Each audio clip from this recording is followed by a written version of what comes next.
Thank you, Mr. Mayor. Para los que quieren escuchar la reunión en español, en la parte de abajo de su navegador va a aparecer el símbolo de un globo o de un mundo.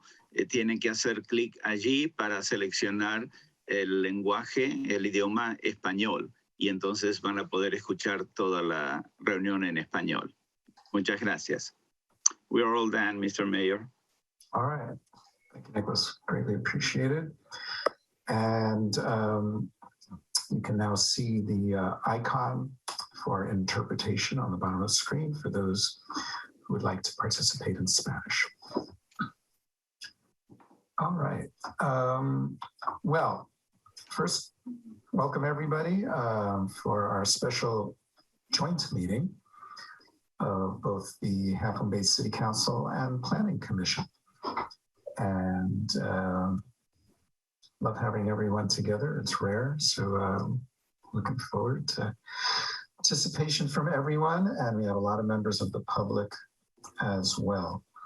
So first off, I would like to begin. Am I doing one roll call or two roll calls?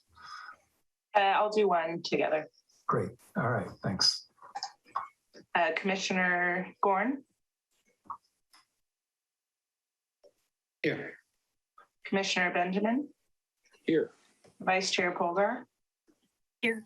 Chair Reddick. I'm here. Councilmember Rarbeck. Here. Councilmember Jimenez. Here. Vice Mayor Reddick. Here. Mayor Brownstone. Here. You have a quorum. Great. So thank you, by the way, for all the members of the public who joined us. I see we have quite a few folks here tonight. So based on the large number of folks here and the interest level, we might be here for a few hours. And so in terms of timing, we're going to begin with a presentation. I'm going to be pretty specific tonight. That presentation from staff will probably be around 30 minutes. It'll end around 5:35. And at that point, we're going to open it up for public comments. And I'm going to give the public, when we do open it up for public comments, not yet, I'm going to give folks a couple of minutes to raise their hand. And then we'll close off the time for people to actually raise their hand. So you'll have 2 minutes to raise your hand, but if you don't, we'll close off the list probably, because I am concerned about wanting to make sure we have everyone being able to speak. And we will probably have much shorter time limits for folks to speak when I see how many people. So if you're planning on speaking, you might now want to think about how to limit your comments to, possibly only a minute or a minute and a half. So we'll see how many people want to speak. And because that alone would take a whole hour probably for public comments. So just letting you know ahead of time, we'll then take a break at 6:30 for 15 minutes for people to catch a dinner break, gain their breath. We'll resume at 6:45. We'll have our planning commission have their discussion first, and for about 30 minutes, then city council. And I realize it might not be the most organic of conversations, but I think it's the only way we're going to be able to manage everyone having a chance to speak and getting all the good counsel from all of us this evening. And we'll start talking about our housing sites. We'll begin with a staff report, and then after that, we'll continue with our conversation about Measure D. Okay, so Bob, I'm turning that over to you now. Sure. Thank you, Mr. Mayor, members of council, planning commissioners, members of the public. I'm simply going to introduce the item, and Jill Ekus, our Community Development Director, who will be leading us through the presentation today, Before I do that, I just wanted to mention that this idea for this work session probably came up at a council meeting 5 or 6 weeks ago. We did receive testimony from members of the public during public forum. Council members spoke about affordable housing at a couple meetings. I think it was 2 council meetings back to back. And there was at that time focus or questions asked specifically about one city property, 880 Stone Pine. And so there certainly, I think, is some thought out there in the public that the meeting is only about 880 Stone Pine today. No, the direction that staff took, and I think what you're going to see when I turn it over to Jill in a second, is this is a fairly comprehensive presentation and conversation about affordable housing. There's both public sites, private sites, school sites. I see Sean, our superintendent, is here today. Maybe there's an opportunity for him. It is comprehensive, but at some point during the presentation, she will get to Stone Pine. And so if the conversation goes that way, we will be ready for that. What I wanted to mention is there is a memo. It's only 3 pages. This memo is specific to Stone Pine, and it was added to the agenda packet just yesterday. So I wanted to make sure the public didn't miss that. It was sent out to your council and the commissioners. And this memo, again, was specific to Stone Pine, goes through some of the challenges of Stone Pine. And then, again, depending on how the conversation goes tonight, we might come back to that memo. So I wanted to point that out. If the public hasn't seen it and they're now scrambling like, oh, what did I miss? Is there something on Stone Pine I need to look at? It is on the web. We posted it with the rest of the material. It's attachment 4. So while Jill is going through the presentation, it's a pretty quick read. There's plenty of time for the public, if they didn't see it, since it was only posted yesterday, to catch up on that. So with that, I would like to introduce Jill Ekus and Brittany Cozzolino, who will also be part of the presentation today. Since this came up 5 or 6 weeks ago, both of them have been working a lot on getting ready for this day. They've put a lot of effort into making this presentation helpful, comprehensive, and one in which the council and the public can really start to dig in, and we can roll up our sleeves in a different environment. We have our planning commissioners here, and we're not at a normal council meeting, a slightly different environment, and really roll up and start to look at producing and helping facilitate the production of affordable housing. So with that, Jill, I know you're excited to get going. You're going to lead the presentation. I am now turning it over to you. Hey, Jill. Hi, Jill. Would you mind, Hi. Jill? Hi, Jill. Can you, 2 more process pieces real quickly. Apparently, we've had a request to have the translation announcement made one more time. So if we can do that again, hi, Victor, because we do have a lot of people who joined us after that initial announcement was made by Nicholas. So Victor, will you be doing the honors this time? Great. Thanks, Victor. And then I'll have one more thing to say, Victor, before we start. Go ahead. Thank you, Mr. Mayor. Muy buenas noches. Les queremos dejar saber a todos ustedes que esta reunión será interpretada al español. Para poder acceder al canal de audio, usted tendrá que hacer clic en el botón de interpretación, que es un icono del globo o un mundo que está en su barra de tareas de esta plataforma de Zoom. Después de hacer clic en ese icono de mundo o globo, aparecerá un menú y entonces usted podrá seleccionar su idioma. Gracias. Thank you, Mr. Mayor. Thank you. Appreciate that. Okay, just one more process piece, Jill, before we start.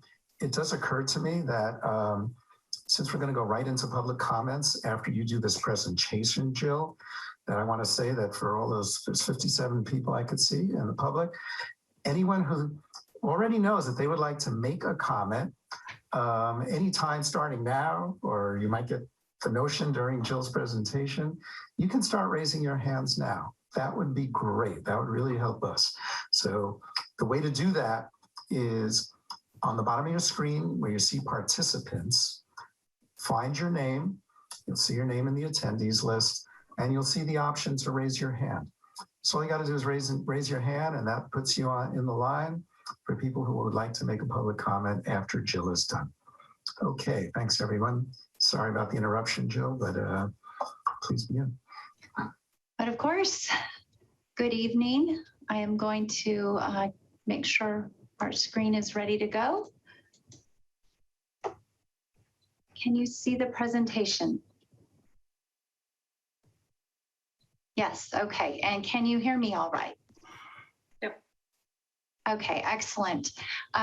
Brittany and I are happy to be here, and we say good evening, of course, to the Mayor, Council, Chair Reddick, and our beloved planning commissioners, as well as community members.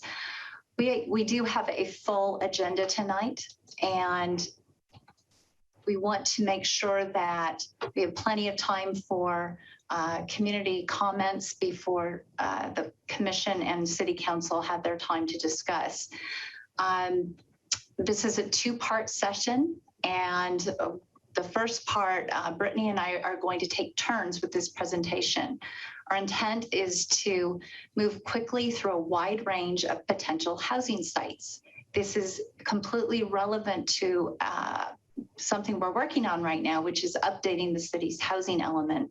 It's also very relevant to our community and council's interest in getting going on some affordable housing development.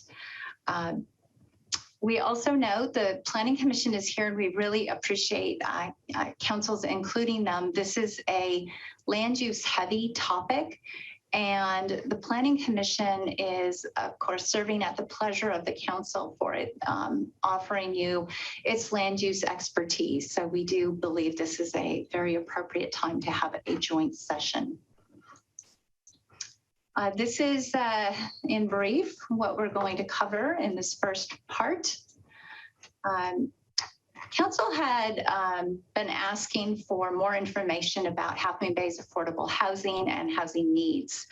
Like this slide, which is pretty packed with information, there's a lot to this presentation deck. So I just want to reassure everyone that it will be posted to the website after this meeting for anyone who would like to take a closer look. We're going to show quite a few things tonight. This happens to be a summary of the city's nonprofit owned and managed affordable housing developments. Note Coast House is a recent addition. Its units contribute to the city's housing needs, but do not specifically count towards our RHNA. We're going to talk about RHNA tonight. So what is RHNA, and why are we focused on housing sites? RHNA is the city's regional housing needs allocation. It's something that is assigned to all local jurisdictions. For Half Moon Bay, it was recently put forth through the 9-county Bay Area region by MTC and ABAG over an extended public process. A jurisdiction's RHNA is meant to align with a community's housing needs, along with the associated housing element policy that comes with it. As I already mentioned, we are updating our housing element. The last housing element, or the one we're in right now, was called Cycle 5. It was certified by the state in 2015, and it will come to a conclusion in 2022. They are on 8-year cycles. So we are preparing for the Cycle 6 housing element. And for it, the city must identify appropriate sites to meet our RHNA. Oops, excuse me.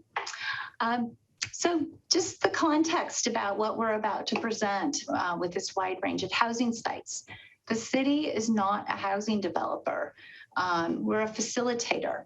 And you likely noticed that the RHNA doubled for this upcoming cycle to 480 units. Where can these units be built?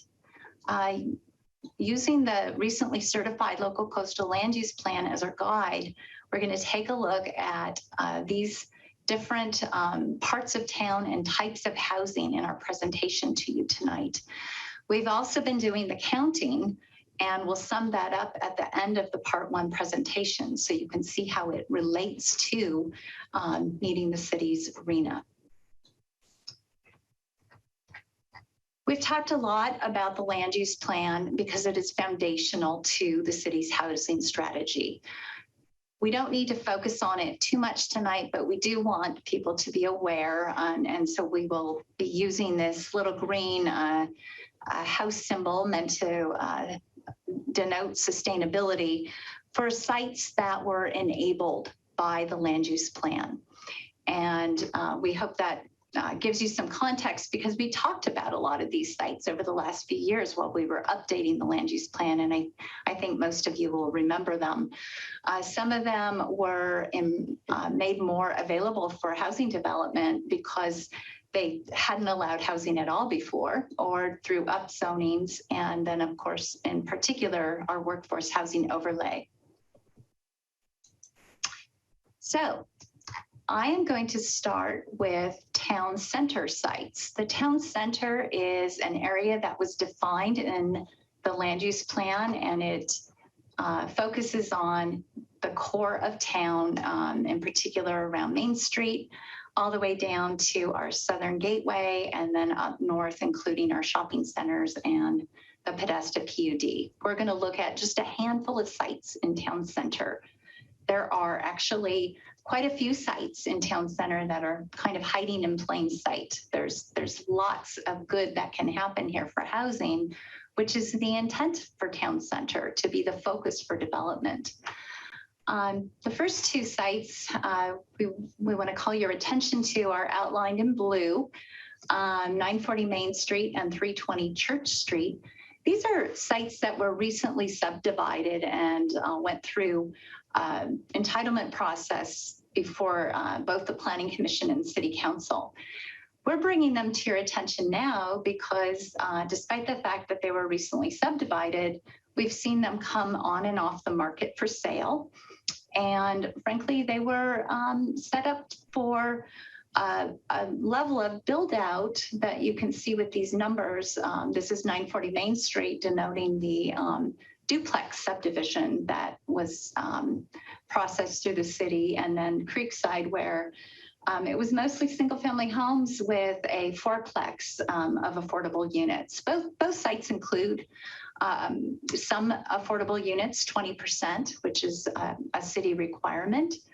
But we see opportunity here. We believe that more units could be built on both of these properties, and working with the current property owners or anyone who may acquire the properties in the future should they change hands. Your staff is trying to find more units and more affordability in the build out for both of these properties. Here are three more. This is what we would call underdeveloped sites. All three of these properties in downtown are within a 6 block from each other. They already all have a little bit of development on the properties, and they all have good zoning for them, or are going to be zoned better, like this 740 Purisima is in the R2 zoning district, but in the land use plan, it will come forward into the R3 zone. This site over here is off of Stone Pine Road.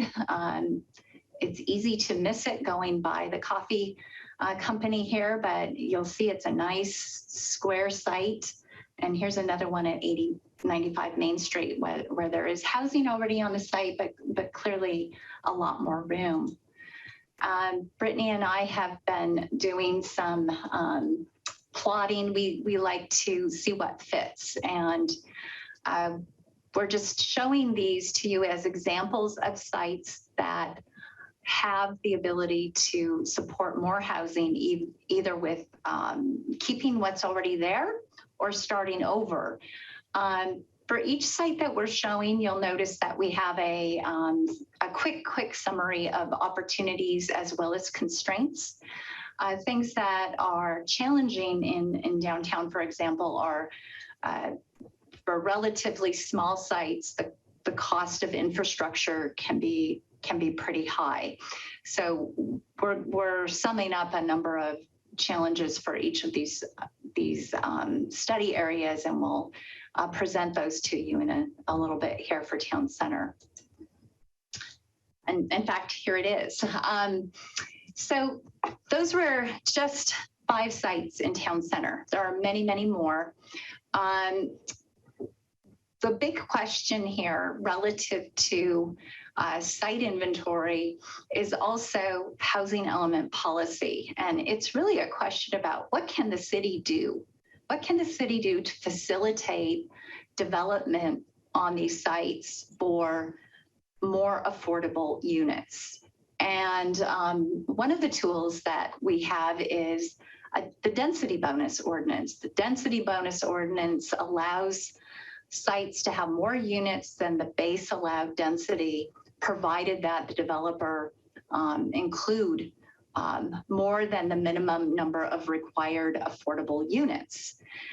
And cities are then required to offer concessions when this occurs. And we are working with our own history of working with developers, but also with the city's new housing consultant, and we'll talk about them a little bit later in the presentation, about what could be meaningful concessions to encourage really good infill on these town center sites. And in particular, looking at parking and then development impact fees, which really add up per unit. It can be up to over $30,000 per unit for a multifamily unit in the downtown or anywhere else through town. So concessions for fee reductions for affordable housing is one of the things that is really encouraged. What else can the city do? The city currently has a below market rate ordinance. We'll refer to it later in the presentation as BMR, and we're talking about below market rate. Currently, we require 20% of units if they are an ownership project with 10 or more units. So those first two sites we showed you with those subdivisions had more than 10 units, and they were for ownership, and thus each was required to do 20% BMR or affordable units. We could expand the scope of the BMR ordinance, and we have actually studied this a bit. The scope could include rental housing. It could also include a lower threshold to ensure that smaller sites where the build out is going to be fewer than 10 units would have a better chance of getting at least 1 or 2 units or some in lieu fee funds from them. There are a number of other things that we've been looking at for supporting town center, including use of the Affordable Housing Fund, but that goes way beyond the scope of what we can get into tonight. And I'll just put a pin in this, that this is something that we would like to have be a focus of discussion in a follow-up meeting. And that was your high-level view of town center. I'm going to turn it over now to Brittany, who is going to cover the next 3 categories, starting with our farm worker housing sites. Thank you, Jill. So jumping right in, the farm worker housing sites are all enabled by the land use plan, and they're all intended to support our city's small ag operations and the employees of the ag industry on the coastside. The project's site shown on the slide here, we actually have a pre-application in the door for this project. It's located at the south end of town on the corner of Highway 1 and Miramontes Point Road, with up to 7 workforce housing overlay units allowed and proposed in this blue square area of the site. Next slide, please. The applicant is proposing mobile home units such as these shown on the slide, and we are working closely with him and the county to understand funding needs for the project. The county's farm labor housing loan program hasn't been available in city limits until this project came forward, and the county has been very open to learning about how their loan program can be better suited to support these types of projects. Next slide. This is another site identified by the land use plan for the workforce housing overlay because it has a fair amount of room on the site. It's in proximity to farms and has access to support services provided by the church. It was assigned a fairly low density because of the surrounding habitat conditions, but a higher density may be acceptable depending on the site-specific bio that would need to be done. Next slide. So we can imagine small cottage-style units clustered behind the existing structures here in the circled area, buffered from the habitat to the north and the west, with opportunity for housing farm workers or clergy staff or members. Next slide. This is a really good example of how the workforce housing overlay would work on a large site. And this entire 80-acre site is owned by Post and is partially in ag use.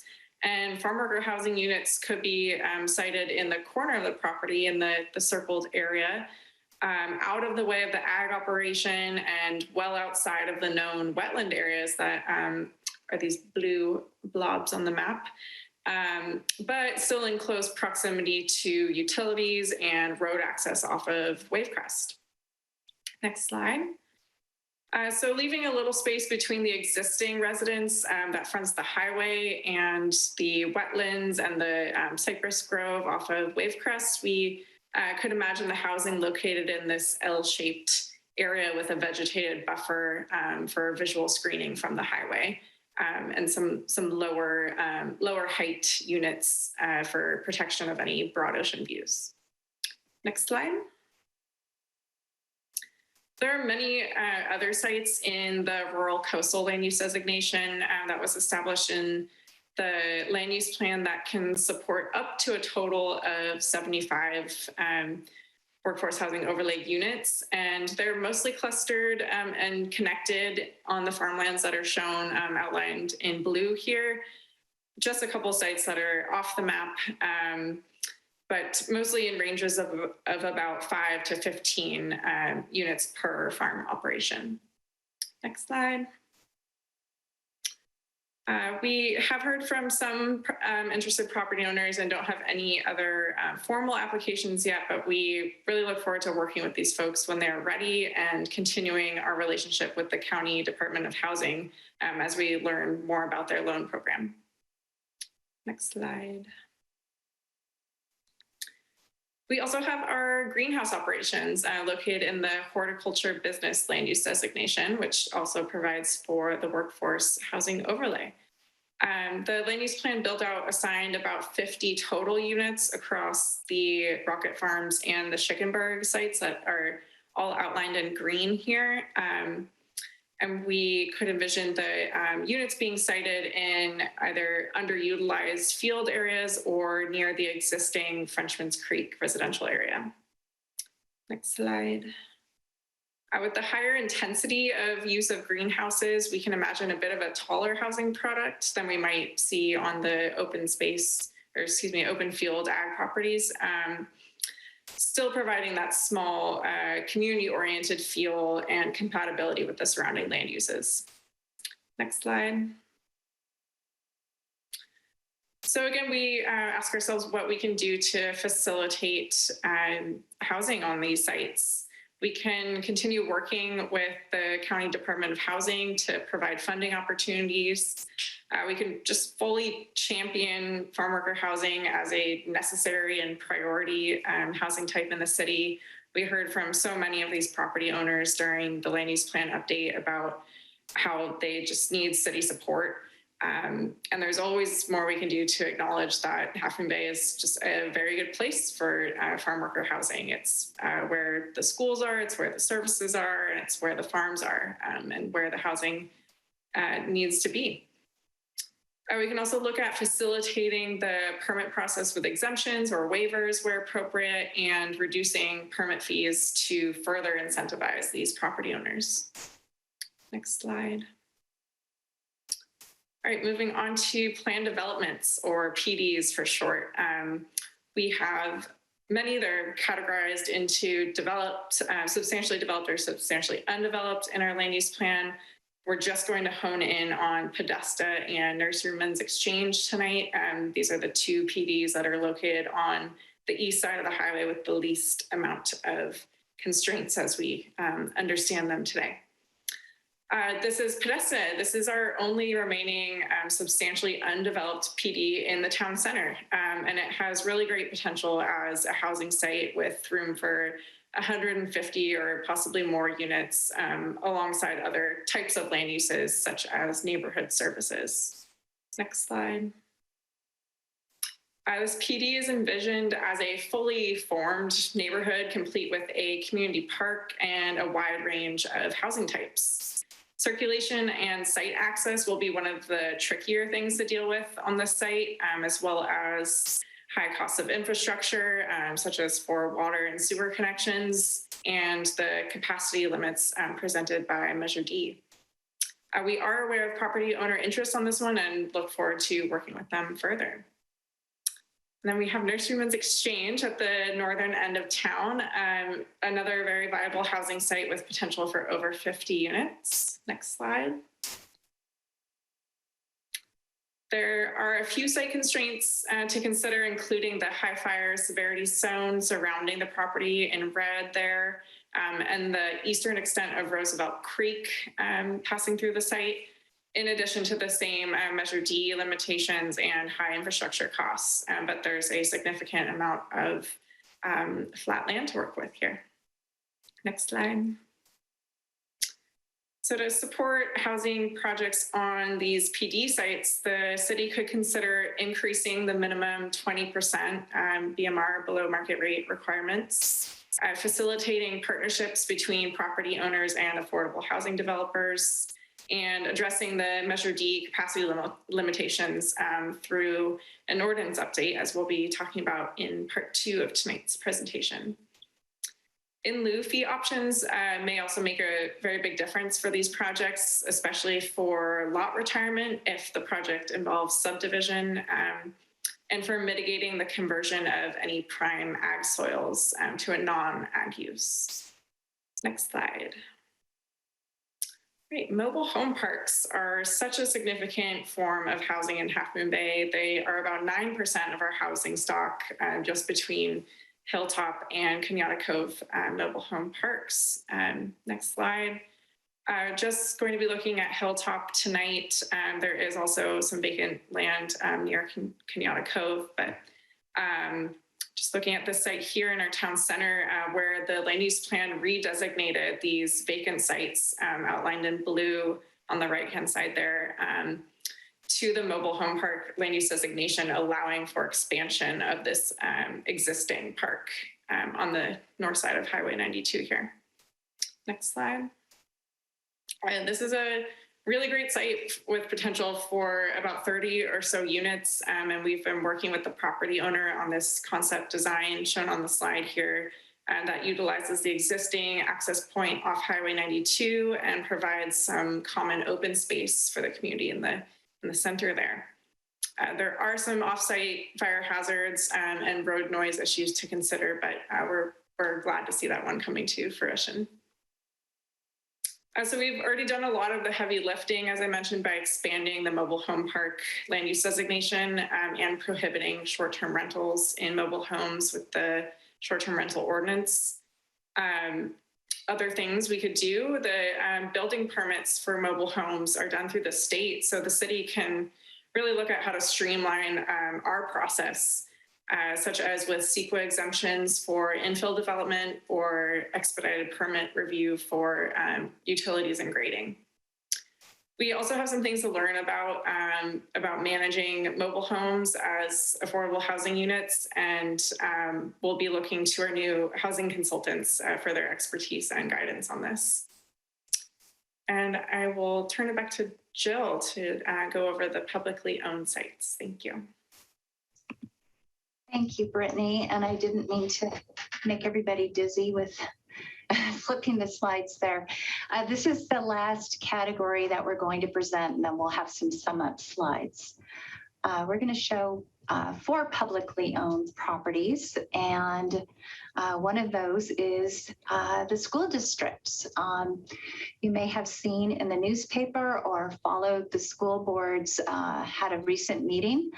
The school district has hired a consultant to consider potential use of school-owned properties for housing development.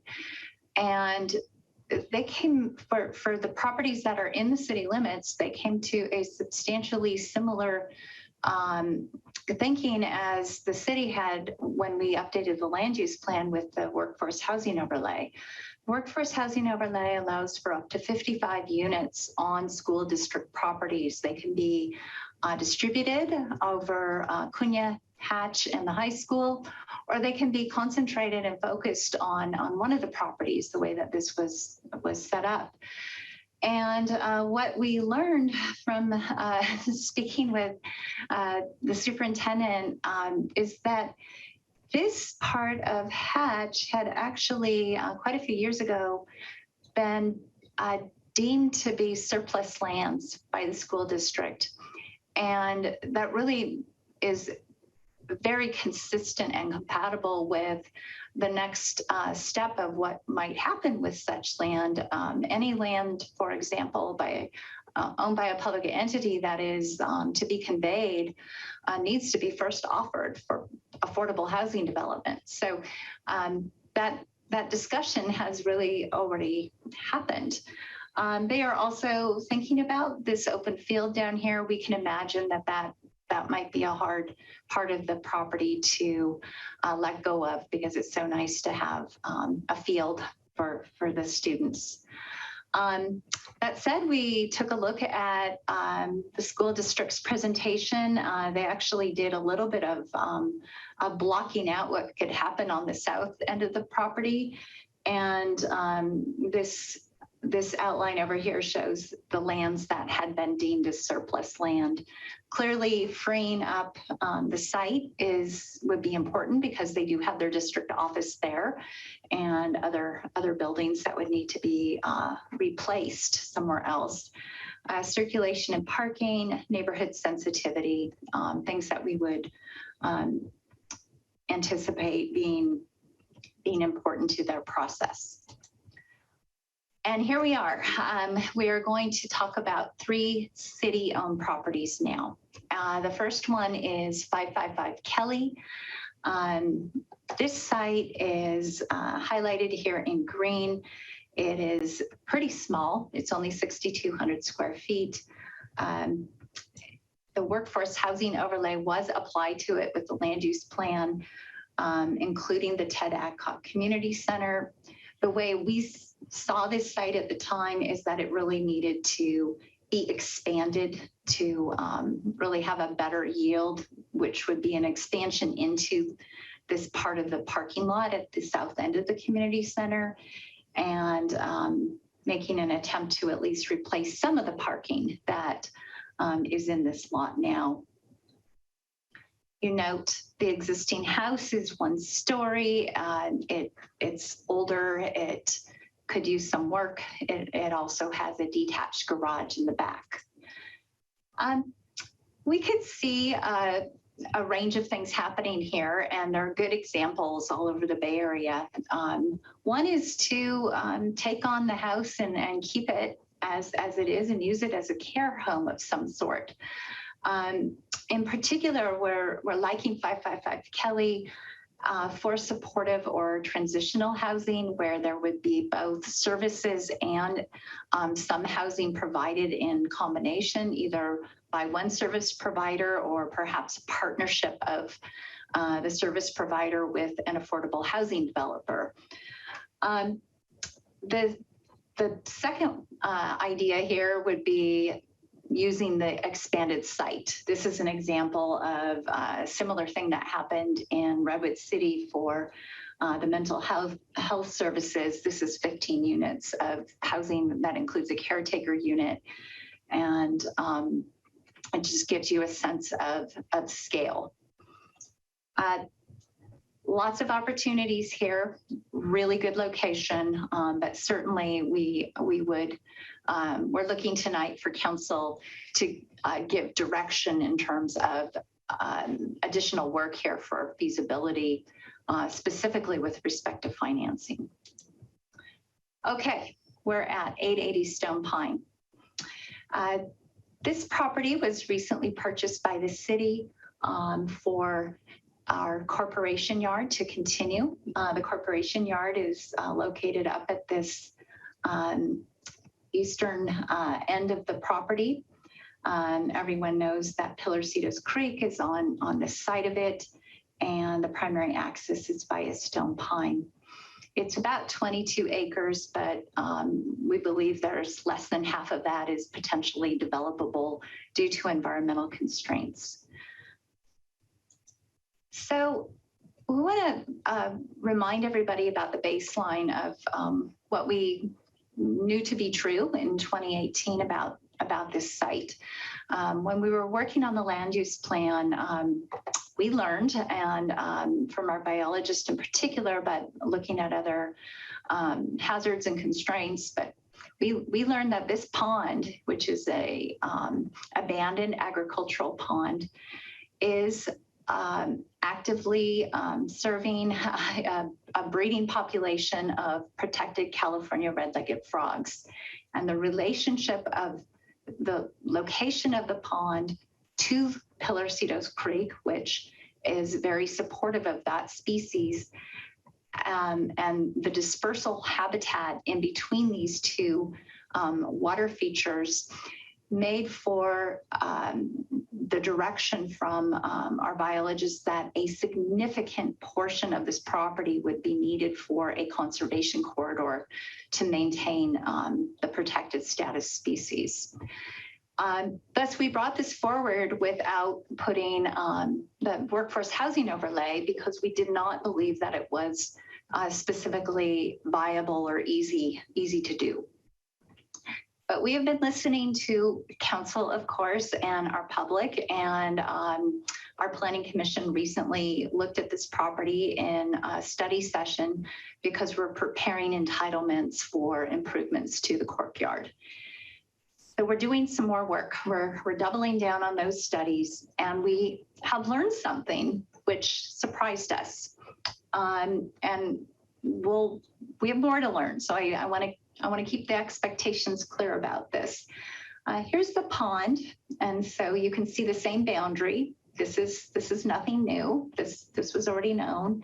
Down here we have the creek and its buffers, and then we have a new black line added. This is actually denoting an easement that Post has with the city. Post sold the property to the city, and we were required to put in an easement for future trail access. And I just clicked, and I'm going to do that again. What we learned was that this conservation corridor could possibly be a funnel, so to speak, instead of a broad expanse of the site. We're working with a biologist on the size and shape and barriers that would be required to make a safe passage for California red-legged frog from this pond and to the creek, including under an access road to the courtyard via culverts. It's pretty elaborate. It's very detailed. And we will have more information about this as part of our environmental review for the courtyard. It's necessary that we have this worked out just for the courtyard. In learning about this, though, we are looking to see if it's possible that a housing site may be left over when we did not think that there was room for one before. And so this yellow highlight is indicating about 3.5 to 4 acres with a separate access road indicating a way to give site access via Stone Pine, but also have emergency egress because housing almost always has to have 2 ways in and out. So you can see it's early days in this deeper feasibility analysis, and this map really represents hazards and biological constraints. There are other types of feasibilities that need to be considered, including financing, ensuring development on a property like this, The city also has a number of other obligations associated with the sale, and you heard our city manager, Bob Nisbet, at the beginning of the meeting. His intent with the memo that he put out was to summarize these things to make sure that council and the Planning Commission have references to the range of topics that are going to be considered if we proceed with feasibility. And that is one of the key questions that we're going to ask from council tonight in your discussion after you've heard from community members and from the Planning Commission about this. And we will request that we get some direction about that. And we're happy to show these maps again later. This is the last site we're going to present tonight, and it is also a city-owned property. This big piece over here with all the blue on it is known as Beechwood. In the land use plan, it is put into a conservation designation. This long, thin property next to it is referred to as Glen Cree. In the land use plan, about half of Glen Cree is also put into a conservation designation, but the upper portion was maintained in the existing medium residential land use designation. And that's because it is not nearly as impacted by wetlands and at least on the property. Now, do note wetlands that are in and around it would also have to have buffers around them. So there's a lot of work to do to figure out just how much of this property is potentially developable. So similar to Stone Pine, there's a range of constraints, including biological in particular for this site,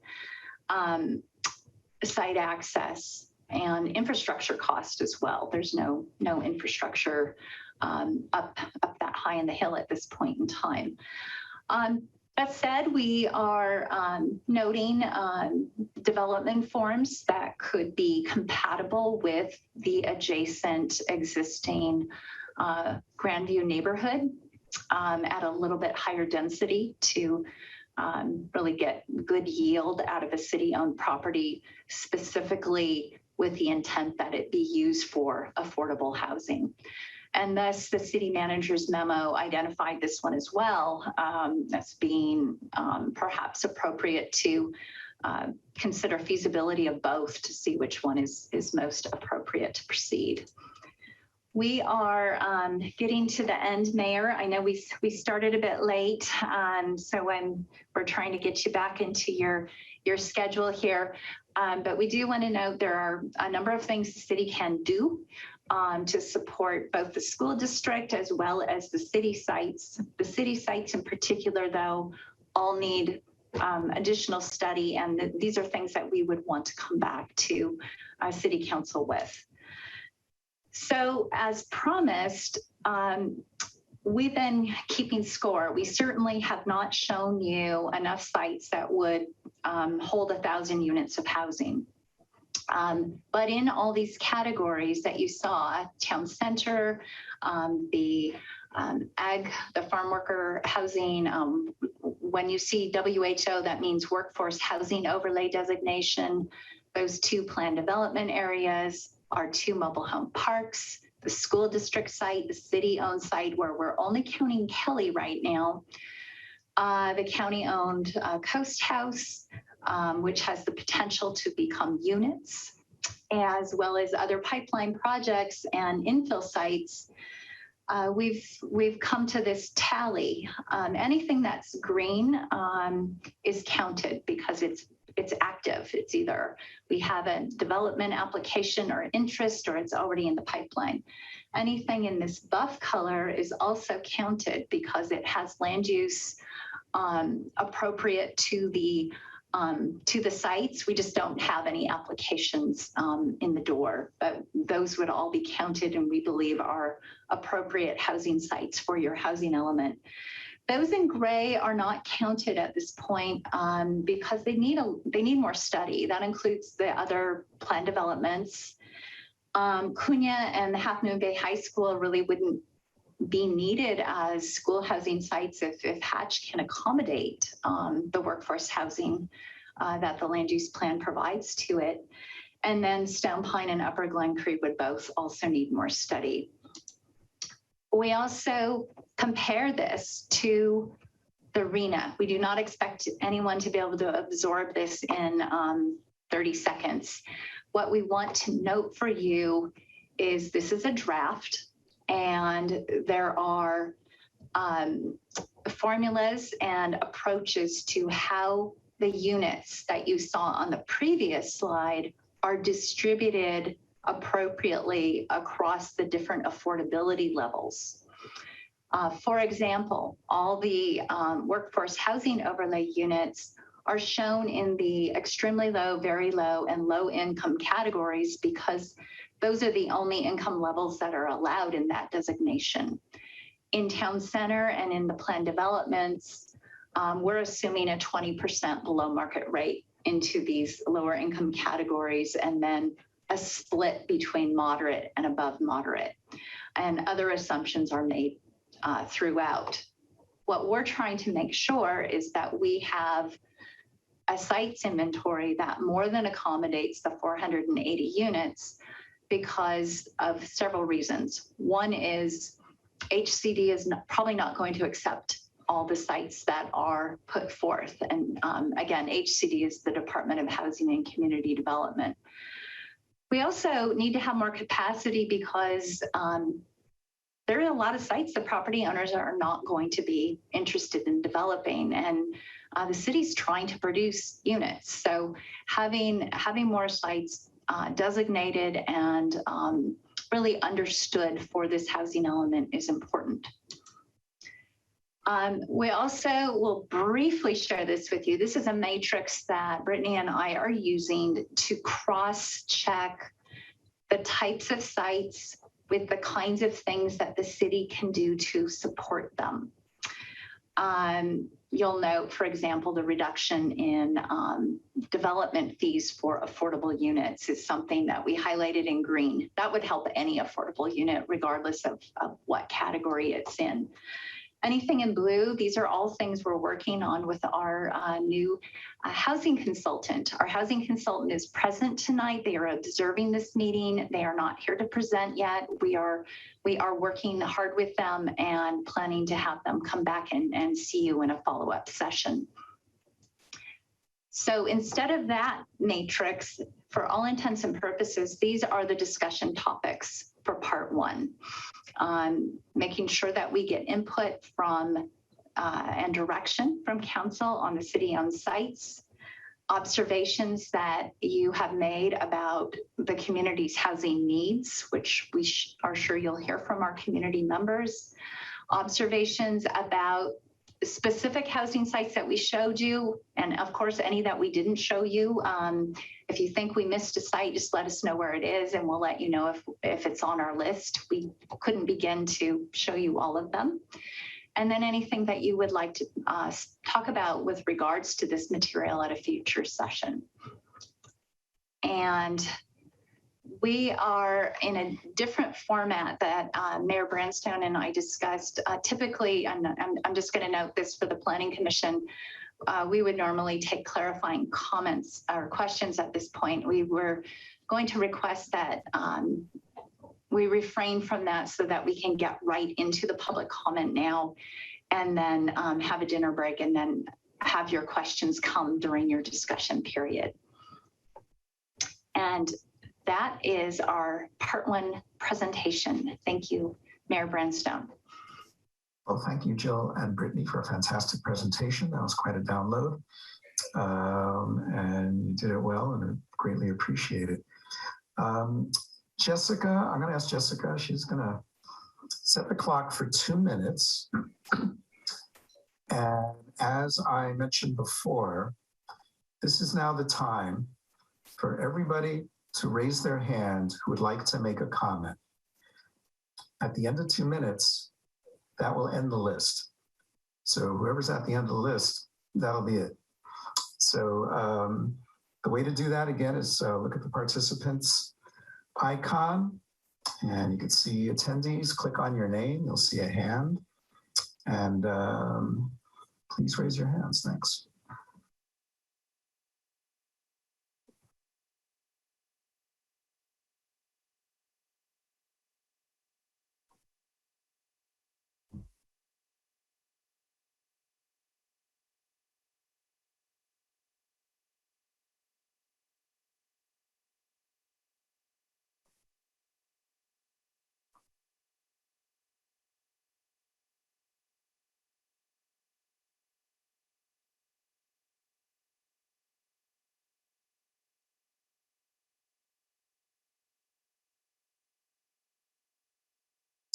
Again, please raise your hands if you'd like to make a comment.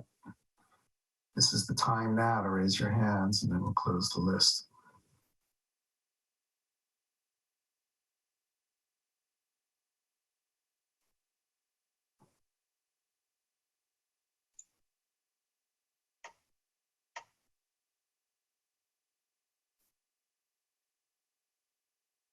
Muy buenas noches. Les queremos dejar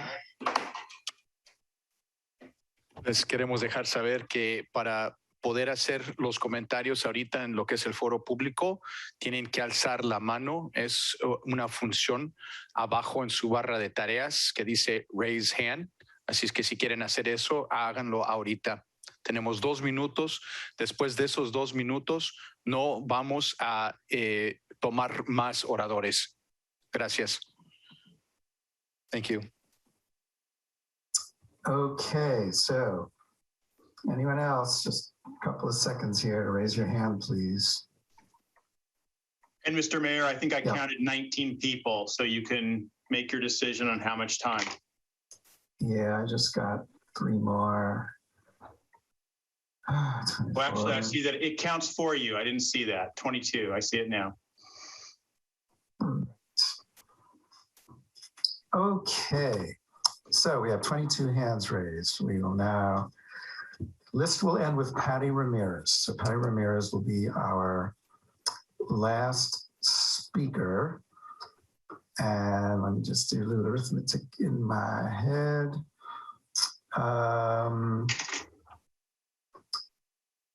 Okay, so Patty Ramirez will be our last speaker. Well, let's see a few more added here.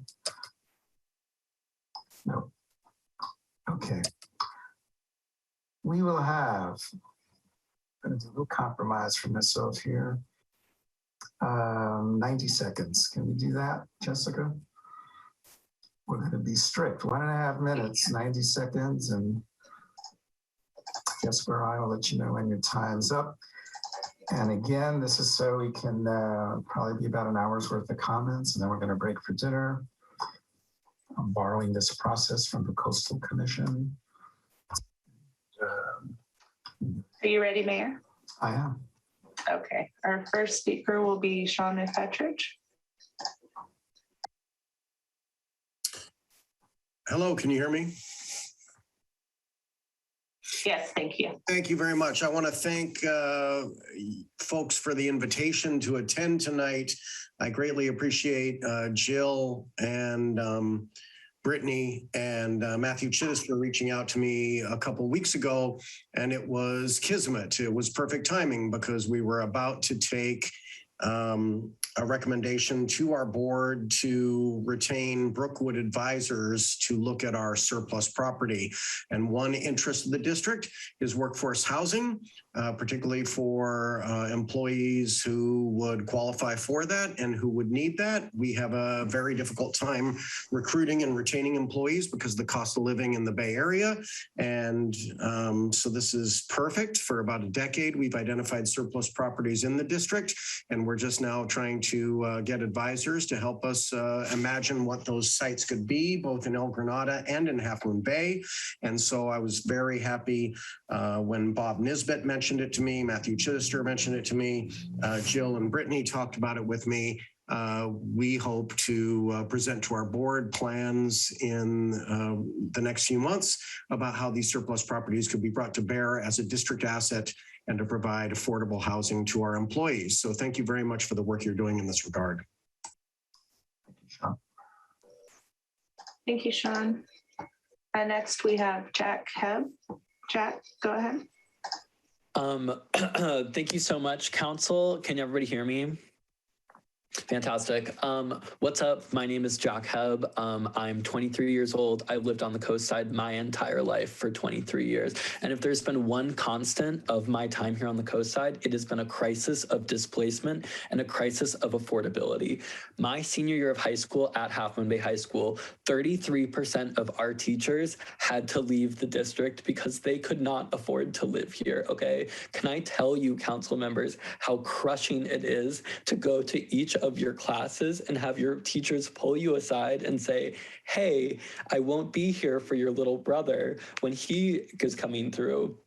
And I just, anyone in this meeting today who even suggests that building more housing, both market rate and affordable, somehow destroys our community, fundamentally does not understand the cost of unaffordable housing and how that affects our community. We don't have a community if everyone is leaving. No one I know who I went to high school with can afford to live here, and all of my favorite teachers have left. And I do not see this as a problem viewed by council.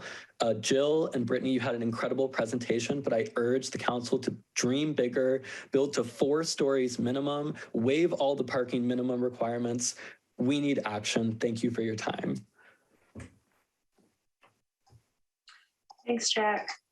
Next, we have Mike Ferrara. Mike, go ahead. Thank you. Good evening, Mayor Brownstone and council. Looking at the RENA numbers, there I see 339 affordable houses required and 141 market rate. If you look at the 1% growth rate, and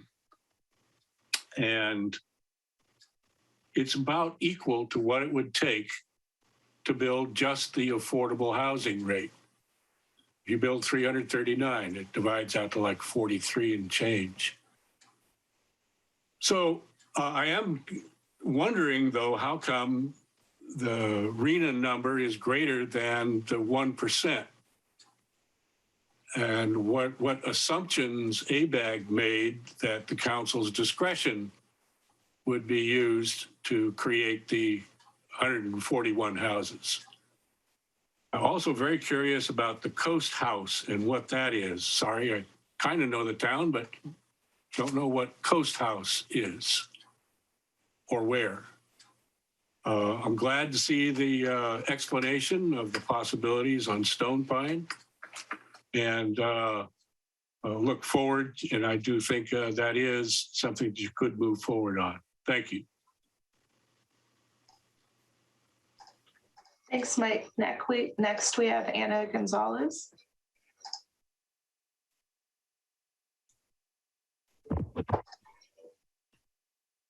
Hi, my name is Anna Gonzalez, and I am 3rd generation from my family here in Half Moon Bay.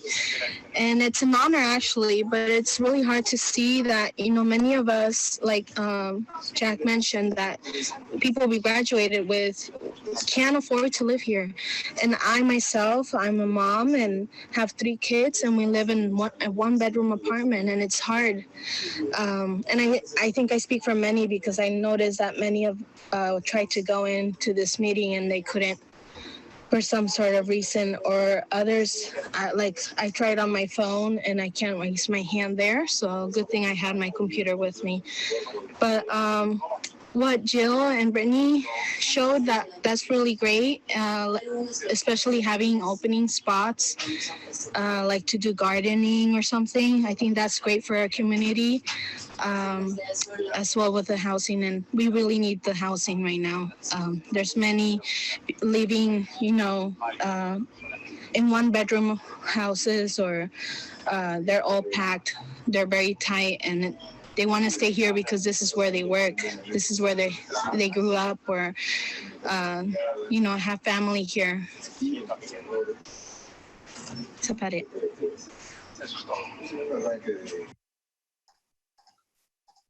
Thank you, Anna. Next, we have Ryan. Ryan. Hello, my name is Ryan Motoshemi. I am someone who can't afford to live in Half Moon Bay, but would love to if I could. And I just want to recognize that you as a council have power in your land use authority to set policies that actually make it affordable for me to live here. But a lot of the policies that have been set by Half Moon Bay, restricting the supply of housing and restricting the ability to build on residential lots and restricted densities, make it very difficult for Half Moon Bay to meet the amount of housing that really needs to be built to make it possible to avoid some of the horror stories that I have been hearing from folks who live in Half Moon Bay. Jack's comments and Anna's comments really moved me right now, just to hear about people who constantly see their teachers moving away, which is also something I've experienced where I live, as well as Anna talking about overcrowding. I mean, if you think about overcrowding, there are a lot of people living in Half Moon Bay. Restricting density doesn't restrict the number of people who live here. People just bunch up in multiple houses, and that's bad for COVID. That's bad for that's bad for like economic mobility, and it's just not easy to live here. And I just please ask you to think about that when you're setting policy. We need more housing. Also, taller buildings means more open space, so go high. Thank you. Thank you. Next, we have Greg Jameson.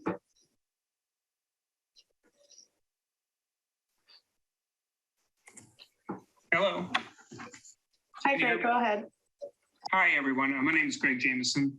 Good evening. It's good to see you all tonight.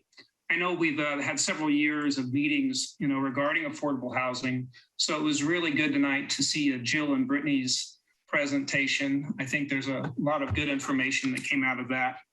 So I'm glad you're having this joint meeting, and I hope some good ideas come together. And if I learn something, hopefully I'll be able to share some ideas back with you later. So thank you.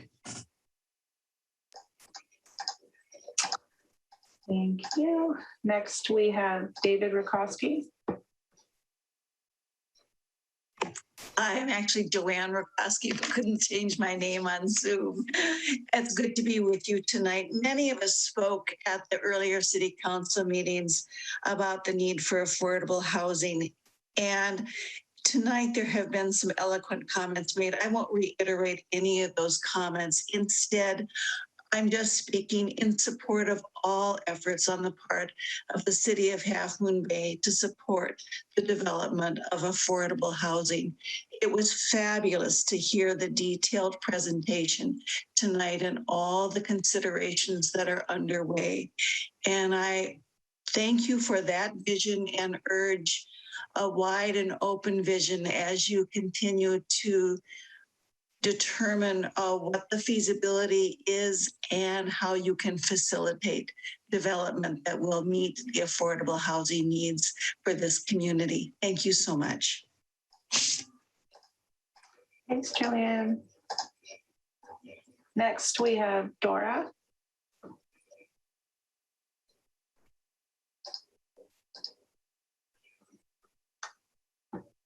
Dora, your phone is muted. Buenas tardes. No. Buenas tardes, señor. Permítame un momentito. Yo voy a traducirle todo lo que usted diga, si puede mantener los trozos de información breves para que yo pueda interpretar todo precisamente y todo el mundo pueda escuchar lo que usted tenga que decir. ¿De acuerdo?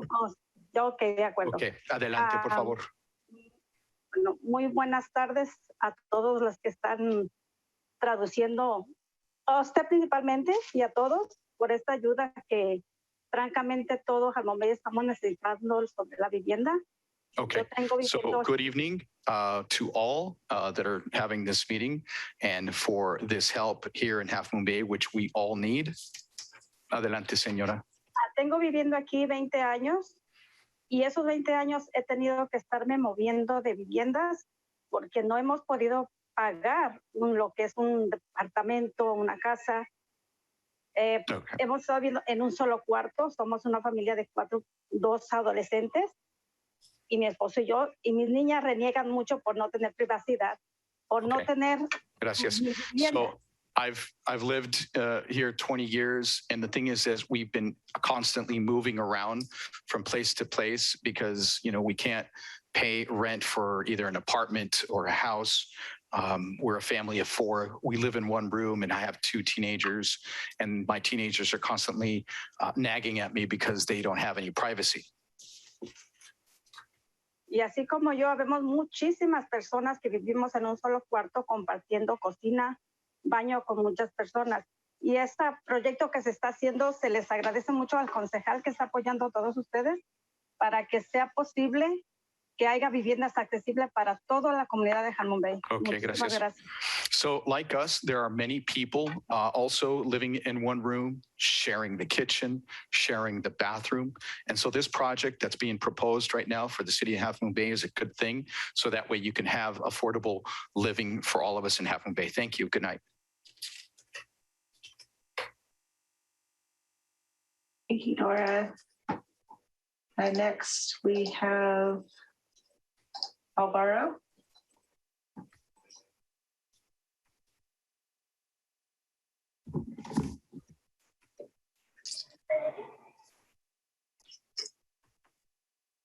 Sí, buenas tardes.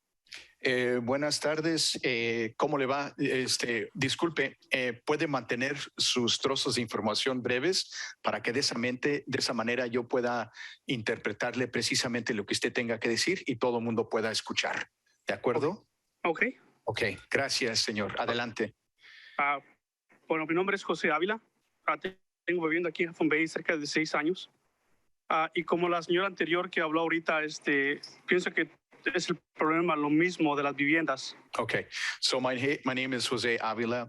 I've lived in Half Moon Bay for 6 years, and like the previous person that just called, I think the problem is, housing.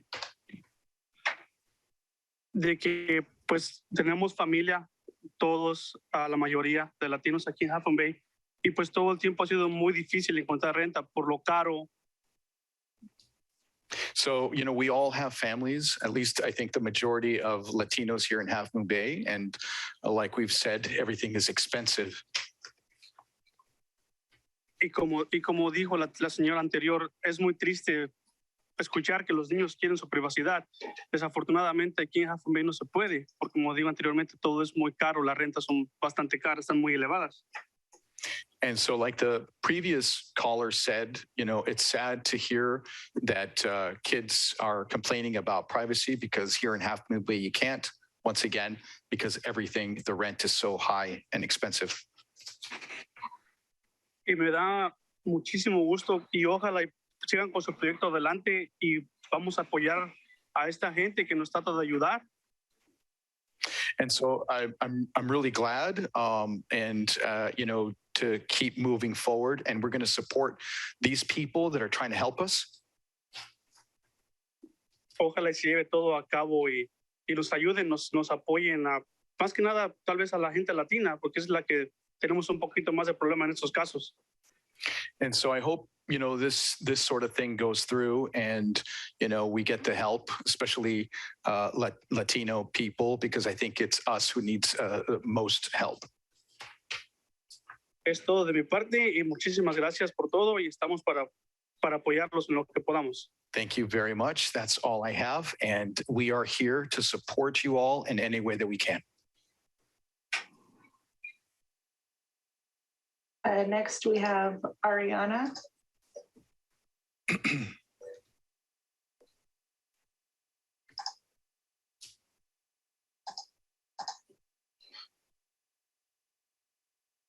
Hi, good evening. My name is Ariana Vidrio, and I'm an educator. And I'm very thankful that this is a topic that was brought up. I'm a mom of 3, and being able to stay living here and continue raising my kids here, it's getting more and more difficult. I'm hoping that this goes through and more teachers and educators are able to stay here and keep working and supporting their families.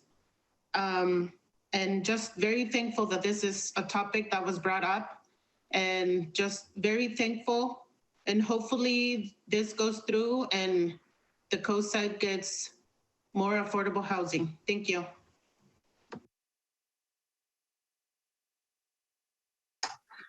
Next, we have Eric. Hi, yes, this is actually Alice with Eric on Eric's computer, so sorry about that, but thank you all. It's really exciting. I really want to congratulate you for an amazing amount of work, and it's great to see actual concrete proposals moving forward. I would just say two things. One is that it seems that the available units that you're proposing is skewed to the side of moderate, and that the low and very low income doesn't have as many as the moderate and above. And I feel that that's where the greatest need is. I've accompanied a lot of families in crisis looking for housing, and it's really, it's very upsetting. And these are the people who are keeping our city together and our families together. So I want to encourage you to look into the way to be able to look at low and very low as a priority. And then the second thing is the 20% below market rate seems like it's not affordable to a lot of people. So I would just encourage more in that area of just building it in for more affordable. But I want to thank you, and we are also here to help and support in any way we can. Thank you.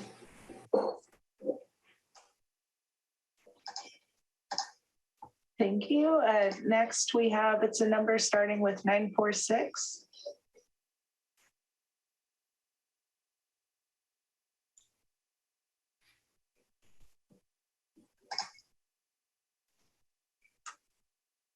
La persona con el número de teléfono que comienza 946.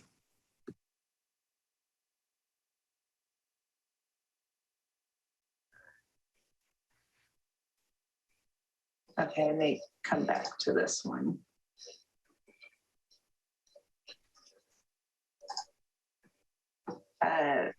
Next, we have Belinda. Hi, everybody. Thank you so much. I'm calling to represent the many families that have come through our program of ALAs and our community that are really hurting to find affordable housing. You know, the essential workers and our farm workers are the backbone of our Half Moon Bay coastside economy. They contribute so much every day, and it's really, honestly, I'm going to say inhumane to have them living the way they are. Families packed into one bedroom that's up to $1,500 a month, with children, that it affects their mental health. It affects the mental health of the youth. It affects the family's mental health. And we are really concerned also about our senior farm workers, an aging community that has given so much to contribute to putting food on our tables and have been here. We've been talking to folks that have worked in the fields for 40 years, and we see the conditions that, you know, they endure, and also giving all they can, and they should have an opportunity to have a warm home, a home where they can be proud of, a home for their family and their children who have been raised here. And so we really encourage you all to consider housing, affordable housing for our community. Thank you so much. Thanks, Belinda. Next, we have Juana Ruano.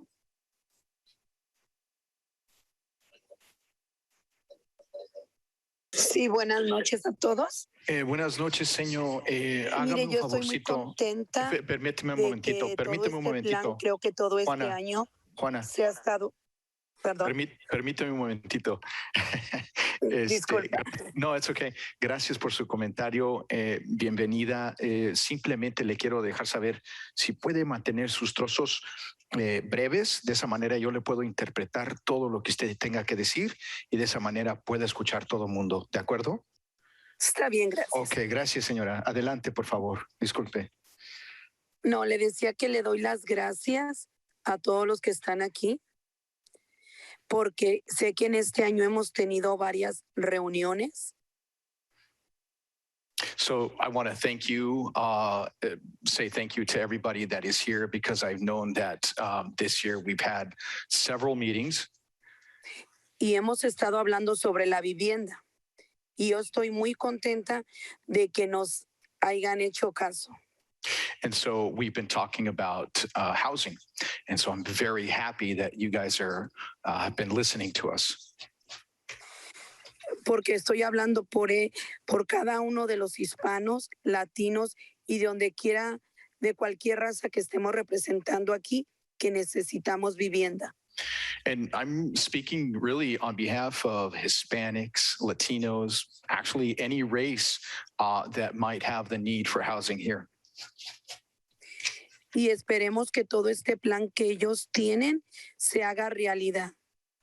And we hope that this plan that they have becomes a reality. Como se los dije una vez en estas reuniones, ganamos $5,000 al mes una familia, donde los gastos son de $8,000. ¿De dónde vamos a sacar el dinero restante? So, like I've said it once before in other meetings, you know, we make $5,000 a month. That is one family. And we have $8,000 in costs or expenses. Where are we going to get the rest of the money? Y es muy importante que pensemos en todos esos jóvenes y niños que en verdad quieren su privacidad y que no la tienen. Gracias, Señor. And it's important to think about all the youth and the kids that are asking for their privacy and they don't have it. Así que les vuelvo a dar las gracias y que recuerden ellos que somos solo un corazón y solo un mundo. Muchas gracias. So again, thank you very much. And I want you to please remember, we are one heart, one world. Thank you very much. Next, we have Cruz.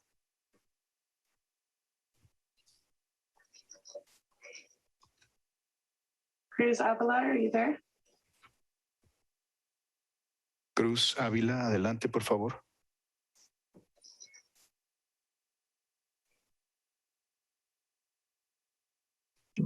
Looks muted.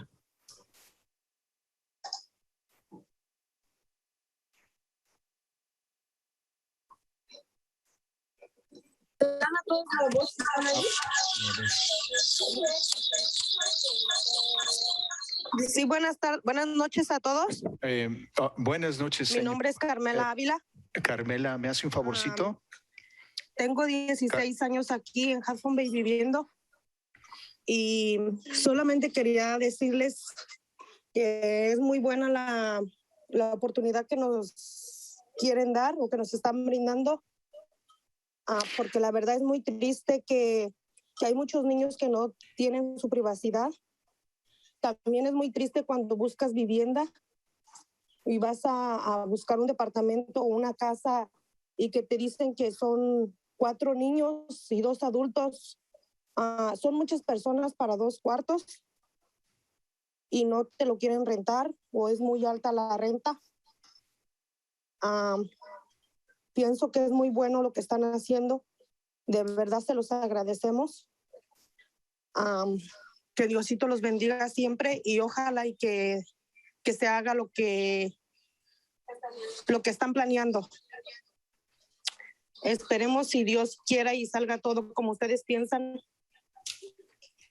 y que nos puedan ayudar en todo esto que están haciendo. Gracias a todos y muchas gracias a Joaquín también por estarnos apoyando en todo esto. Gracias, señor. So, hello, my name is Carmela. I've been living here for 16 years. And, you know, like other people said, it's really sad that actually I'm really happy to say that this is a good opportunity for being proposed. But also it's sad, like other people said, that kids have no privacy.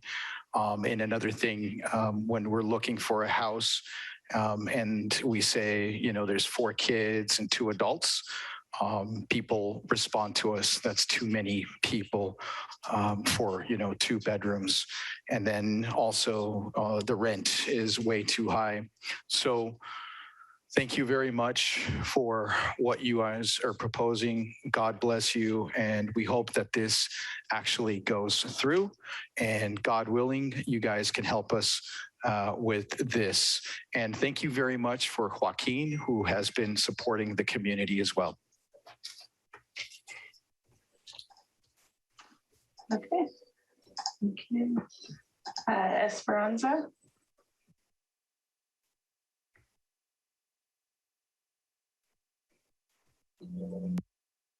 Esperanza.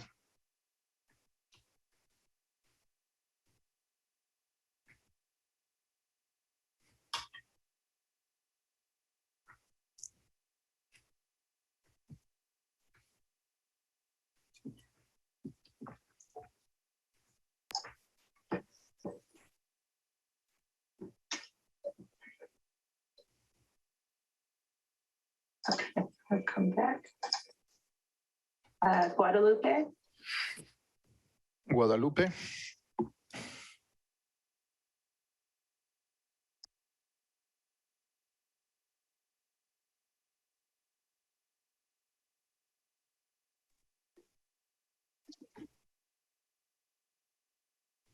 Guadalupe.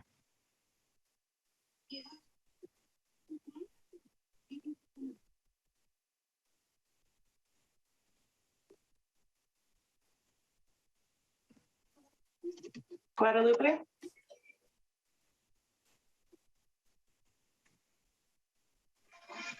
Sí, sí, oye. Go.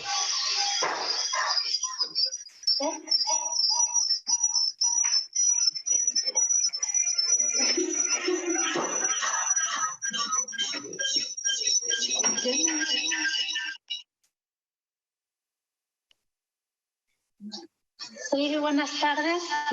Mi nombre es Guadalupe Cacho y la verdad me da mucho gusto que estén planeando las viviendas porque la verdad sí la necesitamos. Nosotros somos 4 de familia y estamos en un cuarto y mis hijos pues ya son, uno tiene 15 años y mi niña tiene 13 y pues sí ocupan su privacidad y la verdad ahorita estamos pasando por una situación muy difícil. Nosotros tenemos 16 años viviendo aquí y ya nos van a pedir el cuarto y la verdad no sabemos para dónde buscar renta porque la verdad pues no hay y está muy cara y estamos pasando por una situación muy difícil y me daría gusto que todo esto que están planeando saliera bien y pues muchas gracias a Joaquín y al equipo de Alas que nos están apoyando y pues adelante todo y me da mucho gusto que sigan apoyándonos aquí y muchas gracias. Gracias. So my name is Guadalupe Camacho. I'm really happy for all of this planning that's going into for the housing because we really need it. There's 4 of us living in a room. I have 2 teenagers. One is a 15-year-old boy and another is a 13-year-old girl.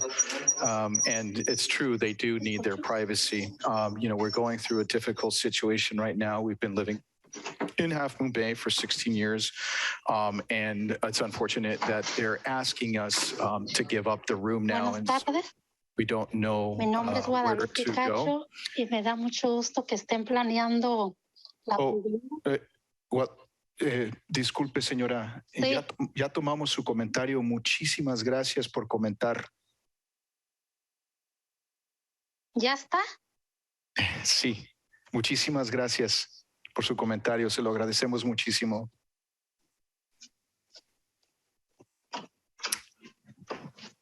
I was just mentioning that we've received the comment. Thank you very much. We really appreciate it. As I was saying, or as she was saying, we've been living here for 16 years and they've asked us for the room. We're going through a difficult situation because we don't know where to go. And, you know, it's hard. And I hope my hope is that all goes through. We also want to thank Joaquin and Alas for supporting us. And, we are so happy that you guys all are supporting us in this way. Thank you. Lizette Cortez.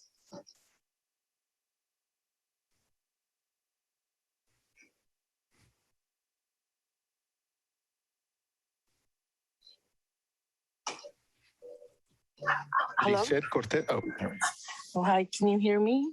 Yes, thank you.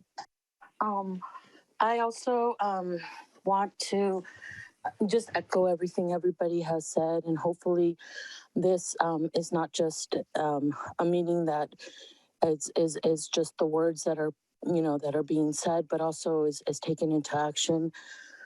I also am a longtime resident. I graduated, went to elementary school. My parents worked in the fields, and unfortunately, as a college graduate, I was running over here to get some privacy. As a college graduate, I also thought I was going to be so much better off with an education, and I was going to be able to live here. And that's not the case. And it's very difficult, and it's very sad that we do struggle. I live on Oak Avenue, and it was so sad to see a family of five families just were evicted from their 2-bedroom apartment. And it's real, and it's the kids that are suffering, and it's the kids that need this help and the support, as well as, like Belinda said, that the elder farm working people. Also, everything correlates. Half Moon Bay is always known as a knit tight community that takes care of each other, and it correlates with children, their education. The poverty level is significant, and now in the Bay Area where everybody's struggling. So this is so important for so many families, and thank you for your time. Next we have Judy Taylor. Thank you. And our interpreter, Nicholas and Jessica, you guys are really carrying a lot of water. Thank you very much for what you do. A couple of comments first. It really helps members of the public when we're looking to inform the council. If we get an idea of what it is that you are thinking before we start to speak, that just as a note. Also, I'm questioning the 80 ADUs, because what I understand, we've got like 30, 35 ADUs that are happening just this year.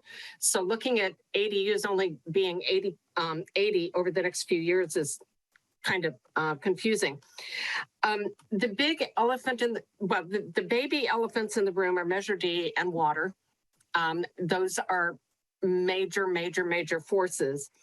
But the big elephant in the room is this community and how special it feels to hide behind a lot of altruistic rhetoric when they're saying, great project, it's just the wrong location. And we're all on the same page in this meeting, but we walk out of this meeting and you're going to get attacked by the NIMBYs. You've got reduced density happening up in Moss Beach. Unless and until we can educate our local people that this is actually in the community's best interest, that it is not going to be negative to their lives, I'm afraid we're just spinning more wheels. So thank you for what you're doing. I wish I could be optimistic.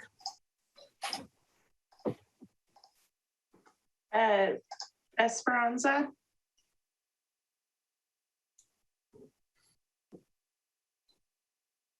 Esperanza.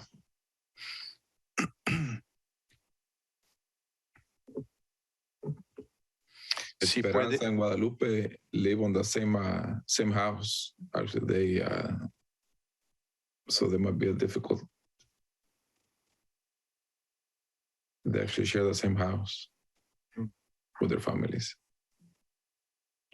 Esperanza, si puede desilenciar su micrófono para hacer su comentario, por favor.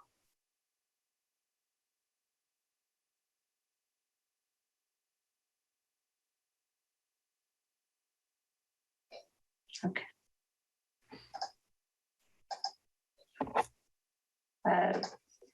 Angela Savila. Ángeles Ávila.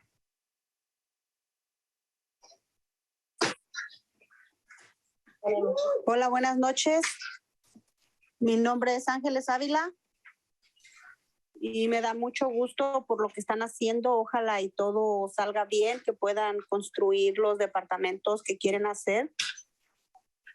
Okay, so Porque good yo evening. tengo 20 años que llegué aquí y esos 20 años los tengo viviendo en la misma casa y el señor solamente dice la renta sube y cada vez es más y más y más. Entonces me da gusto que ojalá puedan hacer esos departamentos y se los puedan dar a las familias que de verdad lo necesitamos, porque tenemos niños y no podemos vivir todos juntos en un mismo cuarto. Lo que dijo también una persona que es para los que son agricultores, yo pienso que hay familias que no necesitan trabajar en agricultura para necesitar un hogar, una vivienda bien, porque no todos tenemos los mismos trabajos, pero sí tenemos las mismas necesidades. Okay. Entonces, si todo sale bien y nos pudieran ayudar, se les dan las gracias. Y muchas gracias por estar haciendo todo lo que se necesita para apoyarnos. Gracias. Gracias, señora. Good evening. My name is Ángeles Ávila.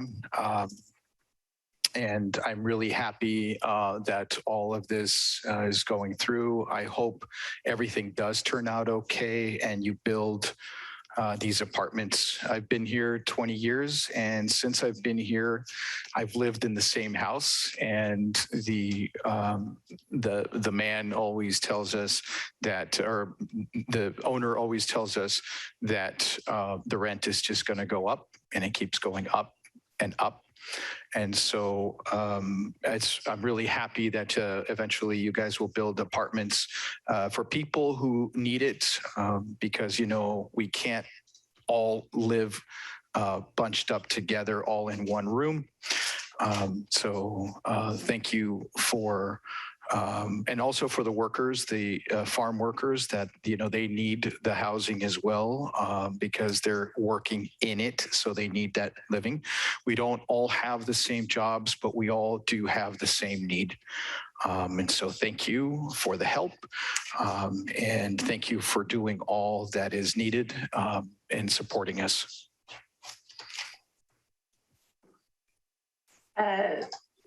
Omar Calderon.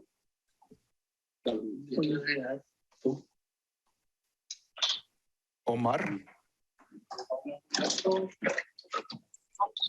Sí, buenas tardes, buenas noches. Good evening.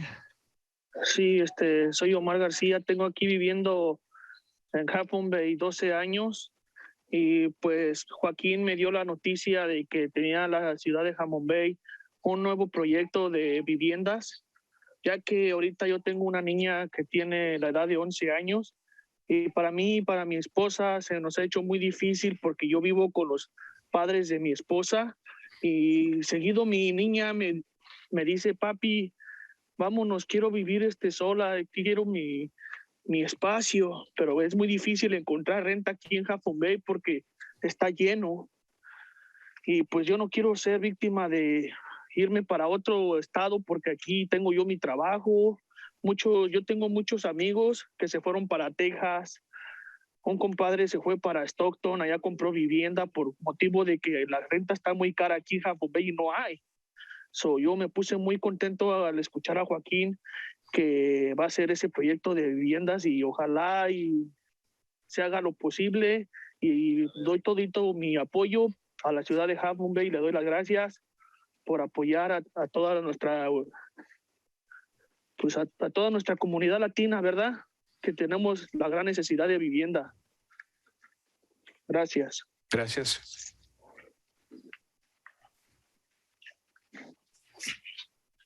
So good evening. My name is Omar Garcia. I've lived in Half Moon Bay for 12 years, and Joaquin gave me the news that this meeting was going to take place. And so when he gave me the news about the housing, I was happy. I have a girl who's 11 years old, and the hard thing about us is that we live with my wife's parents, and so my kid is always saying, "Hey, I want to, why don't we just go live on our own?" And so it's really difficult to do that. It's hard to find a place. And I really wouldn't want to leave here because my work is here and everything. Like, for example, I've had, friends that have left to go to Texas or Stockton because, they bought a place over there. So I am now happy to hear that Joaquin is saying this about the housing project, and I support everything that the city of Half Moon Bay is doing. Thank you for your support because, the Latinos have a huge need for housing. Thank you. Next, we have Carolina.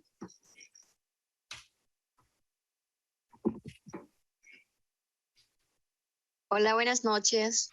Buenas noches, Carolina. Permítame un momentito, ¿sí? Okay. Si me hace el favor, mantenga los trozos un poco más breves. De esa manera yo le puedo traducir todo lo que usted tenga que decir y de esa manera todo el mundo escuche lo que usted tenga que decir. ¿De acuerdo? De acuerdo. Gracias. Adelante, por favor. Buenas noches, mi nombre es Carolina Sandoval. So good evening, my name is Carolina Sandoval. Tengo poco tiempo de vivir en este pueblo. I don't have much time living in this town. Pero me parece un pueblo muy encantador, pues todo es muy accesible para muchas personas que no poseen carro propio. I think it's a very nice town for a lot of people that don't have, access to a car. Pues todo es relativamente cerca. Because everything is relatively close. Pero tenemos el gran problema que la renta es muy cara. But we have this huge problem where the rent is really high. Yo pago $700 solo por la porción donde tengo mi cama. I pay $700 just for the portion where I have my bed. Y comparto mi cama con mi hija. And I share my bed with my daughter. Así que es una situación muy complicada para nosotros los latinos. So it's a very complex situation for us Latinos. Pues ganamos el mínimo. We make minimum wage. Pero pagamos como el resto de la comunidad. But we pay the same as the rest of the community. Así que me parece una visión muy positiva. So I think this is a very positive vision that you have. Ya que nosotros, los latinos, because we as Latinos somos los que trabajamos duro por esta comunidad. Are the ones who work really hard for this community. Así que muchas gracias por su tiempo y por su proyecto. So thank you very much for your time and the project. Gracias. Thank you. Gracias. María Avila. María Ávila, adelante, por favor.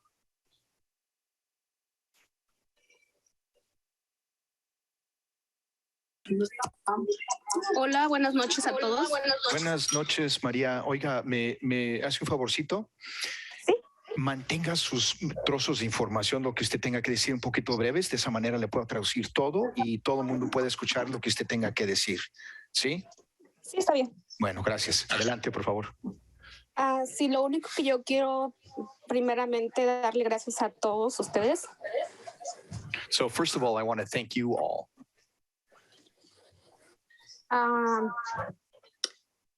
Lo que yo quiero decir es que tienen un gran proyecto. Espero que este proyecto se lleve a cabo. So I want to say that this is a great project and I hope it goes through.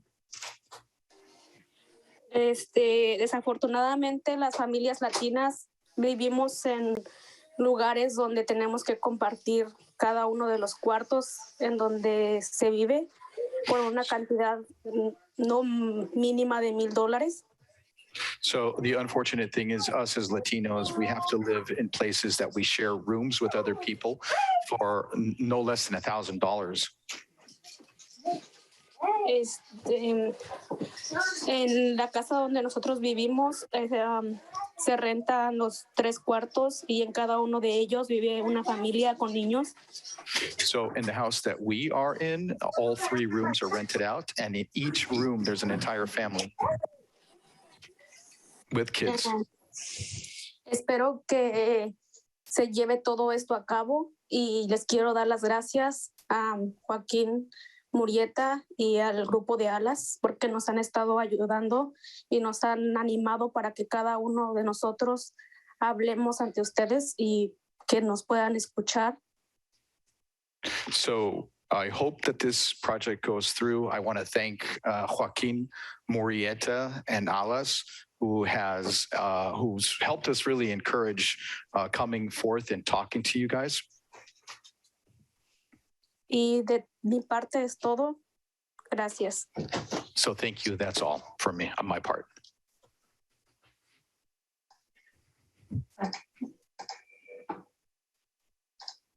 Juan. Juan, adelante, por favor.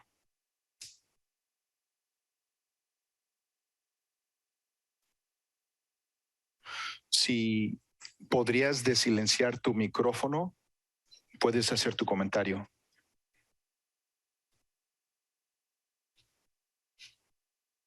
Si ves al fondo de tu pantalla a mano izquierda, está un icono de un micrófono. Si le haces clic ahí, lo puedes desilenciar para que hacer tu comentario.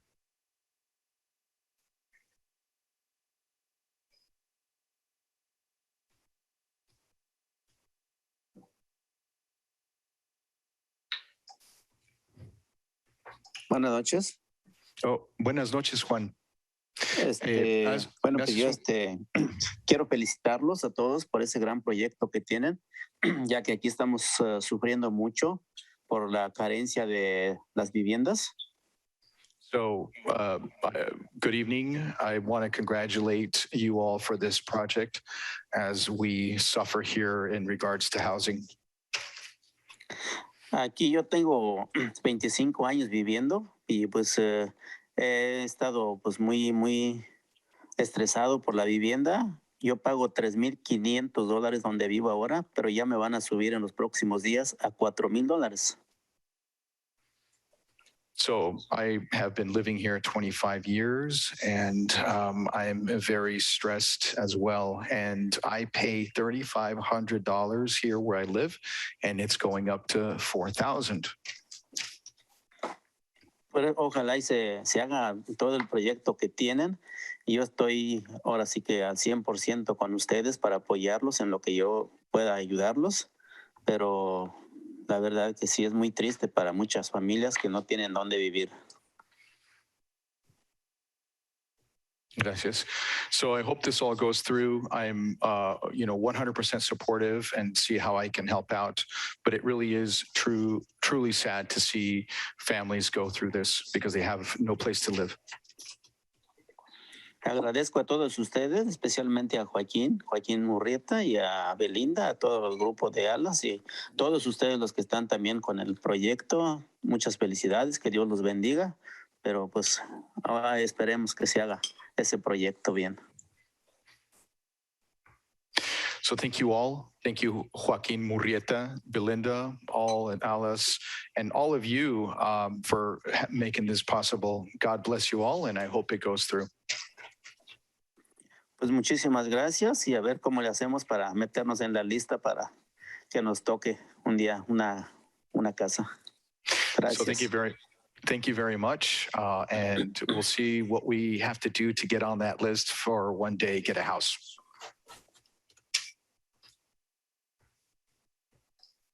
Mary Vega.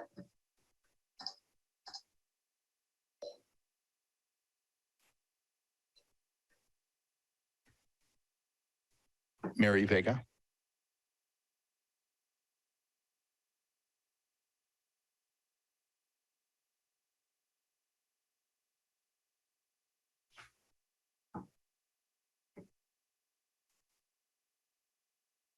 Marie.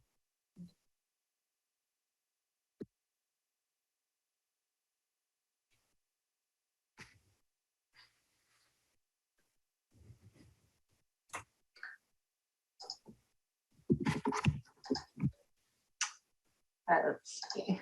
Gloria Camacho. Gloria Camacho. Adelante, por favor. Bueno. Oh, bueno. Buenas noches. Mi nombre es Miguel Antonio. Good evening. My name is Miguel Antonio. He residido en Half Moon Bay por 30 años.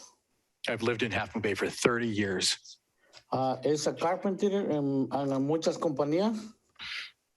I'm a carpenter and with many companies.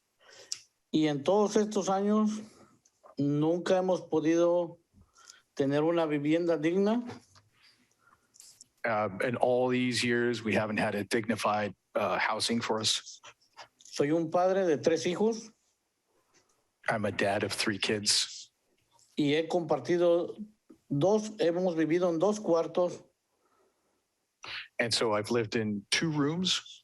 Teniendo una niña de 15 años, un hijo de 13 y uno de 19. Having a girl who's 15, a boy who's 13, and one who's 19. Y todo el tiempo hemos compartido cuarto porque nunca, con los salarios que tenemos, nunca ha sido suficiente pagar una vivienda digna porque una renta en Half Moon Bay es más de $4,000, $3,500, $5,000 y tenemos un salario mínimo de $4,000 mensuales. So all this time, we've never really had enough money for a house. Some of them are rents are at $4,000, $3,500, $5,000, and we only make $4,000. Es the Ranger es el salario que varía y no solamente en la carpintería, toda la gente en el campo y nosotros hemos padecido durante tantos años porque no ha habido ayuda de parte de la ciudad.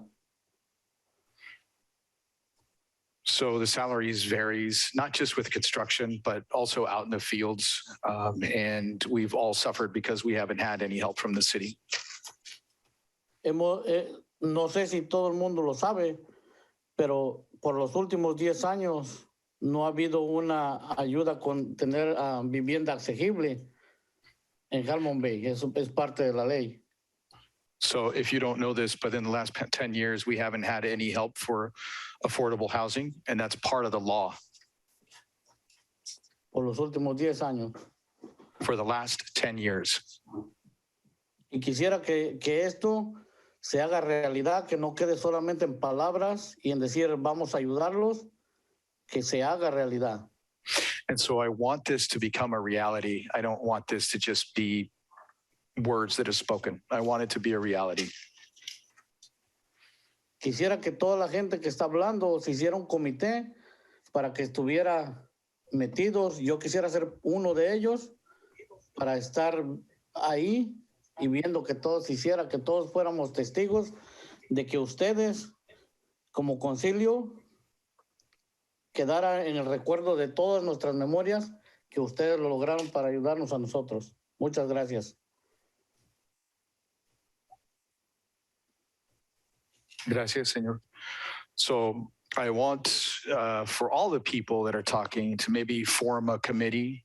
I myself would be included in that committee. So that way, that one day we can testify that you as a city council, excuse me, were able to do it to help us all. Thank you very much.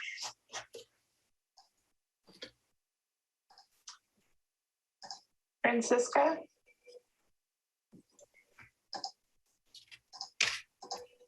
Francisca.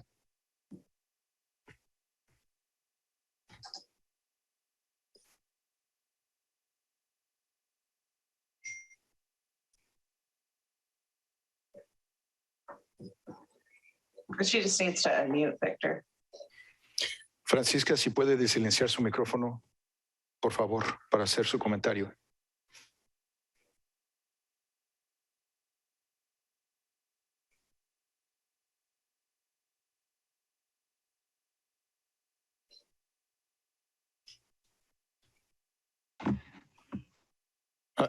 Ahí estaba. Ok, yo quiero saber, porque yo donde yo vivo, vivimos muchas personas, somos 10 personas aquí y pues no tenemos pues aquí nomás nuestro puro cuarto, no podemos usar más cosas para poner cosas afuera. Hay muchas cosas aquí que se puede querer uno y quisiera que se hiciera realidad las viviendas. Gracias. So I just want to know, like, where I live, there's many people. We don't have much. It's just one room. There's a lot of things here. Could be a tripping hazard. And so I want for this to become a reality.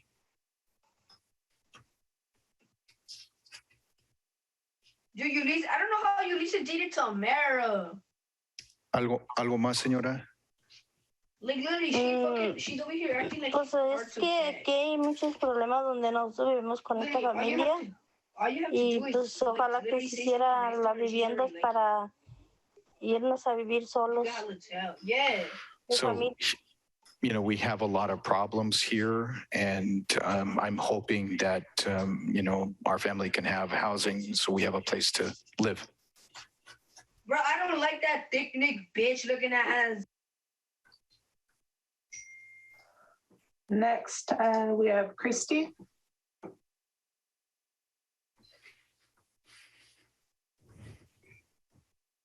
Hello. Hi.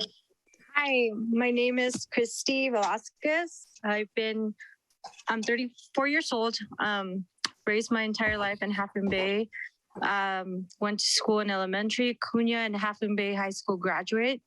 And I'm just here supporting and, you know, trying to give my view on this issue that we have with housing. My parents did work in the fields, and it's just overwhelming to see that there's not enough housing for all these farm workers and people that just can't afford housing. As myself being college student, like Lisette said earlier on, I'm currently living with my parents because housing in Half Moon Bay is very expensive. But, you know, I have 3 kids of my own who I'm raising in Half Moon Bay, which is such a beautiful community. And this is where I want my kids to grow up, and I want to see them grow up. But unfortunately, the housing is very expensive. Thank you so much, and I hope a plan comes through. Good night. Thank you.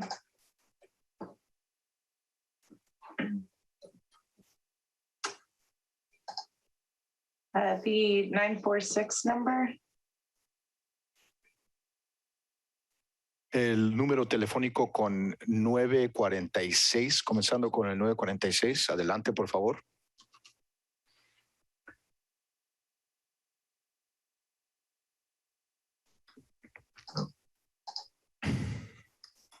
Move on to Esperanza.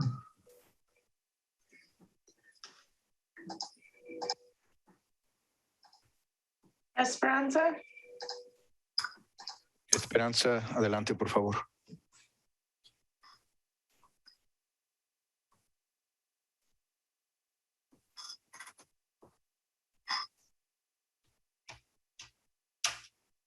Also muted. Está en silencio su micrófono. Si lo puede desilenciar, por favor. Oh, I think she's gone. Yep. All right. Well, I think we had some great comments, a lot of participation. Appreciate that, everybody. We are now going to close our comment section. And we will now take a 15-minute dinner break until 7:20. And then we will Zoom with our planning commission having its deliberation. Thank you, everybody. See you in 20.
missing one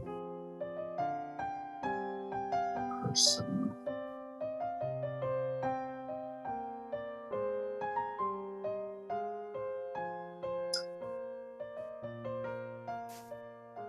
Just waiting for Commissioner Benjamin.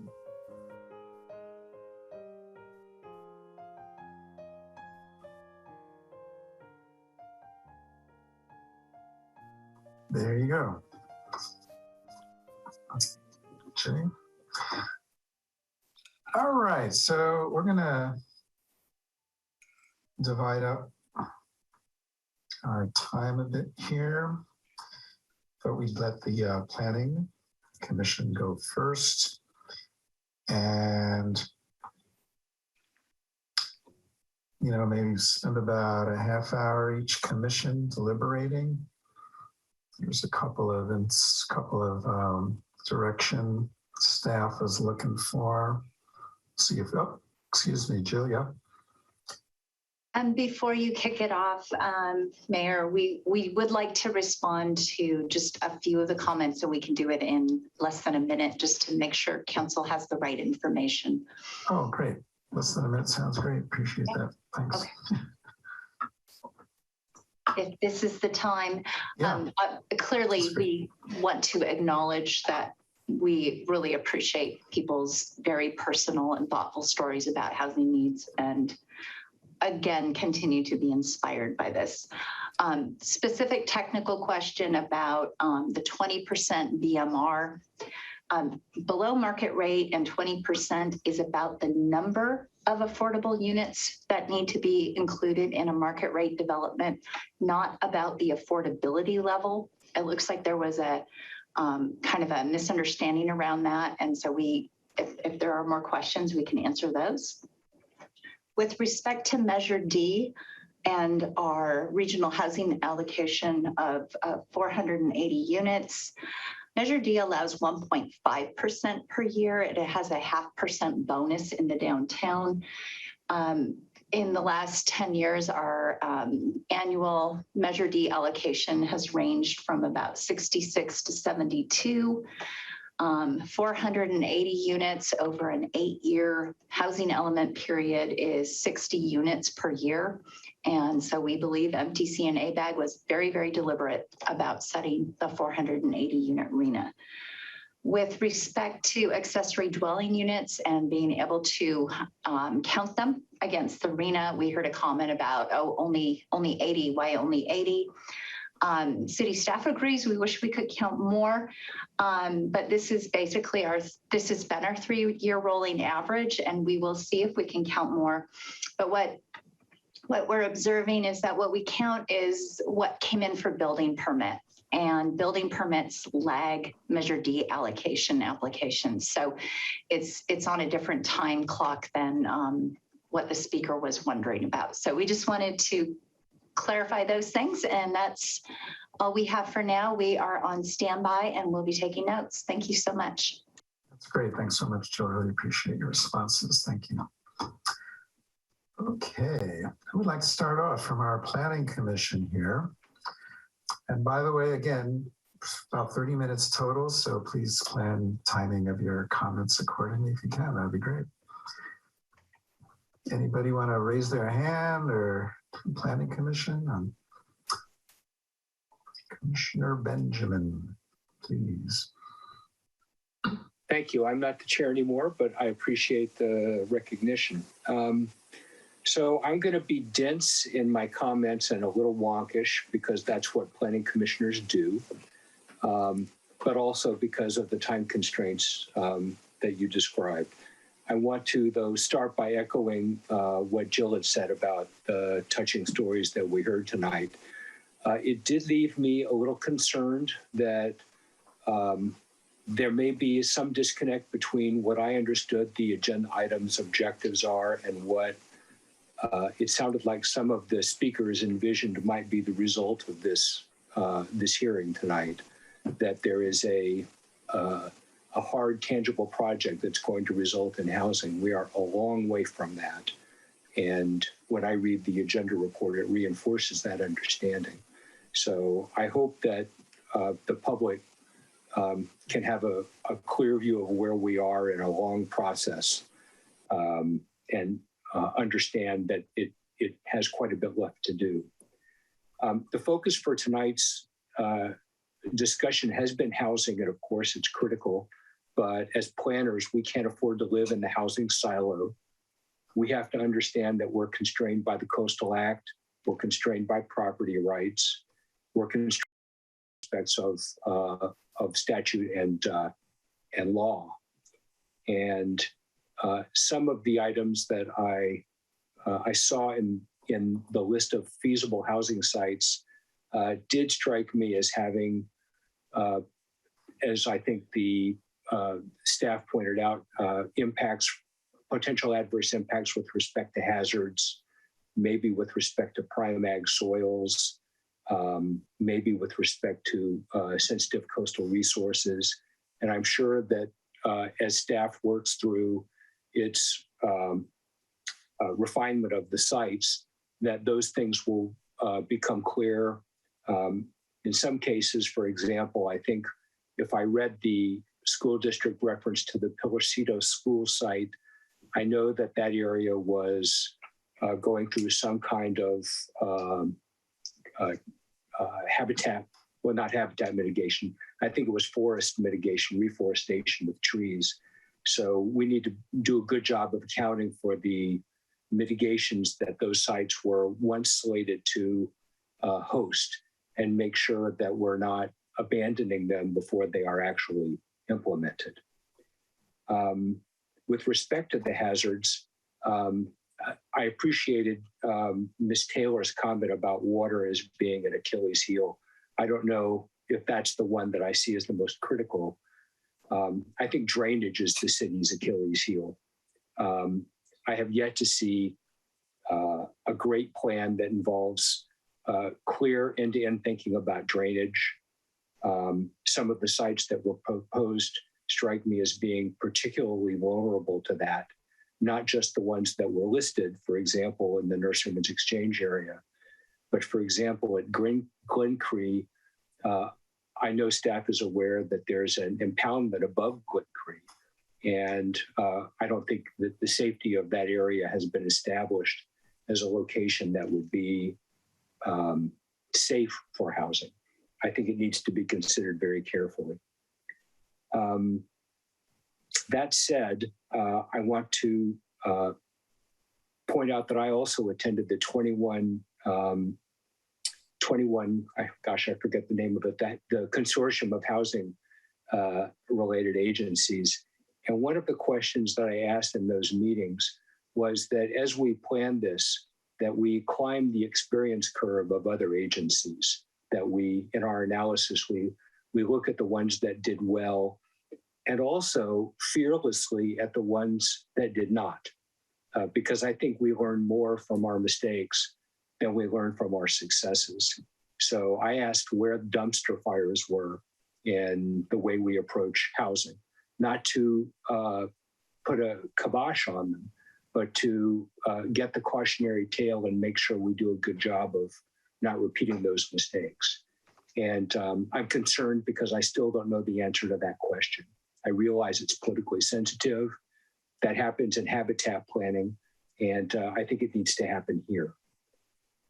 With respect to the proposed Measure D changes, shifting to that topic now, I felt that many of the recommendations seemed attractive. In particular, the old Measure D map was actually a redevelopment agency map. And as the council has identified a different area for concentrating housing, I do think it makes sense to redefine our objectives for housing, but to do it narrowly, not to do it in a carte blanche that transfer outside anywhere, provided it might meet one or another criteria is worthwhile, but really giving very high weight to densification in the area that you've identified as the downtown core, you being the city council. And to that extent, I'm not afraid of increased densification in those areas as an incentive to achieve those goals. and reducing incentives in other areas. Similarly, if it is legally, if it passes legal muster for us to emphasize, to turn the bill towards more affordable housing, as a planner, it's clear that that's a requirement that needs to be met, and I would look favorably on that. But I do think it needs careful legal scrutiny. It certainly will get it one way or another. Several of the sites that were identified as potential housing in this look to me like they did have some prime ag soils and coastal resources in addition to being exposed to hazards. So I know that staff will be paying careful attention to that. There was a reference in the staff report to a need for Coastal Commission certification. And I think in the appendix, it also pointed out that if we were going to change Measure D, of course, that would also require a plebiscite. So I want to be sure that that is not lost on the public in discussion. I think I could go on with quite a few other items. I'll just close with pointing out that as I understand our objectives for RHNA, the Regional Housing Needs allocations, our job is to make sure that our zoning and general plan laws don't get in the way of providing it. And I'm concerned that that could morph into we have an obligation to build it. And I don't know if our public agencies are up to that task. I think it's a very risky proposition for our city. So I'll leave it there and let my colleagues speak to other concerns and be happy to try to answer questions to clarify my points. Thank you for your time, Mayor. Thank you, Commissioner Benjamin. Who'd like to go next? Planning Commission, it's okay if you don't have anything to add, but just check it in. Councilmember Polgar.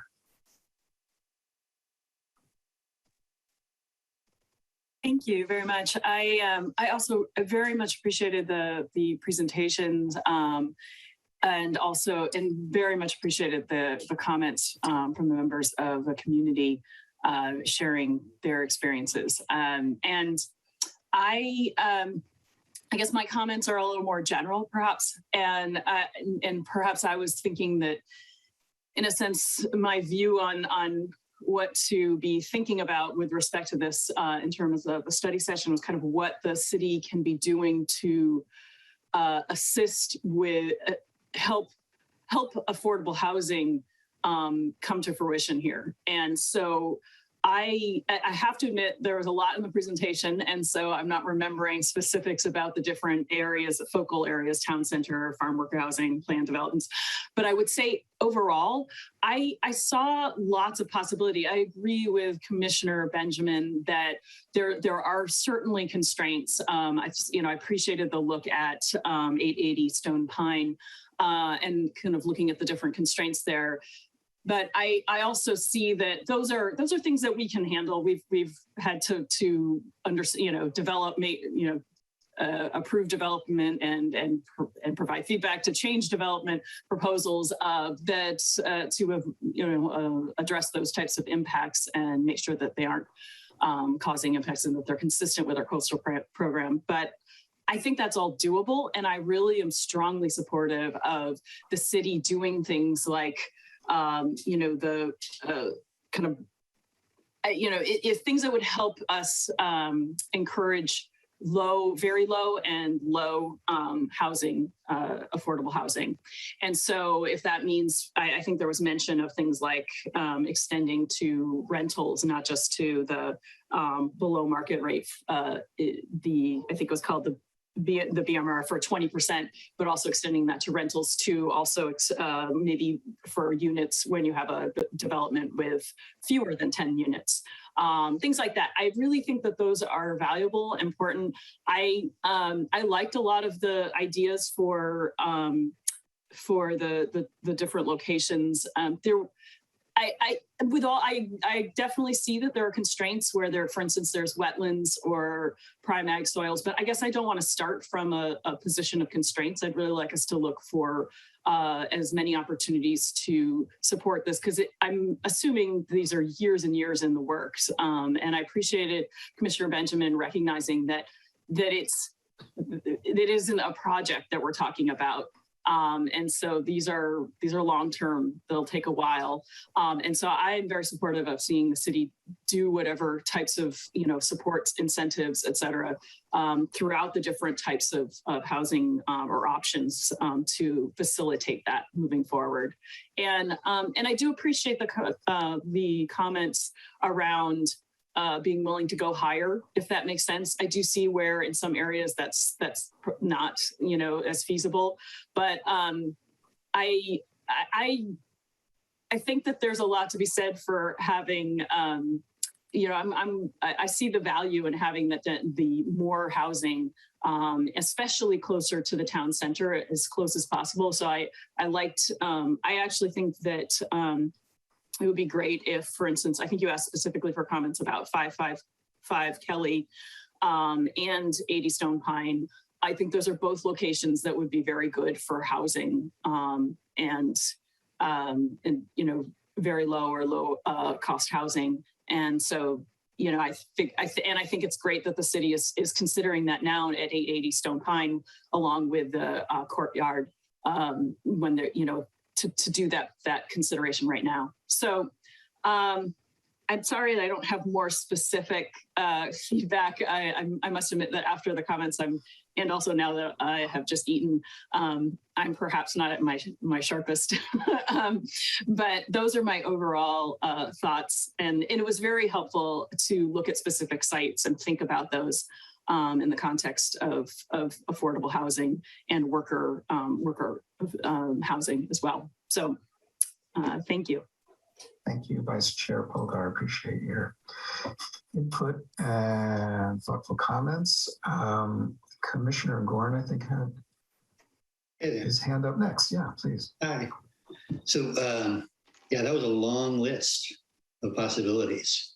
It was a lot longer than I thought it was going to be.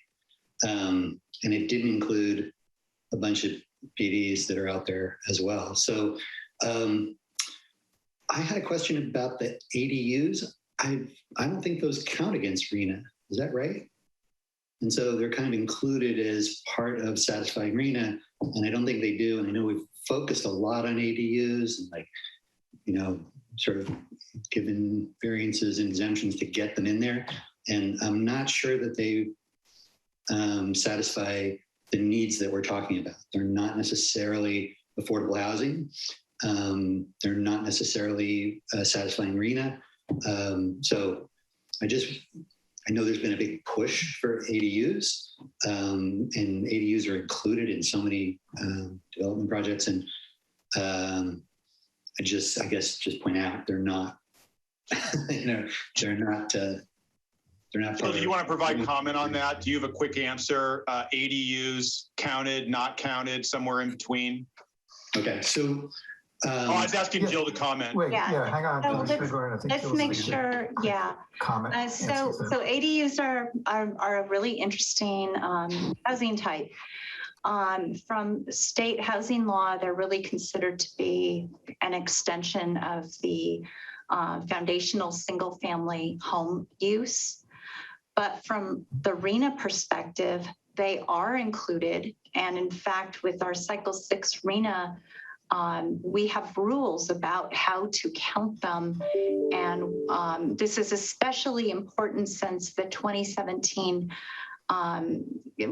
housing law updates for ADUs that were followed up in 2019 and have really opened up their production. So they in fact are included in RHNA, and the affordabilities that are associated with our prediction for how many units may be built over the housing element cycle is based on rent studies that are being conducted locally. And so we are following along with that 21 Elements consortium group that Commissioner Benjamin already referred to, and we can count them. I do want to note that land use plan also included ADUs as housing units that were included in the build out. We put 500 ADUs in the build out for the land use plan, and we were counting them as being occupied at about half of what a typical single family home would be occupied at. And this was for the purposes of tracking population growth, water demand, and sewer capacity constraints. So a lot of background has gone into this, and we're happy to dig in more, but just rest assured they can be counted. Joe? Okay, well, go into that answer the question. Yeah, that's great news. Still wouldn't really count them as, I mean, I know you want to count them as affordable housing. So I didn't really expect an answer. Just raising that issue as like, they're not really like the be all end all, but that's fine.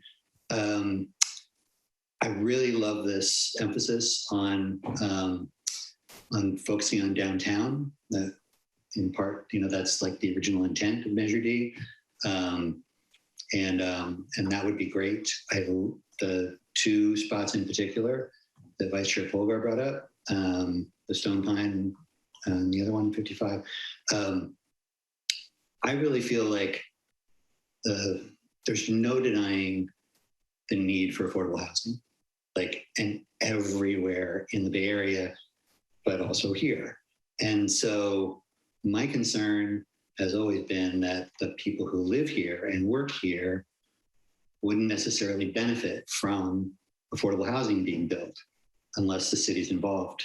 And that it would be great if those downtown areas that are a little bit larger, like Stone Pine, it would have some kind of like guarantee, some sort of city buy-in, so that the people who are here would get in. Because, I mean, I know rents are really high everywhere else as well. If you hear there's affordable housing in Half Moon Bay, just like with the senior center, you're going to run here and get them. And so, I understand those people also will work here, but it'd be really good to build the housing for the people who are here. So it strays a little far away from Planning Commission, I know, but that's been my concern. That's all. Thank you, Commissioner Gorn. Appreciate that. Person Ruddock. Thank you, Mr. Mayor. I know that nobody in this meeting tonight needed a reminder about the importance of housing and especially affordable housing in Half Moon Bay, but this is one of the best attended city meetings that I can remember in a long time, more than 80 attendees. So it's we're right, of course, to have our attention on this. And I'd like to add my kudos to Brittany and to Jill for the energy that went into this survey of the sites. I like the fact that you started with the newly certified land use plan this year that has numerous designations and policies to hopefully help us address this, including, maybe most importantly, the workforce housing overlay idea. And I think it's great that we have at this point in time today a long list of these potential sites. And we know that not all of these will come to pass, of course. So having a long list of sites at this point in the pipeline is a good thing. When I read the city manager's memo yesterday, comparing Stone Pine and Upper Glen Cree areas, I applaud you, Bob, for the meticulous list of the factors that need to be considered as we consider sites. And I don't think tonight, I don't want to offer a lot of detailed feedback on specific sites, but I think there's the basis there in Bob's memo for the right kind of analytical examination of all of these sites. I would say that the sites in the town center, both private and publicly owned, because of the importance affordable housing because of the importance of proximity to services, circulation issues, potential impact on biological resources and prime ag soils. I would tend to believe that the town center sites would potentially be more valuable and more likely to be successful. Excuse me. One of our speakers earlier mentioned a couple of elephants in the room at tonight's meeting. Well, to me, the elephant in the room is this question of how does the city can't solve this problem alone. No municipality can. And the solution is going to rest in finding the right partners, the right developers, and the right incentives to be able to partner with developers to make this happen. And I think that we're going to need a much more aggressive and robust approach to that than we've had in the past. The realities of the economy in Northern California, the housing market, these realities are, it's hard to find developers who have any interest in talking to you about these affordable housing projects. So I would urge city council and staff going forward, let's bring the same positive energy that you folks have put into this so far with this list of sites. Let's put that same energy into being imaginative about how the city budget can morph in the future to make some real incentives possible. It's got to be something more than a couple of % here and there. I think it's going to be something that's got to be powerful financial incentives, whether it's fee reductions or some of the other things that Jill covered, probably all those things and more. I think it's going to take that to be competitive with other municipalities and to make that happen. I think that's where we will succeed or fail at this. Thank you. Thank you. Thank you for that. Thank you, Chairperson Reddick. And you'll be very happy to know that we are proceeding with strategies that are just along those same lines. Perhaps a little different model than you're talking about, but we'll get to that soon. But yes, we are definitely exploring healthy, good partnerships with certain groups. So thank you. Excellent. Thank you. All right. I don't see any other hands raised. I really appreciate that feedback from the Planning Commission. We will be working with the Planning Commission and always appreciate their insights and input as we look at it, as we look at a number of these sites. And I think we are exploring partnering with folks who expend as much due diligence about the feasibility of sites as we do. So I'm very optimistic. Okay, let's move on to council deliberations. Our time is okay. And who would like to start council deliberations? Boy, I put my eyes down for 2 seconds and then there were 2 hands. Who had their hand up first? Anyone know? All right, someone's pointing. So I guess you're pointing to Councilmember Arbach? Good. All right, thank you. I'll go first. I think it really does go without saying that housing is really one of the most important things that we have to deal with in terms of the quality of life in Half Moon Bay. And I'm really grateful for the presentation. I think that Jill and Brittany did a really, really fine job of laying out the land. And I appreciate very much what we learned and what I hope we will continue to learn. So I'm proud of what we've done so far, but it's just the beginning, as Jimmy Benjamin said and Steve Ruddick said. I have a couple of minor comments and then the big one. First of all, about 555 Kelly. I learned for the first time that, contrary to what I had heard, that it had to be knocked down because of the asbestos and the other hazards before we could begin to use that land, that it might be rehabable. So it's really been an embarrassment, if you think about it, for all the couple of years that we've held on to that 555 Kelly. And I would like to direct staff to consider using it in a really constructive way, including maybe having an adults with disability facility there.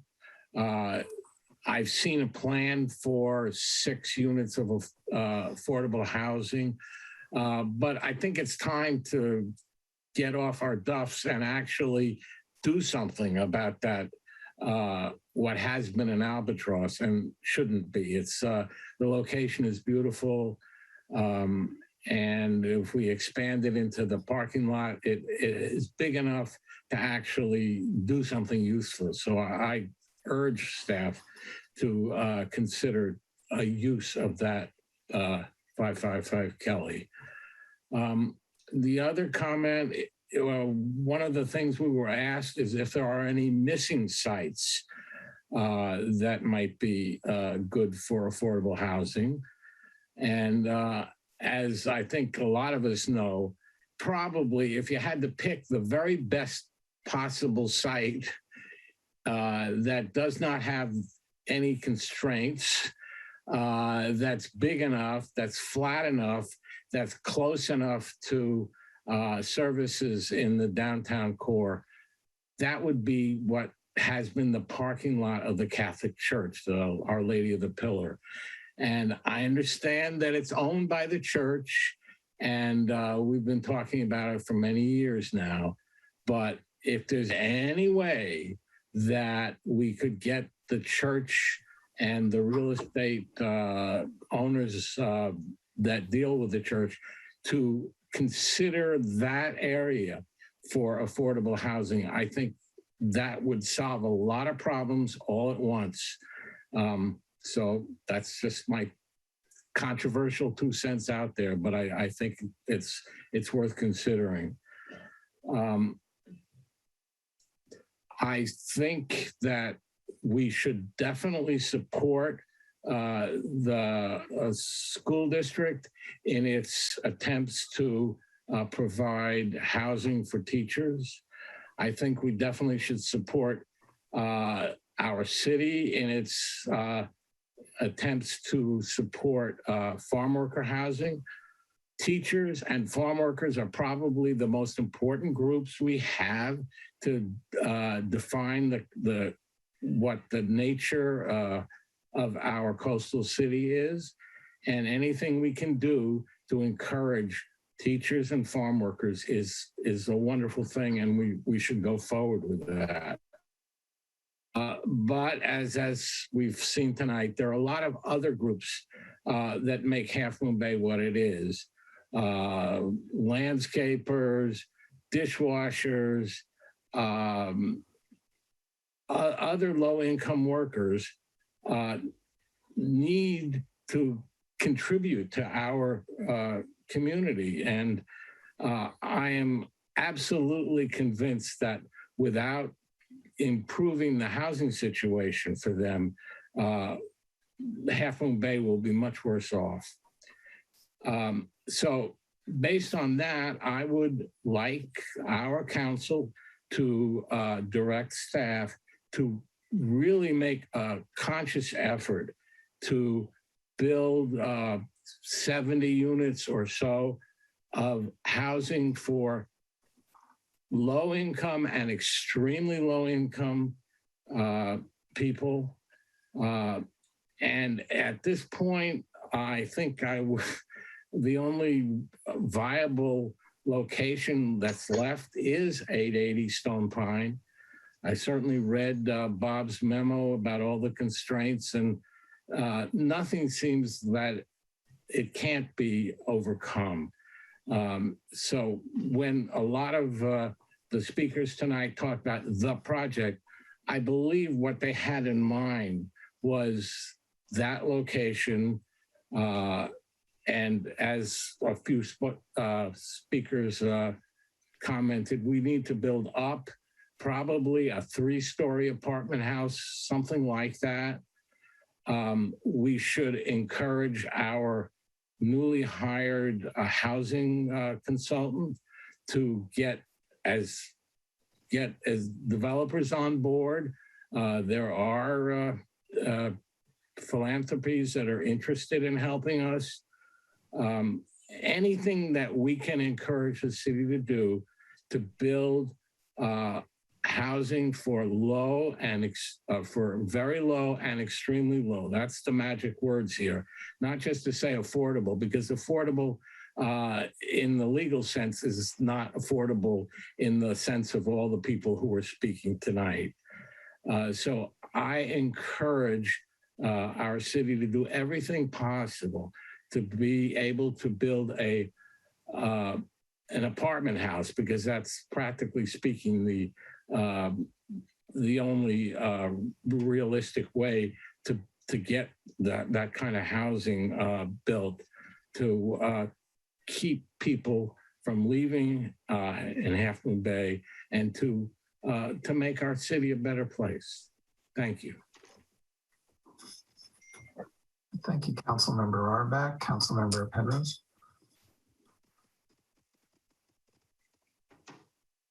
Yes, I'm not going to repeat a lot of what I've heard from the commissioners and Councilmember Rohrbach tonight. I am in accord with almost all of it, especially to thank both Jill and Brittany for the tremendous task that they've undertaken. This is a huge, huge task. And the amount of detail and the amount of work that has had to go into it is monumental. I think, however, that it's time to put our foot to the pedal. As a council, I think it's critical that we pick a site or 2 sites and ask staff to concentrate on them. I don't want to have staff's time taken up investigating every possible site any more than they've already done. I think unless we had a developer come in and say, look, I'm ready to develop the Glen Cree, then I don't want staff spending their time on it. I would like us to pick a site and get a project built. I'm not necessarily in favor of an apartment building. If there's any way we could do duplexes, triplexes, I'm happy to go up to 3 or 4 stories in the town center. But I think you could make something more like a village and more like Half Moon Bay than an apartment building. I think that's possible. The 2 sites that I look at and that I think are the most reasonable to start with are Stone Pine and 555 Kelly. And my reason for that is that one of the largest costs for building low-income housing is land. The city owns this land. We've already got the land. So we've reduced our costs by a tremendous amount if we're talking about building low-income housing. The idea that Stone Pine will take a lot of work to figure out is not a reason not to do it. It's a perfect location. It always has been. It is downtown, and that's what we're talking about. If we can't do something at Stone Pine, if we can't do something at 555 Kelly, I don't know when we're ever going to get anything done. If we already own the land and we can't build something on it, that says there's something wrong. And we've owned the land at 555 Kelly for several years now. and it sits there. And I understand that it's not been easy, and I'm not saying that anybody has not been doing the necessary groundwork, but the groundwork is beautiful. It is complete. It is, well, it's never going to be complete, but it is extremely well thought out, an extremely well designed study. And I don't have a whole lot more to say, except that I'd like us to focus on getting a site. We know that there are nonprofits out there. We know that there is grant money out there. Let's come up with a plan. Let's come up with a site. Let's work on one or two places and go for it. And that's all I have to say for right now. Councilmember Penrose, Councilmember Jimenez. A lot of things to say. First of all, I want to say thank you, Jill and Brittany. It was a great presentation. Thank you for the commissioners for your comments. Thank you, muchas gracias a todas las personas que nos acompañaron hoy en la junta, hicieron su comentario. Thank you everybody who was part of the meeting and for your comments. The project, you keep hearing, the project. That's meaning there is hope. That today, the city of Half Moon Bay, we actually are looking forward, to build housing for our community. The project today means hope. That's the word, hope. I know a lot of stories in Half Moon Bay. One part of the presentation was talked about building farm worker housing in several farms at the nurseries. Let me tell you a problem about that. The owners of the property take ownership of the workers, and that's not right. I personally know about a family that's about to move out for where they live. The husband worked for the farm. The husband got injured, not able to work anymore. So now they have to move out. That is a problem when you build farm worker housing in farms. So that's happened throughout the coast. Pescadero, Half Moon Bay, El Granada, I know a lot of stories about that. There is a problem with, crowded living. You heard from Anna, who lives in a 1-bedroom with 3 children. Other families that live in a 1-bedroom with teenagers. That is a big problem. That's why today, actually, many people could not enter the meeting. We would have more than 100 people easily. But it was difficult. If you would have been at the community center, we've had a full room.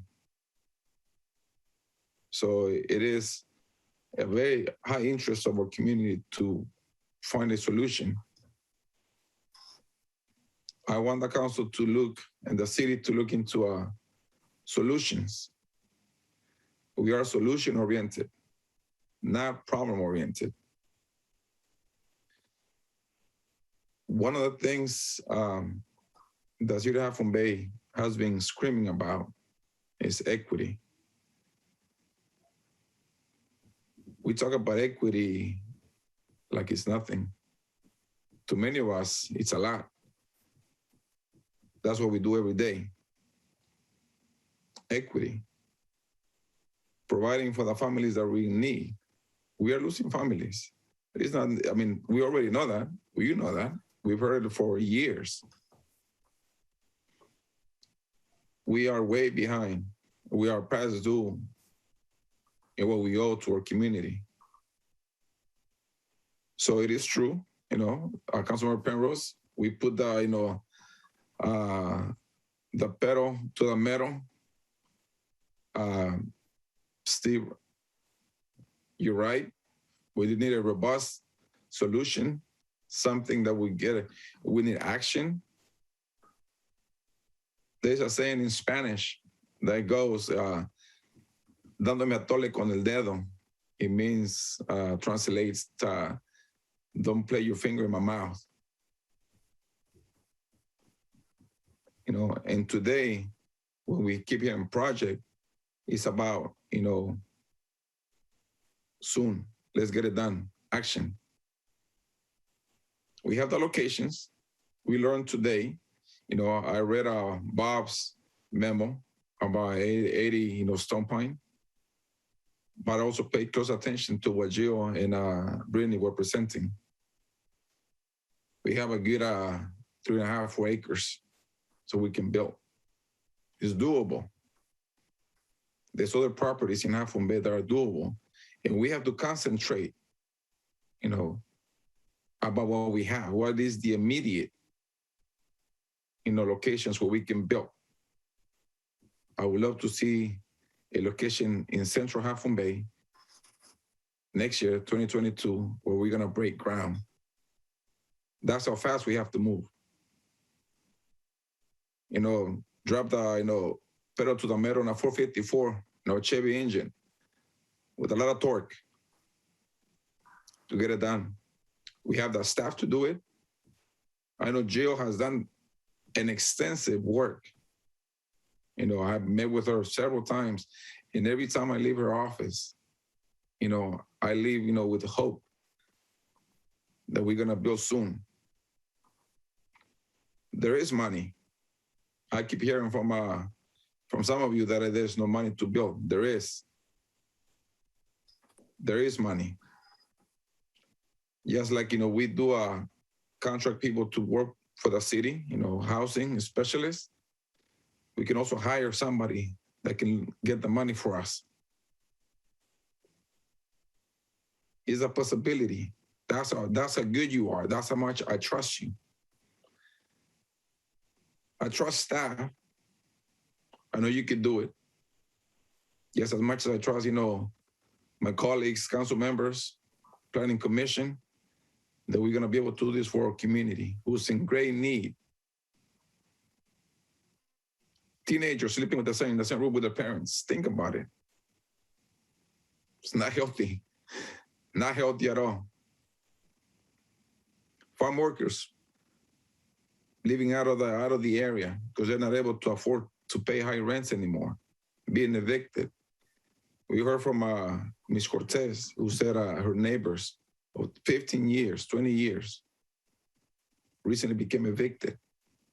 3 generations became evicted.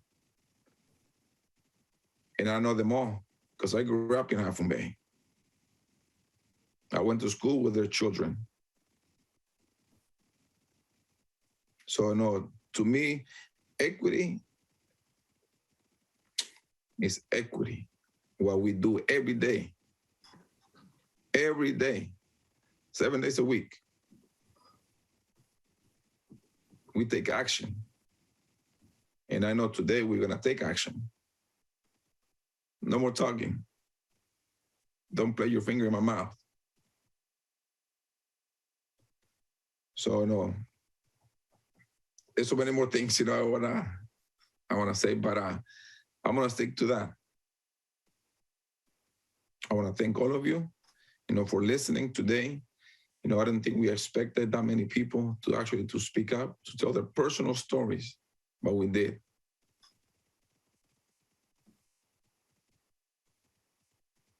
So thank you, and I'm looking forward to some action. 2022, let's break some ground. We got the land, we got the money, let's do it. Thank you. Councilmember Jimenez, Councilmember Ruddick.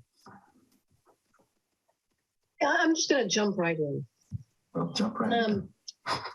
I'm in favor of prioritizing a project at 555 Kelly. You know, just we're out of the gate. Here are your marching orders. Deal with 555 Kelly. I'm in favor of expanding over the parking lot. It's a great location. You know, it's close to services, close to the schools, you know, close to public transit. It just has, you know, a lot going for it. You know, whether it's, you know, disabled housing or co-housing or, just essential worker housing. I don't know what it has to be, but I think it's a perfect location. I'm not feeling, very positive about Stone Pine, honestly. And just a little background. So when years and years and years ago, when I was on the council and they were in the process of developing or getting ready to approve Moonridge, I felt very strongly that the Moonridge housing needed to be in town in Half Moon Bay, not out, in some canyon at the end of Miramontes Point Road. It's far from services.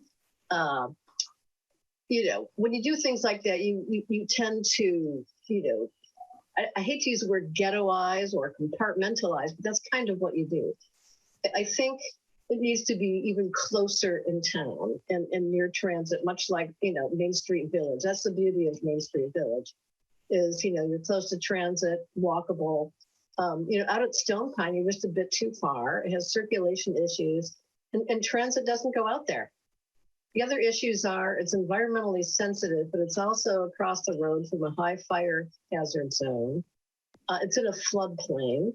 It's in the dam inundation zone. It would be next to a corporation yard that has its own sort of, issues around, toxics, contaminants, cleaning fluids, what have you. I just don't think it's a great location. If we're going to build affordable house below market rate housing, I agree with people who talked about how affordable housing doesn't really frame it appropriately. You want people to have easy access to services. So I think it belongs right in the center of town. And the other thing about Stone Pine is that it offers opportunities for other public needs. Really, I think we should be looking at, flood storage, probably at 92 and 1, instead of a pumpkin patch. And then, I think Stone Pine offers that possibility as well as, electric infrastructure like microgrid or solar, what have you.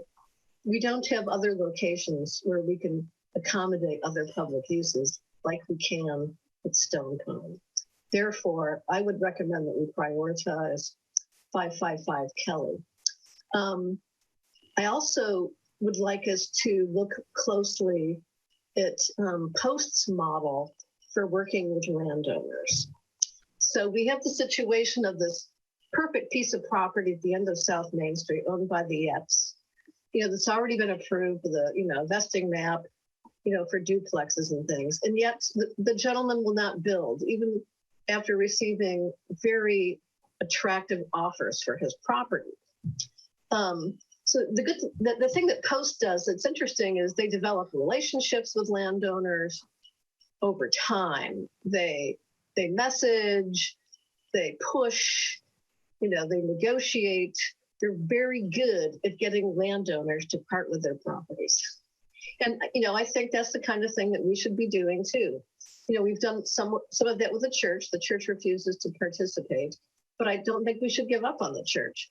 So I think, our housing specialist and staff needs to talk to Walter Moore and others at Post who've been very successful at securing land for the public interest. So I think that has to be a key part of this.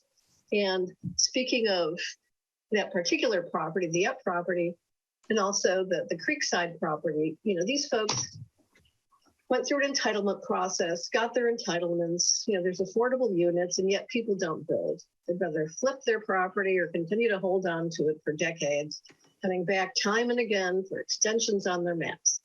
I say, if you give them entitlements,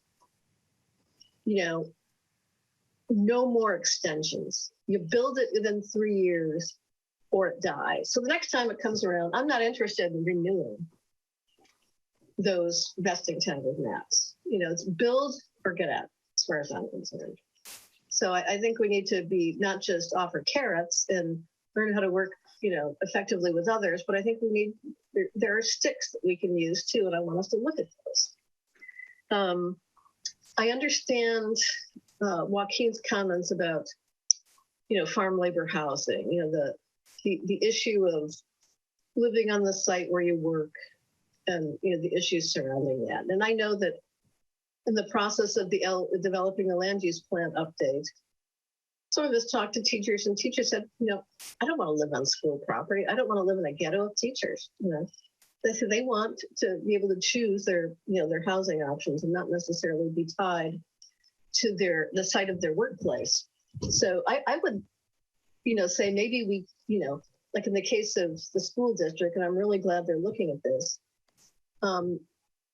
maybe providing some flexibility to saying it doesn't have to be workforce housing, but it can be,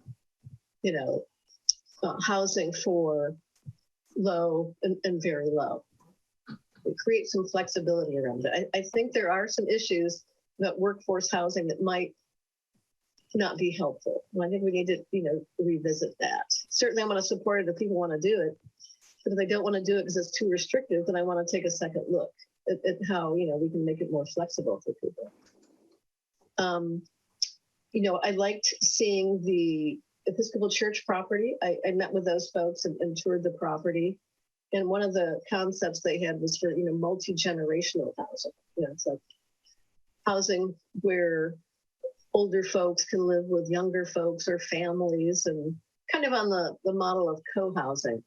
And I know that Senator Becker, who's our state senator, had a bill this past year that was signed by the governor, supportive of multi-generational housing. And I'm guessing over time, if not this next budget year, there may be, money for pilots and, actually doing on the ground projects of multi-generational. So, I'd like us to continue to work with them. And I know there's some environmental constraints there, but I think there are places where you could build. And, I'd be in favor of it. Years ago, when Post was, buying the Wavecrest property, and you show, a piece of the Wavecrest property that Post owns there,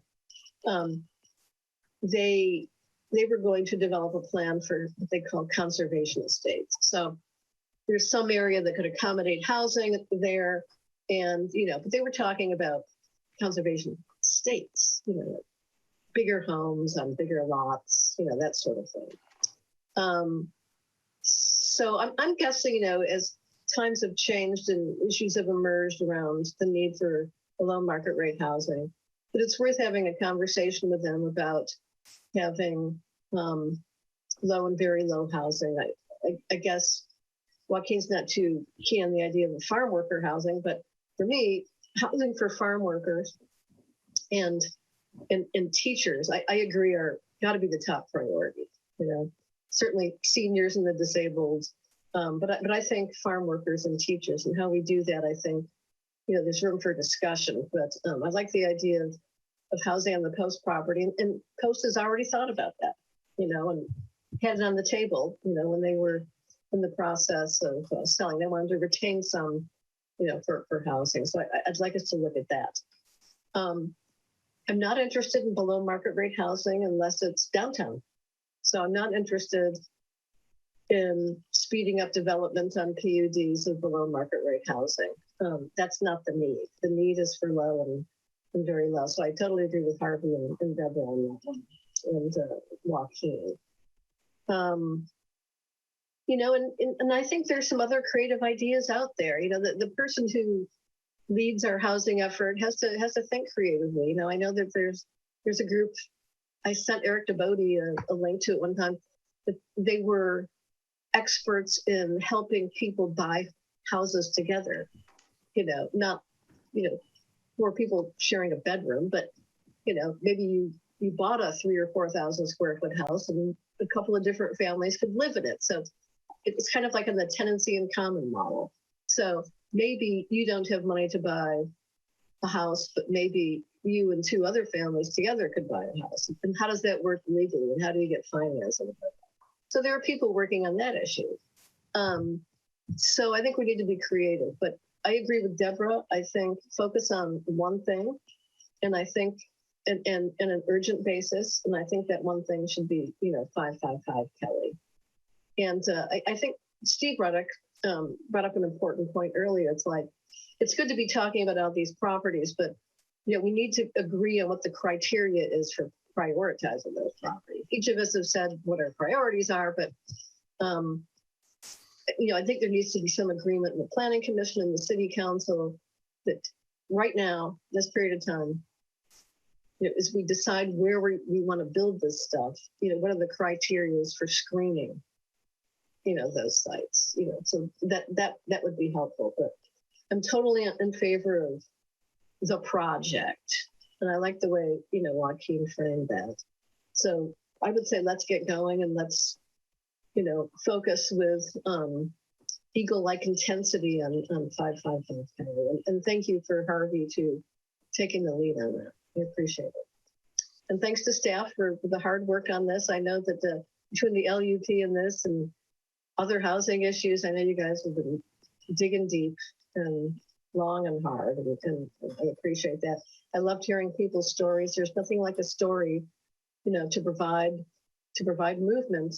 If you don't make it personal, it's not going to register. So I appreciated all those that showed up this evening and at past meetings to talk about their stories and their needs. And I hear you. And to the extent we can, I want us to help. So I'm ready to move on to Robert. Thank you, Councilmember Rudd. I appreciate it. Let's see. Well, first of all, Joaquin, I like when you said the project is about hope. And actually, that kind of makes my evening, just hearing you say that. Because I really agree that is what the project really is about. And keeps everybody kind of on the same page. So when we, the words we use sometimes are important because people react to words. They have a lot of biases and there's politics and, people, when we use the word workforce housing, a lot of people like that. It's a really good word to use politically. People say, yeah, I want teachers, I want this and that. But those of us who've been doing this for a while, I know I've been trying to avoid the word affordable housing since the first month I became a council member because it confuses the issue. We're talking about low income and very low income housing. And most of the workforce, including teachers, farm workers, whatever, guess what? They all fall into the state characterization incomes of low income, okay? They're already low income. So that's great. You don't have to separate it out. To me, it's not so important. They're low income or very low income. That's the kind of housing we want to build. So, to the Brown Act, I've only shared some of the things I've been working on with one other council member. And the reason I'm really hopeful is that I think we have a really good strategy in place right now that I've certainly been working a bit with staff. And the reason I'm very hopeful is when I look around our city where we have low income housing, all the sites of low income housing that have already been built have been mentioned this evening. And a vast majority of it has been built by two nonprofits. One's Mid-Penn, one's Mercy Housing. And it's really good housing, right? I mean, everyone agrees it's quality. And they administer the housing too. It comes with the package. And they find the funding for it. And they use a lot of due diligence in figuring out which sites are most viable for solid housing. And I'm hopeful because the proof is in the results that we've already had with organizations like that building housing here. And sometimes organizations like that, they could be a little wary of working with certain towns if they feel that there's going to be a lot of NIMBY action in the city and a lot of pushback. And on the coast side, we've seen that. We've seen pushback on some projects, no high density housing, we've seen that. And so, I met with staff and a few of those organizations, and I said, look, I know you have concerns about that. And right now we have an extremely progressive city council. We are a progressive city council. And every single person on this city council is 100% behind building low income and very low income housing in this town. And I said, you have my word on that. That is solid. We will work, an organization that wants to work with us. And we will provide cover for any NIMBY stuff or any pushback. This council will stand up to that because the housing's been great. That's the easiest argument in response to that. We have great housing. Someone ran against me, I don't remember she used the word, oh, we don't want low income, Mike Cross ghettos. I said, like, what the hell are you talking about? Look around. This is great housing we have here for low income. And that includes for seniors, includes for farm workers, anyone who qualifies as low income. So the good news is those organizations, we've gotten feedback that they are actually really positive about working with us. Sat down with them, met with some staff members, and they're very positive. And they've been touring the very sites that we've been talking about. So my feeling is, instead of us, worrying about, just which is the best site and which staff should we be putting a lot of time into, why wouldn't we get input from some of these incredibly reliable partners who do an incredible amount of due diligence, an incredible amount of work, do a lot of work around, they understand the whole process. And very strategically, Jill has brought on a housing consultant who works with these groups, which even looked even better to them when they found out that, yeah, we have someone who knows how they look at projects. And so I want to see what these folks who are looking at some of these sites are thinking, which ones, for them meet some of their requirements. And if you want to start, get things moving like I forgot the car you mentioned, pedal to the metal, menace, but which was that? 54 engine. 454. All right. Once we get that interest, we're talking Lamborghini horsepower, and the projects take a long time, to get all the certifications and put together all the fundings and stuff. But I think that, they see a council here. There's some representatives from those organizations who've been in our audience tonight. They see a very motivated council. They see a very motivated planning commission. I think, we're the kind of city that they know they can partner with and build a pretty trustworthy relationship. So, and, they might be looking at adjacent properties sometimes, we can get the units built. To me, the devil isn't so much in the details, but working with a very trustworthy partner who has already had huge success in this community building housing. And, Councilman Rarbach, you mentioned the church. Believe me, when the right conditions may come up there and some of it's political, fantastic. We have checked it out with a lot of due diligence. And yeah, there's some stories there. And I think, anyway, so I just want to stay with a good strategy. We have partners who are interested in doing this. Let's hear from them after they look at some of these sites and get input. And I'm sure, those other low-income projects that were built here, they weren't built overnight, but they were built with a lot of due diligence and a lot of care and a lot of cooperation with the city. And so, Chair Ruddock, that's what I was talking about when I said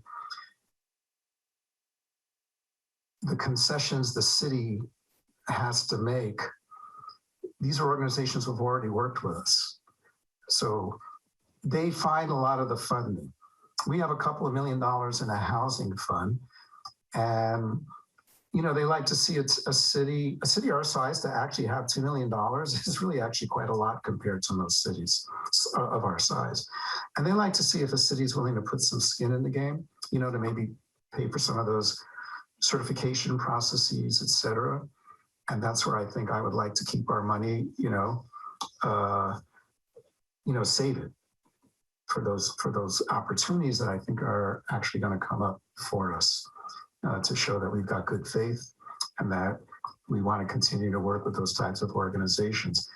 And it just feels like smart, not just rushed, but smart and safe to work with partners who we feel do really great work. So that's the strategy I've been pursuing. I think it works for everybody. And I think it's great that we have a housing consultant who can help really cultivate those relationships even more deeply. And so that's how I see it. So I'm not normally a wide-eyed optimist. I grew up in the Bronx, and so I could be pretty cynical. But I'm feeling pretty positive about what lays ahead for us because of the pieces. Serendipity is when it's not luck. It's when the opportunity comes, you're ready. And I think just a lot of things were the right readiness and people were ready. And let's not forget, we are really an attractive place for folks to want to build beautiful housing. So it's, we're as attracted to some of those partnerships as the partnerships are to us. So that's a good thing. I think there's a lot of mutuality there. Okay, I'm done. Councilmember Rudder, do you have your hand up? Did you want to speak again, or is it just up? Okay, thanks. Jill and staff, I don't really know if you got all the direction you were looking for here.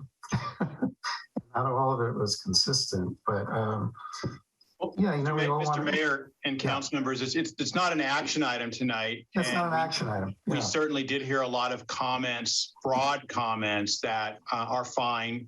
And the comments we heard from the planning commissioners were at a broader level and well taken, and we all took notes. Some of your comments were in that category as well. But when it comes down to kind of a more specific strategy, I'm not sure we did hear a consensus. Again, we're not asking for a vote, but my summary is that, yeah, there's some differences on your direction. Certainly a couple council members picked up on the point and said we should focus on one property. A couple said that, but maybe didn't know which one. Councilmember Ruddick was clear. She said focus on one property and it should be 555 Stone Pine. Maybe another council member was clear about 880, but I think I heard both Rarbeck and Penrose mention both 555 and 88 Stone Pine. So if there can be a little dialogue among the five of you to get some clear direction. And then, of course, Mr. Mayor, I don't want to leave you out at the end there. You spoke last, and you were kind of leaving all three open and wanting us to do a little more evaluation on all three and let some other experts that we are having conversations with, other people that might become part of our team as we move forward, be it consultants, our new housing person that Jill hired, any other partner that we might enlist, help us make that decision. So we heard different approaches. We can take that and run with it. But if there's any dialogue among the five of you where you sharpen that a little bit, that would be appreciated. Okay. Let's see. It was Rarbach, Ruddock, and then Penrose. All right, thank you very much. I appreciate that. It was Rarback, Ruddock, and Penrose. All right, you all know what to do. You all know which turns to take. So go to it, Councilmember Rarback. Thank you. I'm perfectly fine with what the mayor just said about partnering with people who know how to build low income and extremely low income housing. That's fine with me. I just agree with Joaquin that it's time. I understand the constraints on 880. I'm not saying it's an ideal place, but it is a place.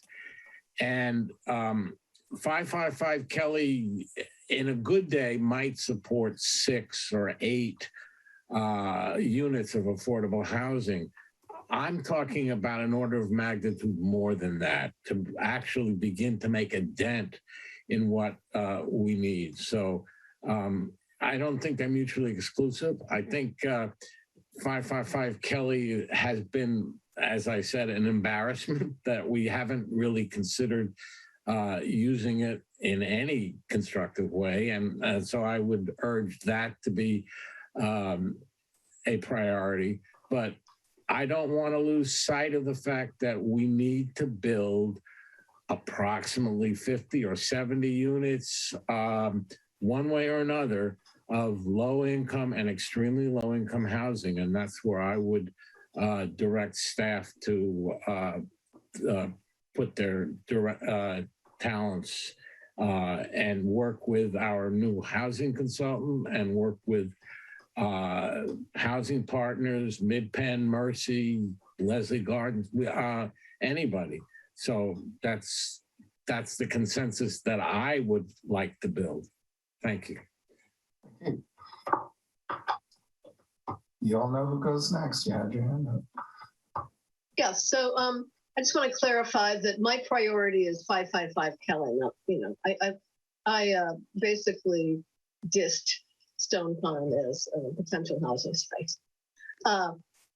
The good thing about in the immediate downtown area is that you can accommodate more height, I think. And I know people have pushed back and said, well, let's not go more than 3. I would support, 4 stories. But I think if we're talking about 555 Kelly and push out into the parking lot and then go up, we can accommodate more units. And it's okay for these to be, small units too. They don't have to be 2 bedrooms or, what have you. It could be studios. But I would recommend that we don't get into a long argument trying to narrow it down tonight. But I'd like to see staff collect the comments and, produce a staff report that sort of, summarizes the conversation among planning commissioners and counselors, giving us time to think about it and then seeing it in writing and then using that to help us, formulate a final position. We still have to talk about other things tonight. It's already, 8:40. I would recommend that we don't spend a lot of time, narrowing down to specific guidance tonight, but take all this information and bring it back to us in a form where we can, reread it and have some time to, have it percolate.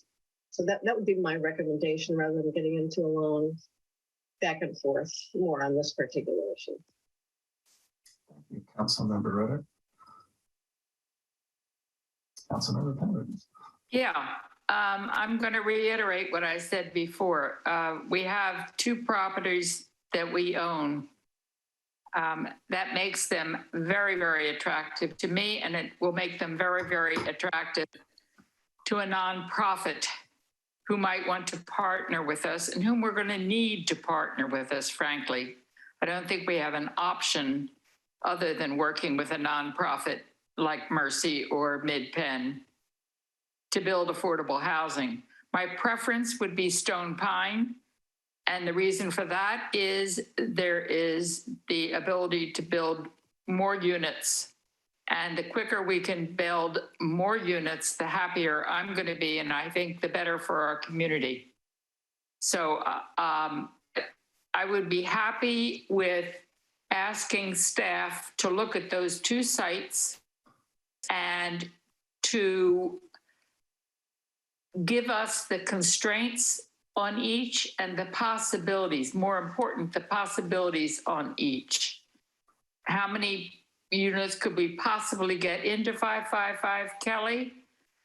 And how many units could we possibly get into Stone Pine? I guess that's where I'm coming from. I'm not tied to Stone Pine over 555 Kelly. I'd like to see a little bit narrowing down of the possibilities for both.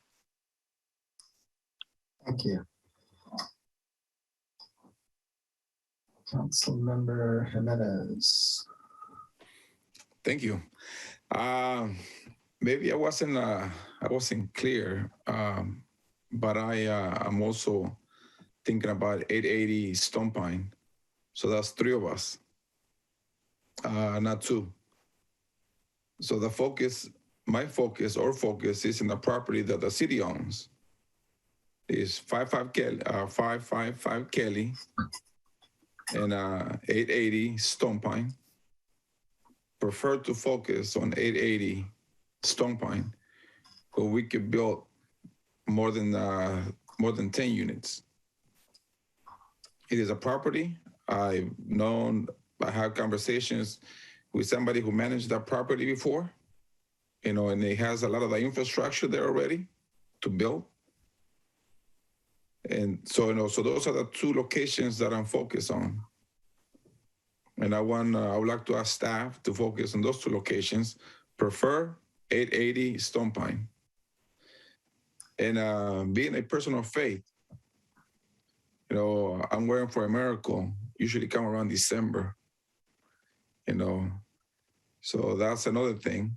I don't give up on anybody, I don't give up on anything. So waiting for the miracle on the December, something to happen. But 880, it's a place where I would like to focus housing for a community. Very low income, extremely low income, for a community. We have it. Let's do it. It's built. Thank you. Thank you. Well, Mr. Mayor and council members. Oh, I see Councilmember Ruddick has her hand. Well, I'm going to speak first. I just want to clarify something. Yeah, please. So if you're going to look at Stone Pine, I'd like to see the phase 1 and phase 2 environmental reports that were previously done, relating to potential contaminants on that site, as it was an ag property. And I understand that, methyl bromide was, pumped into the soil. That's why there was lots of plastic over it. I want to see any and all environmental documentation that was produced reviewing site contamination. Thank you. Okay, so my way of looking at this is, first of all, I don't like to I'm not making any assumptions. I'm learning with all the other work I've been doing these days, do not make assumptions. So I see the conversation here going around, okay, we're looking at constraints. Councilmember Penrose, what you were talking about, looking at what are the constraints? You want to know what those constraints are. And then this idea of favoring a few properties, because right now we own them, they're public property.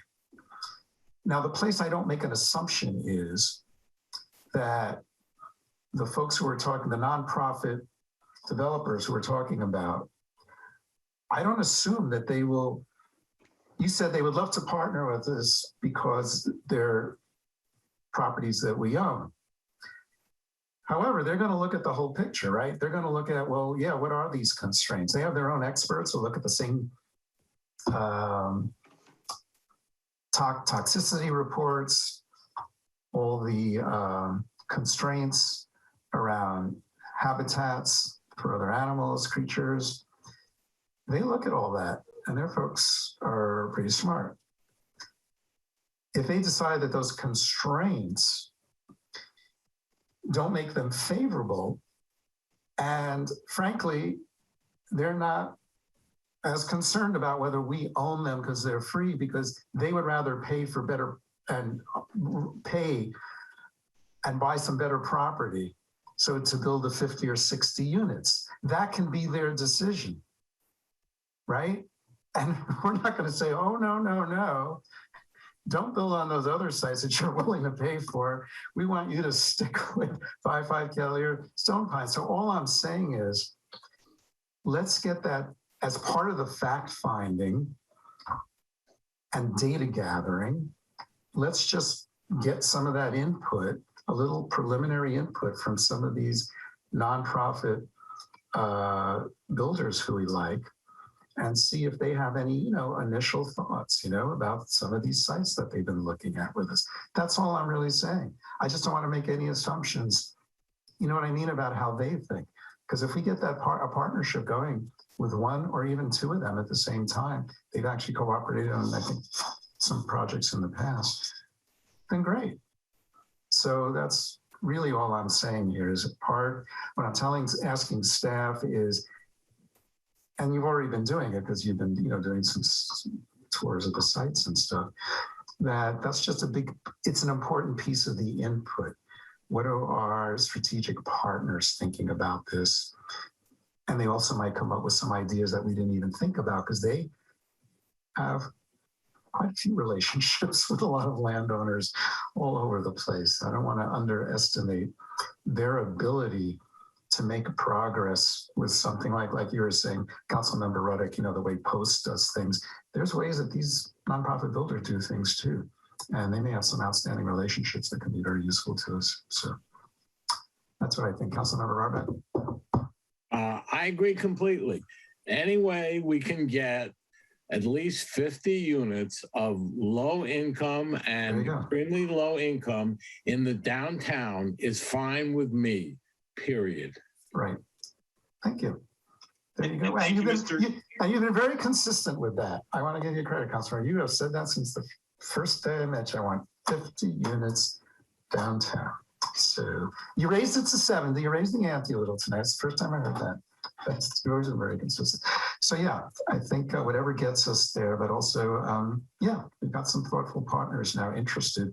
So let's get a little input. So we, don't put too much energy into something that may, in their minds, have too many constraints. And since they're beginning to look at stuff, I think we should get that input. Okay. You feel you got enough direction here for now? No, we definitely do. And the last 10 minutes may have seemed a little tedious, but having each of you take a second round was clarifying. So we're clear. And it was very helpful to hear, especially Councilmember Jimenez kind of take that second turn and state his opinion. So yeah, we're clear. Thank you. Okie doke. All right. Good work tonight. Great participation by the public. That's what we like to have. So, and we're ready to move on. Do you need a 5-minute break or can we keep? Yes? 5 minutes is good enough? Great. All right. Let's take a 5-minute break to 8:55. Okay. All right.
I don't know how the members of the Planning Commission feel about it, but I really like this joint meeting. I like your input. So I'd like to do it again. You're too kind. Well, we should like your input. We selected you. Seemed reasonable. Please, may I have another? That's right. I'm going to have to leave at 10 minutes to 10 to pick someone up at the airport. I never thought that we can go this long. So if I do cut out, you'll understand I'm not dissing you. All right. Hey, come on. It's only been 4 hours. Right. I'll be cutting out. I'll be cutting out by then too, Harvey. All right. It gives us something to shoot for then. That's what I 10 like minutes. to hear. That's what I like to hear. We have 1 hour left. So we'll try and be brief. We're going to get a brief staff report, take some public comments, sort of do it the same way as before. Then we'll have commission and council, and then we'll wrap. Okay. So how about who will be delivering our staff report? Well, Brittany is going to get it going. I'll just let you know we are now going to transition and talk about Measure D. And I just want to make sure that you can see the presentation before she begins. Yes. And to reassure you, this is much shorter than part 1. And we do really appreciate council. This is an extra meeting for you. We recognize that this is the Planning Commission's regular night, but you are here doing more than your fair share. This is great. All right, Brittany, you're on. All right, you can jump right into the next slide. So just quick refresher for everyone on our growth control measure.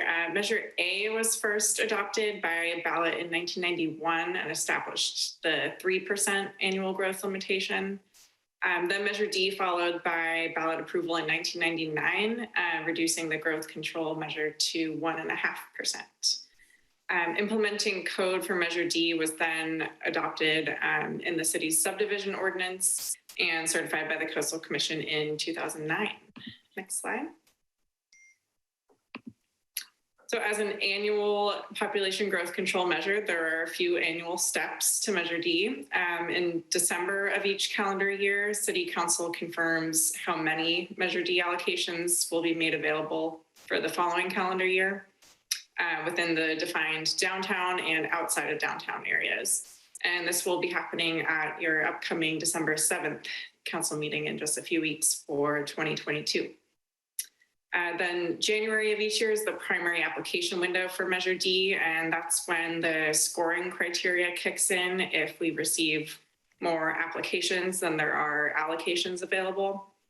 And then there's the discretionary September transfer process where council may transfer any unused downtown allocations to outside of downtown. Next slide. So the upshot is that the growth control measure is working. The city's population actually decreased by 4% between the year 2000 and 2010, and then increased by 4% from what we can see from the most current census data. Overall, not much population change from today as compared to the year 2000. Prior to state ADU law really breaking the door open for ADUs in 2017, and then the city's following ADU ordinance in 2018, we had only been using about half of the Measure D allocations each year and have really only recently been hitting the limits of Measure D. Next slide. So along with the increase in ADU activity, we've begun to see other challenges with implementing the Measure D ordinance in a way that aligns with our current council priorities. So for instance, much of the Build It Green criteria that the scoring process is based on is now either part of state law or building code for energy and water efficiency. which makes for a more even playing field with applications and creates some really close or even tied scores, as we've been seeing recently. And then as we've been discussing at our last couple meetings on Measure D, the old redevelopment area that comprises the downtown boundary does not align with our recently updated town center boundary from the land use plan. And our code doesn't provide a lot of guidance about the September transfer process. Next slide. So in thinking about our current city priorities and options for updating the scoring criteria, staff identified these 6 topics to focus on and flesh this out into the following chart. Next slide. You saw a version of this in September with some early concepts for assigning points to each of these 6 topics. And we've been developing it since, so this is slightly updated. One of our focuses was on how to really lift up projects that have multiple affordable or even affordable by design units by awarding points per unit instead of points per application. Since our applications can't really be parsed apart in this way as we process them today. And having a heavier emphasis for projects that meet these top tier criteria in the bright blue. Next slide. We can come back to either of these charts at any time, but we thought you'd be most interested in how these initial concepts play out. So we ran some test cases with example projects to see how the scores compare. And we found it to be really important to look at the affordability points per unit. You can see that on the right-hand side next to total points. And not just the total points, so that the 100% affordable projects like the workforce housing overlay sites will be able to move forward. We made the points in the last 3 columns even between sustainability, LCP consistency, and readiness, just to help highlight the effects of location and affordability and accessibility. We could also consider reducing the amount of topics that we're considering here, just focusing on readiness, since sustainability and LCP consistency are required to some degree through the municipal code and the building code. We could also look at adding another layer to the affordability topics so that more deeply affordable units would score higher than units made available to low or moderate. Next slide. We also came up with a few possible steps for tie breaking, and while we are hopeful that by emphasizing the points for the criteria that are higher city council priorities like affordability and location, that would result in more differentiation in the scores that than we've been seeing lately, but these tiebreakers would just be very helpful to have in place just in case. And I think I'm turning it over to Jill to wrap this up. Thank you. Thank you, Brittany. So council, back in September, as Brittany was referring to the staff report for your transfers, there was a piece in your staff report that put forth some of these concepts that go beyond the actual ranking system. This is not just about the points. This is about administering the Measure D system. And you gave us some feedback about a few of these items, but we really want to confirm before we take on an ordinance amendment. This is a lot of work and it's going to need quite a bit of legal review. And there's these topics above the line, shall we say. We think these are going to be pretty easy to implement should you want to go forward with them relative to the ballot language. We are not proposing any amendments to the ballot language that would require going back to the ballot. So we're living inside the ordinance and trying to make sure that anything that's proposed will be consistent with the ballot language and frankly, the intent of Measure D. Right now, there is phasing allowed for subdivisions, but not for rental development. Councilmember Rarbeck's vision for a 50-unit apartment building will probably need some kind of phasing or some kind of support to have Measure D allocations available to it over more than one period. So over a couple of years, possibly.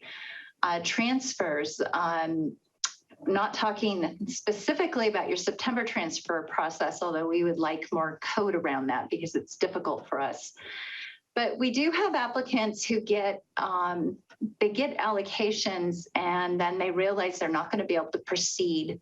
We believe that there should be a way to transfer those in the same year to another qualified project who might have missed out on a few points. That way we're not wasting an allocation that can't go forward. We would encourage exempting the Measure D application fee for any affordable unit. They're about $600 a unit for processing. Right now we're charging for all units except for ADUs. And we do have some detailed proposals about fee structure. It's simple. We don't want it to be complex. Below the line are two things that would really be powerful that will require the deeper dig in our research and legal research. We believe you like the idea of banking for affordable housing. The idea was that any unused allocations could be allocated to the city for affordable housing, and we could identify RENA sites, for example, as a way to tie the allocation to development that we are working on getting it going, but we don't have an application yet that would qualify for it. We are hopeful that we can work something out, but this is tricky because Measure D does not set itself up to roll over. It's kind of a use it or lose it system. The other very powerful thing to consider would be partial allocations for accessory dwelling units. Because they are such an active item right now, they are consuming a lot of the capacity and it's taking a lot of time. And as you saw in our report to you just last week, we're finding that ADUs are being predominantly built for family members. We've looked at their actual water use and we're finding that they have a very light footprint. And we will continue to monitor that, but it's something where we believe on average that their persons per household is half that of a single family home. And they have to be smaller units. There are unit size caps. The idea of a junior accessory dwelling unit was not even really known when Measure D was put together, although the city does allow guest houses, and guest houses do not need Measure D allocations. They have a slightly different definition than an accessory dwelling unit. So we would like to look into that, and we do recommend all of these changes to the administrative system, but of course are seeking your input before we plunge into it. We had follow-up topics.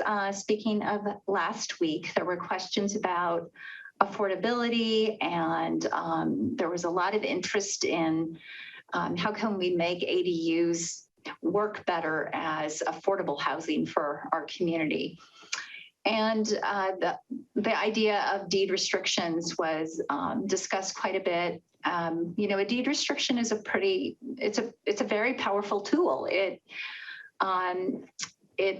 can cloud a property in a way. It is something that is a big commitment for a single family homeowner. So we appreciate the interest in that, but typically where we're using deed restrictions, where council has employed them, is with larger affordable housing developments or with the below market rate units that are required out of market rate projects.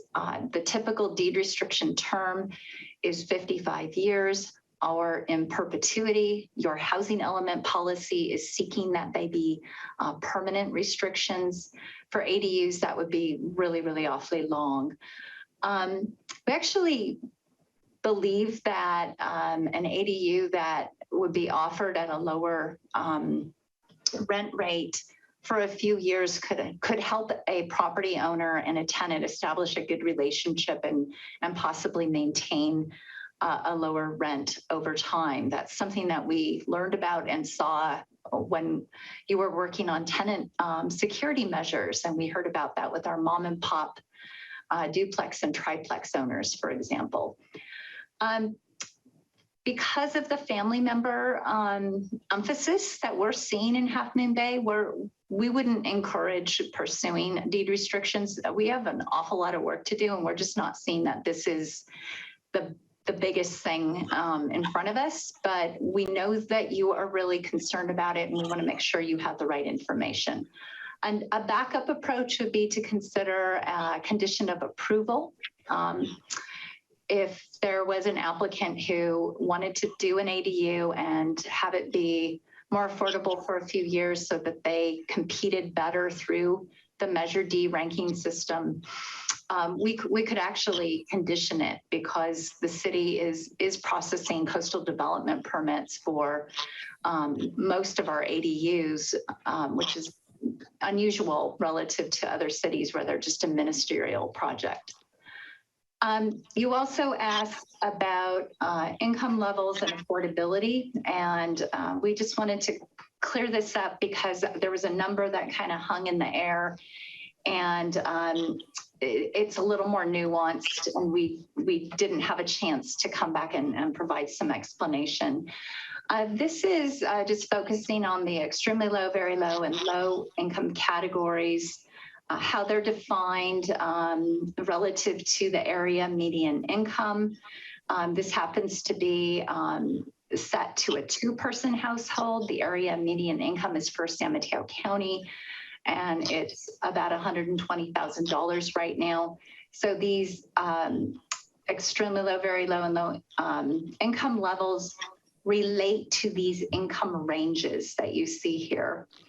And then the maximum rent comes from those income ranges, and it can't be more than 30% of the gross income.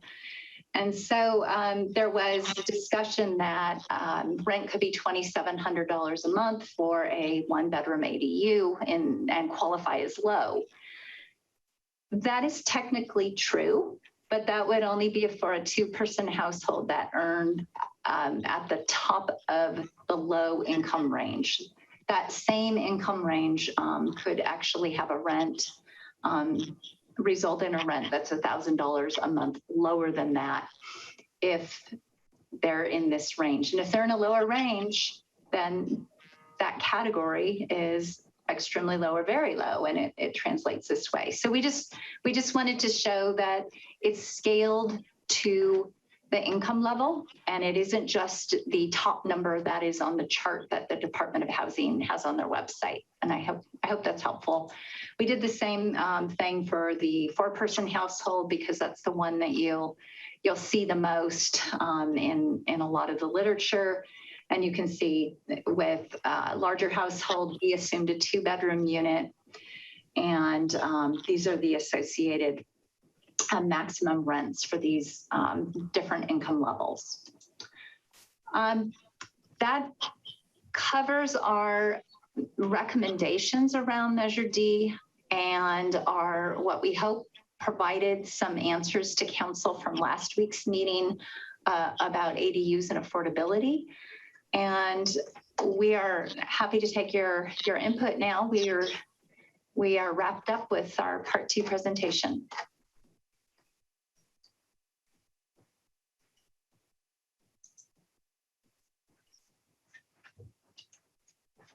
Councilman Pearls, did you have a clarifying question before we go to public comment? Yes, I wonder if Jill could go back 2 slides. There was a mention of conditioning. I'm not sure what was meant by that. I think it was 2 slides back. Sure. The idea there, and I can reshare the screen. If I can figure this out. There we go.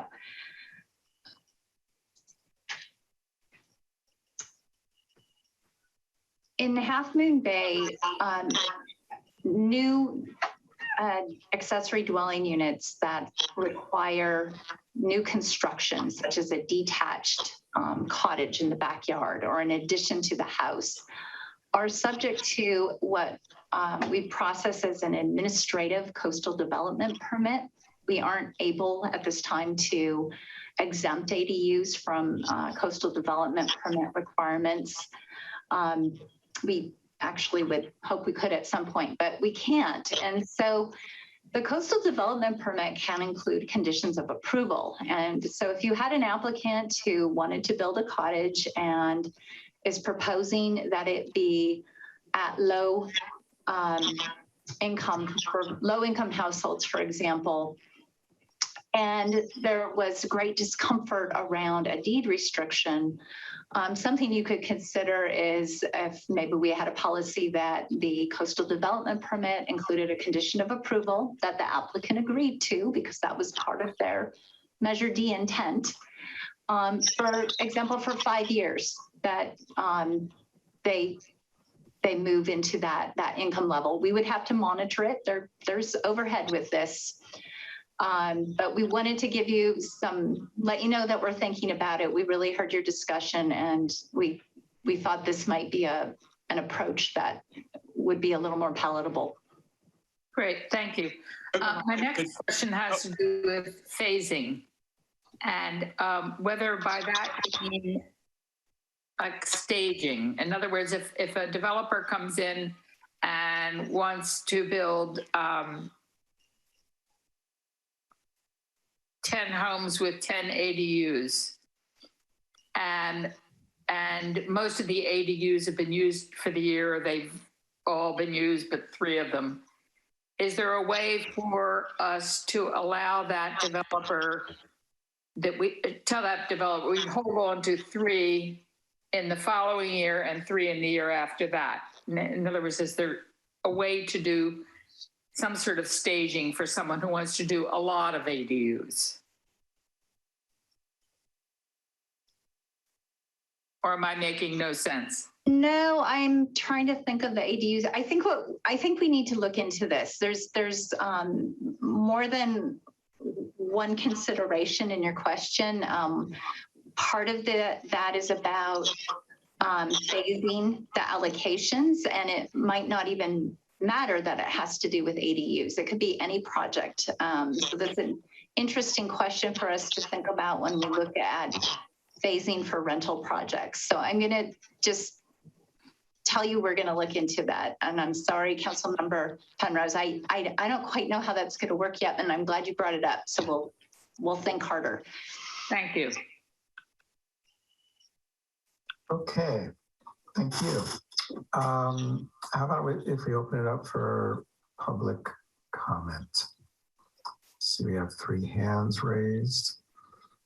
Would you like to set the clock? Just a second. Yep, got it. First speaker is Judy Taylor.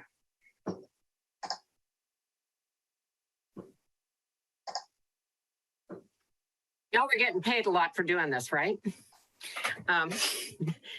Thank you for doing it, and thank you for looking at the Measure Ds. The issue around Measure Ds and ADUs and affordable housing is really a big one, because that stuff is so baked in, and it's so hard to get the Coastal Commission to change their minds. And so please do whatever you can to make that happen. I do have to go back again to the readiness issue. People that you want to see build affordable housing, they generally don't have $20,000 to $25,000 to do a soils report and to do a survey and to have a set of plans drawn on the hope that they're going to get picked. And then if they're not, and they try again next year and y'all have changed your building codes in any small way, there's a really good chance that those plans are going to have to be scrapped. So I really, really, really want to encourage you to understand it is difficult to get a project financed. It's difficult to pay for all the things you have to do before you even break ground. And so having those kinds of, that requirement is going to limit your pool. Thank you.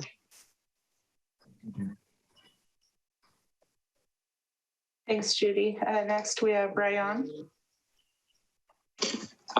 Hello, I concur with Judy Taylor's comments. I think that onerous environmental studies, especially if unneeded, are very hindering of projects. So I would just say be thoughtful in how much review you require, and that there's actually significant research that shows that significant multifamily housing construction has been blocked just by the threat of environmental review. So I would just point that out. Environmental review has its place, but should not be used heavy-handedly.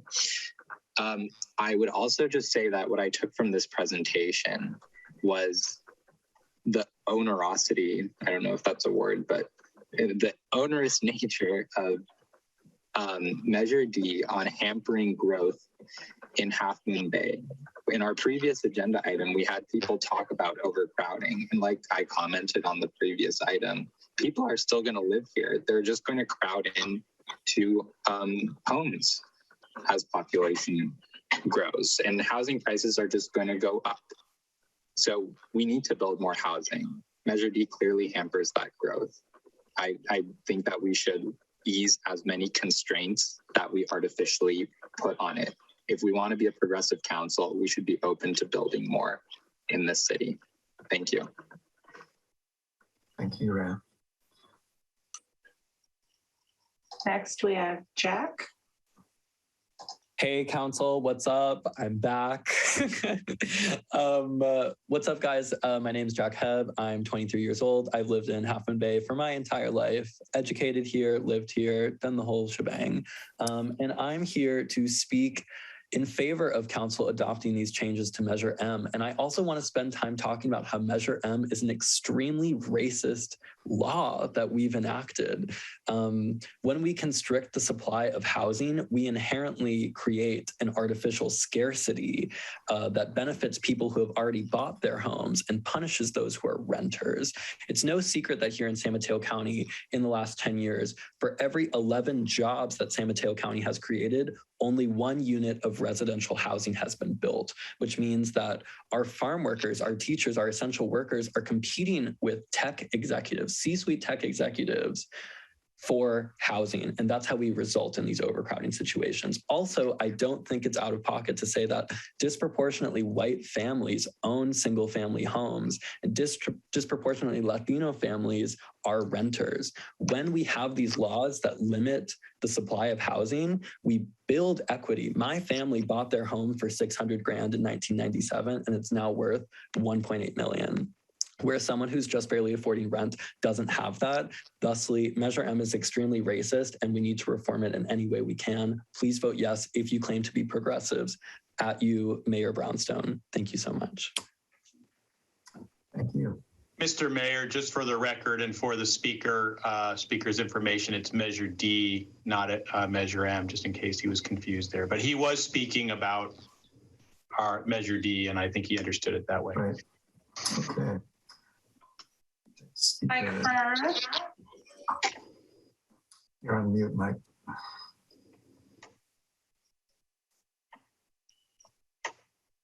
Mike, you're muted. Yes, sorry, you threw up a new unmute sign for me. I can't help but address one fact that has sprung up in the conversations, and that housing prices in Half Moon Bay are set over the hill. The overemployment on the other side of the hill is what has caused housing price pressure in Half Moon Bay when it comes to market rate housing. And that's the key, market rate. And Half Moon Bay doesn't set the market. You could double your size in 2 years and it wouldn't affect pricing because it's a drop in the Bay Area bucket. What we can do is build affordable housing. I really want to commend the council for trying to focus on affordable housing, because what happens over the hill can't affect that.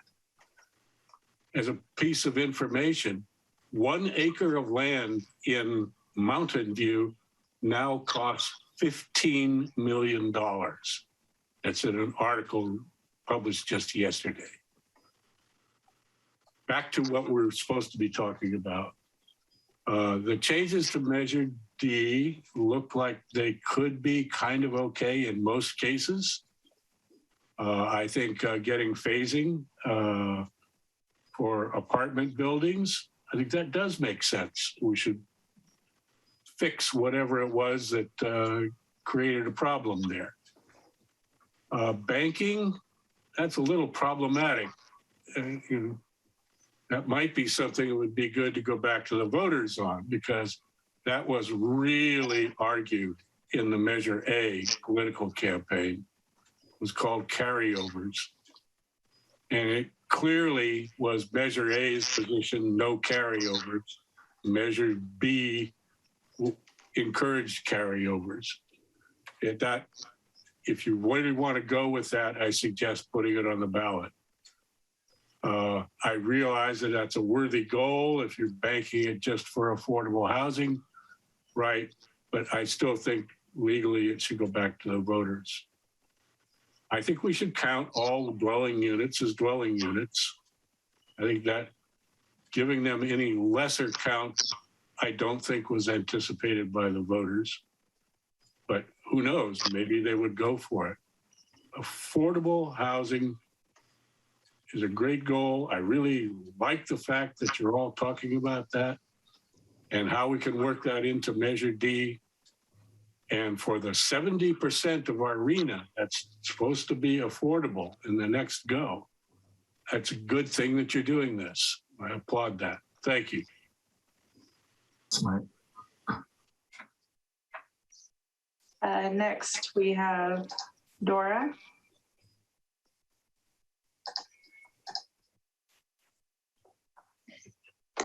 Sí. Buenas noches, señor. Bueno. ¿Me permite un favorcito, por favor? Dora. ¿No? Dora. Sí, no oigo. Me permite un momentito, mantenga lo que tenga que decir breve, de esa manera pueda yo interpretar precisamente y todo el mundo pueda escuchar lo que usted tiene que decir, ¿sí? ¿Aló? Sí, adelante.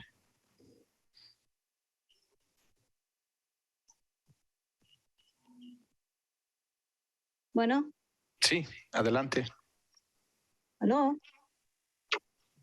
Sí, mire, mi pregunta es, cuando ya sea un hecho de que las casas se empiezan a hacer, ¿cuáles serían los requisitos y cuándo y dónde o con quién estarían las aplicaciones para escribirnos? So when the question is, when these houses begin to be constructed, where do we go to get these applications? Hello?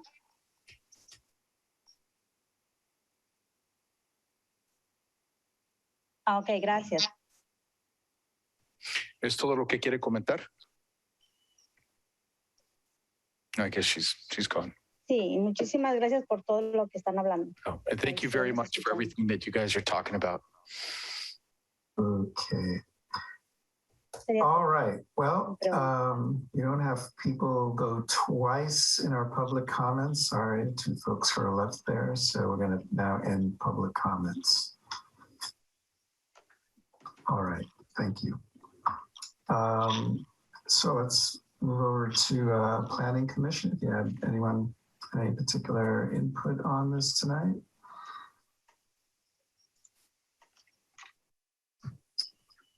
Councilmember Gorn.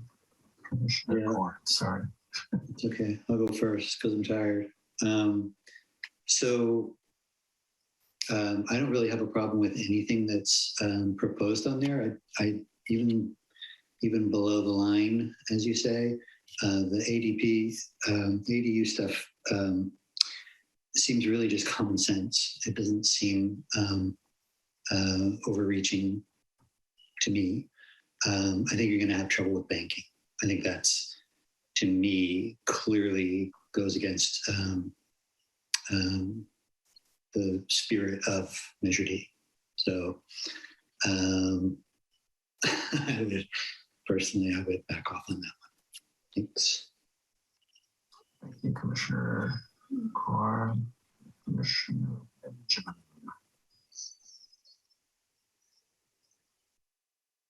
I was having a bit of trouble hearing you, Mayor. Did you invite me to weigh in? Oh, your hand was up. Were you? Yeah, I'm sorry. I didn't mean to speak out of turn. Oh, I didn't think anyone else's hand is up so far. So you're on. You are on. Thank you. That's very gracious of you. So a couple of things. I appreciate the speaker's comments on this item. Respectfully, I would not say that there's anything racist about Measure D. I realize that the consequences may be a little different, but racism implies an intent. I think it's important for the speakers and all of us to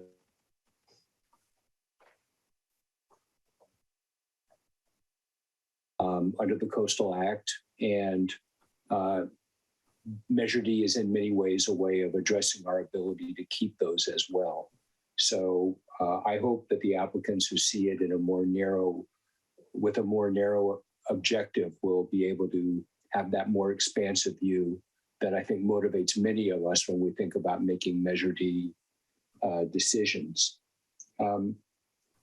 I did find, when I was listening to the stories on the earlier part of our joint session, I did find myself wondering about the tension between the relatively small resource usage that Jill pointed out in her staff report for this item, and wondering about the future if we have so much pressure in our existing development that we have this incredible overcrowding in many of our facilities.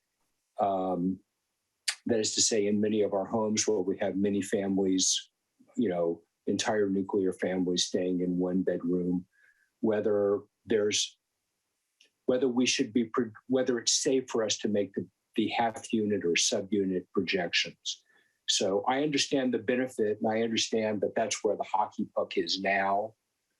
I'm not sure that's where the hockey puck is going to be. And so I may be wrong about that, but I think it's worth, when we think about how to count them, I think I'd want to think about that. With respect to having a limit on the number of years associated with housing constraints, I can see how that would promote the sort of accelerate the incentive to use it. I will say that the effect of that is more attractive or less attractive depending on the time frame in which you're assessing the result. We may get some more affordable housing during our first couple of years, but at some point when we lose that few years of affordability restriction, we're inviting future city councils to address the need for affordable housing with fewer resources than we have available today when we're making decisions about what policies we want to govern permitting. And from my perspective, that's not a hallmark of good planning. I would prefer that we not do that. I think I agree with the idea of phasing for renting. I hadn't really thought about banking in the way that it had been presented tonight, but I thought the comments I heard earlier about it do weigh on me. So I would lean on the history that our colleagues who were there during the Measure A and Measure D conversations have. And of course, Vice Mayor Ruddick will have her own perspective. Her history with those things is unique and well informed. So I'll be interested in what she has to say about that. So my take on this in short was, and with respect to the transfers in and out, I apologize for having raised that in the first half of our meeting. I do think that transfers of Measure Ds inside what is now the downtown center makes sense. Transfers outside that, I think, should be strongly discouraged. I don't think that that's consistent with the goals that the council has laid out, and it consumes resources for transportation and infrastructure that we ought not to consume. So those are my thoughts. And again, thanks for bearing with me on this long evening. Thank you, Commissioner Benjamin. Anyone else from Planning Commission have any input at this point? Vice Chair Polgar. Thank you very much. I'm not going to reiterate a lot of things that are already said, because I also very much appreciate or I'm supportive of the proposed changes, including, all of those kind of above the line in terms of the scoring, ranking, et cetera. I had a different take. I think the banking, I liked that idea. In part, I actually felt like it gave future city councils a better tool to implement affordable housing, because you would have this banking available to implement affordable housing at the point when the opportunities is available there. So I liked banking. I have mixed feelings maybe a little bit about the ADUs versus in terms of their being considered a full unit or not. But it sounds like I gather that the city's monitoring of the existing ADUs and their usage of like water, for instance, is proven that they are using much less. And also because it is true that with the size restrictions, they are smaller than the other types of units that are being considered in Measure D. So I'd definitely I'd be supportive of that as well. And not maybe as strongly as I would be of the banking. The one thing that the readiness question is an interesting one, because I see the challenge of, like, you want to have the building occur, within a rapid time frame, consistent with issuing the Measure D allocations. But I also get that there's this like, how much do you prepare, and then maybe have to redo some of that. So I see that as an issue. But I guess to accomplish our housing goals, I'd still want to see that be a factor, like a scoring factor. One thought, I think that I recall, I'm sorry, I must admit, I kind of go down the rabbit hole when it gets late in terms of my brain. So I'm having a little hard. I thought that there was a part of the staff report that discussed potentially not necessarily jettisoning the sustainability scoring entirely, but maybe focusing it on water. I think that's very valuable. And maybe it's one way to consider that is in how maybe they don't need to have like a landscaping plan or whatever, but maybe it's that they at least need to have some description of that, because I feel like that's a big area where the watering water use can be, you might be able to differentiate between certain development proposals. So that's just a thought. I definitely would be supportive of simplifying that, the sustainability, if it's not so useful anymore to consider the energy, for instance, because of Title 24. But I do think that water being such a key and limited resource, it would still be, if there's ways to differentiate where projects that are going to be more conserve water better, I'd like to see that remain as a scoring criteria. I think those were my thoughts. And I'll probably remember other things too late, but thank you very much. Thank you, Mr. Polgar. Chairperson Reddick. Thank you, Mr. Mayor. I appreciate, as always, the work that staff has done on bringing this forward, in this case to council. think my main comment to council would be to advise to resist the temptation to be loose constructionists with the Measure D ballot language. I think that was a watershed in the history of how Half Moon Bay has dealt with growth, and was passed in a landslide originally. If my memory is correct, then former Mayor Ferreira is right that the issue of banking was robustly discussed, and the people, the voters, rejected the scenario of less than the cap used this year, a little less than the cap used this year, and then a big bubble in the third year. So I think that Measure D specifically doesn't want to see that. So I'd go very cautiously regarding banking. I understood Commissioner Benjamin's point about introducing the concept of ADU affordability via CDPs rather than deed restrictions. And he's probably right that would present management difficulties in future years. But I think it's so important to try to do something with affordability, even in the short term, if these conditions of approval could be for 5 years to keep these units at affordable levels, that I'd be willing to have a bias for action and give that a try. And I support the idea, if the data indeed shows that ADUs are consuming resources at a fraction of single family residences, I would support the idea of them only requiring a fraction of a Measure D certificate.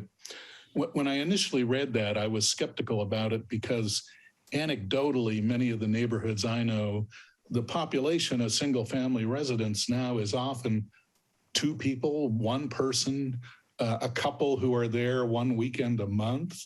So I thought, well, they can't, single family residences can't be housing many more people than ADUs do. But I believe Jill when she says that the data shows that. So I think ADUs as a fraction of certificates would make sense if the data shows that. That's all I had. I think we're moving in the right direction with these proposals. Thank you. Thank you, Chairperson. Appreciate that. Okay, now for 2 council members need to leave early. So I'm suggesting they go first. I believe that was Council Member Ruddick and Rarbach, right? Right. Rarbach to the airport. Yep. First, okay. I agree with almost all these proposals. And as far as banking goes, I really think that as long as the banking is restricted to affordable units, and affordable again is low and extremely low, not just moderate. As long as the banking is restricted to that level of affordability, then I'm in favor of that banking restriction. I'll encourage it. Thanks. Councilmember Rarbach. Councilmember Ruddick, did you want to go first because you have to leave early just in case we... Vice Mayor Ruddick, I've been calling you council member. I did it last time too, sorry. Vice Mayor Ruddick. I'll go first. So, yeah, as Steve Ruddick, I'm pretty skeptical about the idea that somehow ADUs are a lighter touch. I mean, the new census data says there's only 2.58 people on average, occupying, a dwelling unit. We know just from our recent experience on the transfer issue and hearing people's stories that there are many cases where there's actually more than 2 people going to occupy one. So I'm not willing to go the fractional route yet until we have, some years of data that supports, an increment. I don't think a year or 2 where we've just been permitting a few, is really anything to, take to the Coastal Commission. I just don't think we have enough data. So I'm not going to support that, at this time. JDUs, inside a house, they don't need one as far as I'm concerned. I think the deed restriction issue on the ADUs is a tough one because, people are spending a lot of money building ADUs, especially attached and detached ADUs. You might spend $80,000 to $100,000 to build an ADU, and the idea that you might rent it out for cheap when you're trying to recover your costs in the first few years seems, like a real challenge to me. So, plus the other administrative things you were talking about, the problems with deed restrictions. CDT conditions, maybe, I would support that if you think it would actually, work. I like the idea of the short-term nature of that. Although, going through the permitting process or having it reviewed every 5 years is a real pain too. So, I don't know about that. But, it's worth continuing to look at ways to incentivize, affordability in these units. As for the issue of, tweaking the weighting criteria, I think a lot of what you laid out, makes sense. Now, I'm thinking there are issues with carryover versus banking that need to be explored. So the discussion wasn't about banking, it was about carryover for the reasons Steve Ruddock said. The reason people like the idea of Measure A and then Measure D was that it sort of smoothed out the development transition, because at the time, we were looking at like 900 housing units in 1 year, which was basically like,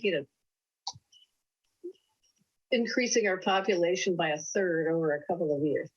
People didn't like that. So, the goal of growth management is to smooth things out and to prevent, spikes.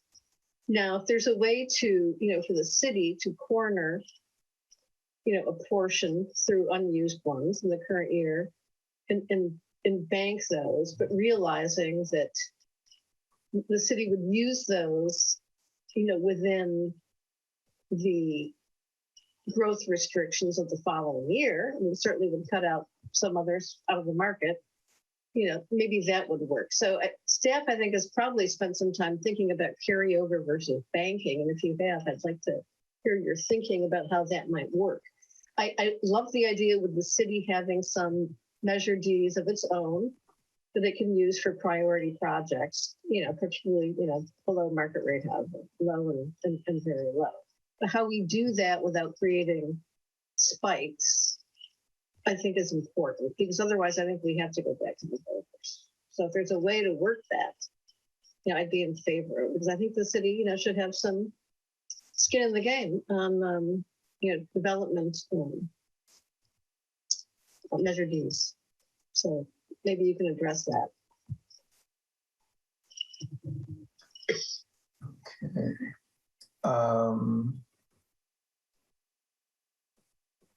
Councilmember Penrose, did you have anything to add?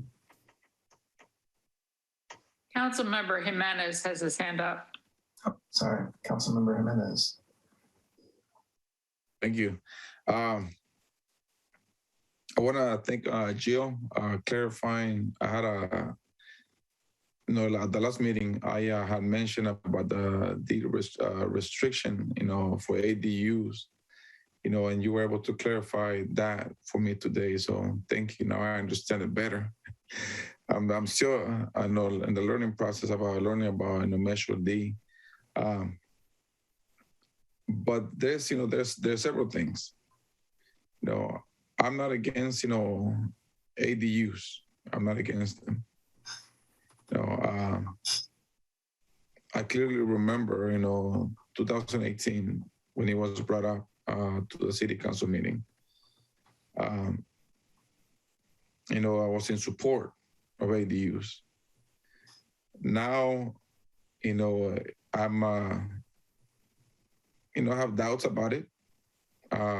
I know it could be to the benefit. At the last meeting, it was said many of those ADUs were going to be built for family members. They were talking about their elder parents. And I, for the following days, I kept thinking about that. If I wanted to build something for my parents, it would not be an ADU. Actually, I would like to have my parents living with me in the same house. I will not either.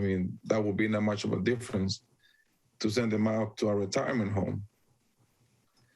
And I will not use my parents as an excuse for me to build an ADU. I love my parents very much. If I could have them with me, I will have them with me to the end of days, and then in the back of the house in an ADU. So there's several things. ADUs is not for families, and they're not for very low income families. I actually, when I was a young teacher, back in 2000, I tried to rent an ADU in the Miramar area. It was my wife, my son, and I, and we did not qualify for the ADU. It was 3 of us. So I don't see an ADU to the benefit, to be even to a small family. So we know we need, the housing. And I think mostly everybody who spoke today, they were members of a family. They were not single, asking for about housing. So learning more and more about, Measure D, I would like to comment, and I'm, Commissioner, Benjamin, he mentioned, I don't see us as being racist. It's just as might feel like that, but the reason that we have more Latinos renting and on more white people owning their homes, that's not racist. It just came out to be like that. But we as a council and as a city, as a community, we are trying to undo some of the things that have happened in the past, and I think we can do it. We are heading. I think we are heading that direction. We just have to find the right combination of what we are doing, or how we're going to use, Measure D, to not overpopulate, Half Moon Bay. When I say overpopulate, bringing people from over the hill, I don't know if you remember the late 98, 99, when a lot of those big trophy homes were built in Half Moon Bay, the Miramar area. It was ridiculous. We're talking about those, small mansions, for weekenders or for once a month. And they were all trophy homes, and they brought the cost of the housing, and the cost went up. Other homes, in Granada, it just brought the prices up. So I don't think, Measure D, is actually affecting the cost of housing. I do agree with, Mr. Ferreira, the cost of housing is going up because what happened over the hill. We are close to Silicon Valley, where people make a lot of money, and they're able to purchase or build their own home, in Half Moon Bay that worth, $2 million easily. So I don't want to make sure we don't build those trophy homes, so I support, Measure D. Like I said, I'm still learning more. I'm sure there could be some changes, creating, the facing of when it comes to renters, apartment buildings, anything that can actually help our community stay here and be able to afford the rent. Looking at the cost of what it is to be low income, where 2 people make an income of $119,000, a year. That's for maybe a family of three where two parents work. I mean, it's doable, right? I mean, we are working in the community. I don't know if I shared with you this last meeting. I know a family, a couple, older couple, that they were both retired farm workers. They're living with an income of $5,000, and that's not a lot, So we go in extremely low income. So the banking of the allocations, I'm in between. If it's to the benefit of our community, I'm okay with that.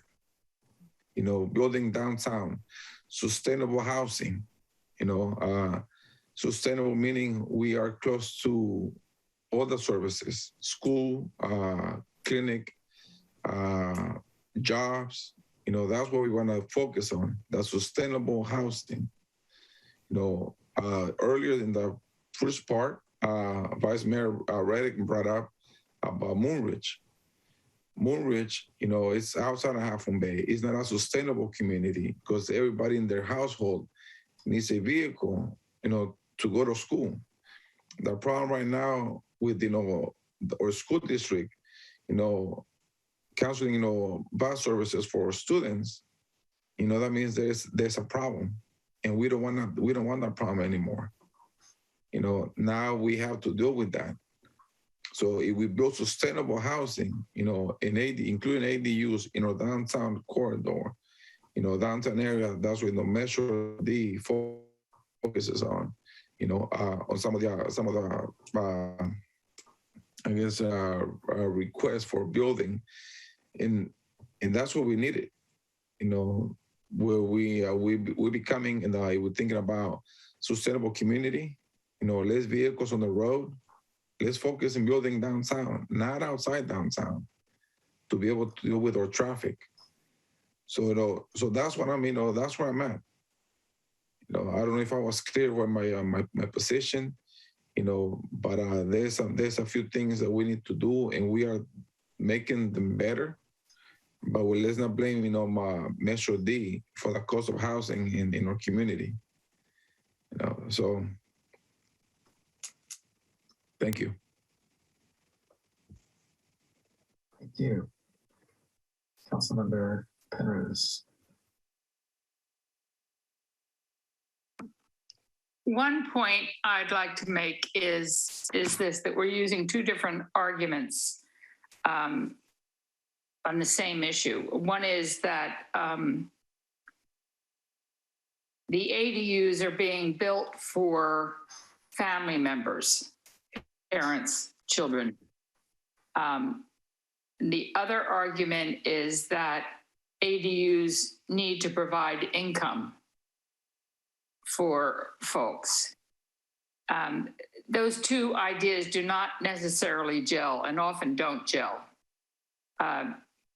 You're going to have your parents come live with you, not because they can provide you with income, but because they need an inexpensive place to live. So I don't see us promoting anything to do with ADUs that says that we want ADUs built in order that folks can make a lot of money in 5 years, this year, or ever. I think our idea when we are promoting ADUs is to do just that, to bring keep family members here that would otherwise leave, to keep our essential workers here, and to keep our elderly here and housed with their families. These are all great ideas.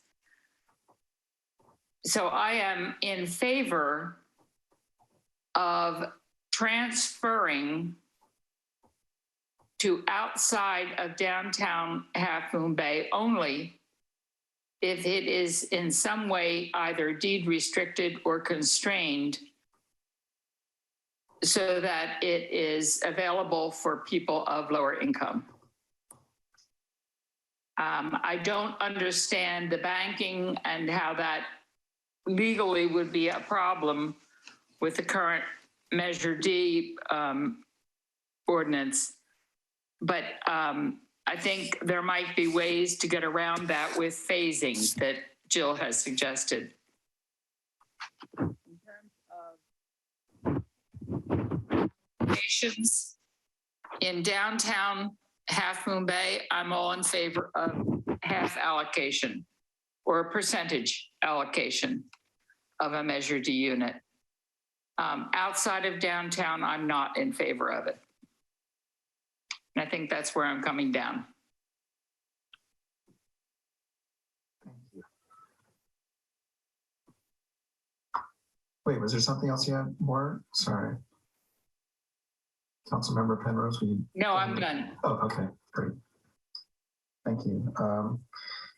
Yeah, I like the majority of recommendations that staff has put forward, and really appreciate you going back numerous times to look at those weighting factors, which is always a maze to try and figure out. And that's something that not only that we can understand, but that members of the public can understand. So I really appreciate all the work you put into that. We live in sometimes we live in a little bit of a litigious city. If the banking issue creates legal issues for us, we're going to get sued, I'd be concerned. So I would definitely want, our legal group to not chime in right now, but to have input on that. Because, if there's anything about construing language of the initial ballot initiative, and the fact that there was a strong conversation, rigorous debate about banking at some point, that's the kind of stuff courts look at, right? And I just feel we're dealing with enough litigation now, so I just want to avoid any decisions that would create more potential for litigation. But the phasing piece sounded also interesting that Jill put forward instead. Councilmember Penrose, I don't know if I think I have a different perspective on this issue about providing housing for, let's say, parents, and this whole issue of income. I mean, we've all heard people in their, 40s, whatever, being put in, they're called the sandwich generation sometimes. They're trying to figure out how they might be able to help their kids, right, with college expenses, but many times also be able to support their parents. To me, that is definitely an income issue. They're not looking necessarily to make a ton of money on the rent they're paying, but they're saving a lot of money if their parents can live in a unit versus having to figure out how to support them somewhere else. It really depends how you look at it. There's a lot of different perspectives on people's budgets. It's a budgeting issue. What about people who are retiring and would like to keep their house, but of course they're not bringing in as much income? They're on Social Security, if they don't have pensions, if they don't have a lot of savings. So yeah, they'd like to earn enough income, you could argue. They might use the word income in order to budget being able to keep their house. So all I'm saying is just throwing out that word income without, a lot more context of what we mean. To me, it's more budgeting, to help people budget, not to get rich, but just to kind of keep their homes and not feel, and maybe help out their kids too. Maybe they do want to help out their kids who maybe one day can afford something by being able to save money while going, raising a family. So I don't know, there's a lot of different ways to look at that. Councilmember Jimenez, when we talk about, I'm glad you brought up this whole idea about whether or not a family could live in an ADU, because you really put it on my radar screen about, well, what about all this low-income housing we're talking about building? I don't know how many I've heard all sorts of combinations. You want a lot of units and they should only be 1 bedrooms or studios. Is that enough for families? Does it need to be a 2-bedroom? I mean, I don't think we need to belabor that now, but you really made me think about what does low-income housing for a family look like in our existing low-income, you know what I mean? Does that automatically need to be a two? You know, we've all, you know, those of us who've had kids and stuff, you know, what do you need to keep sanity? And we've also heard the horror stories of people living, you know, 3, 4 people living in a room. So that's not sustainable. So, you know, what does that really look like? And some ADUs are 2 bedrooms or something, you know, so I don't know, there's a lot of different situations around that. That sustainability issue that Vice Chair Polgar brought up about the water, and someone else mentioned earlier last session about water's the big issue, you know, when you're talking about ADUs or anything else. And so that is interesting. I like that idea.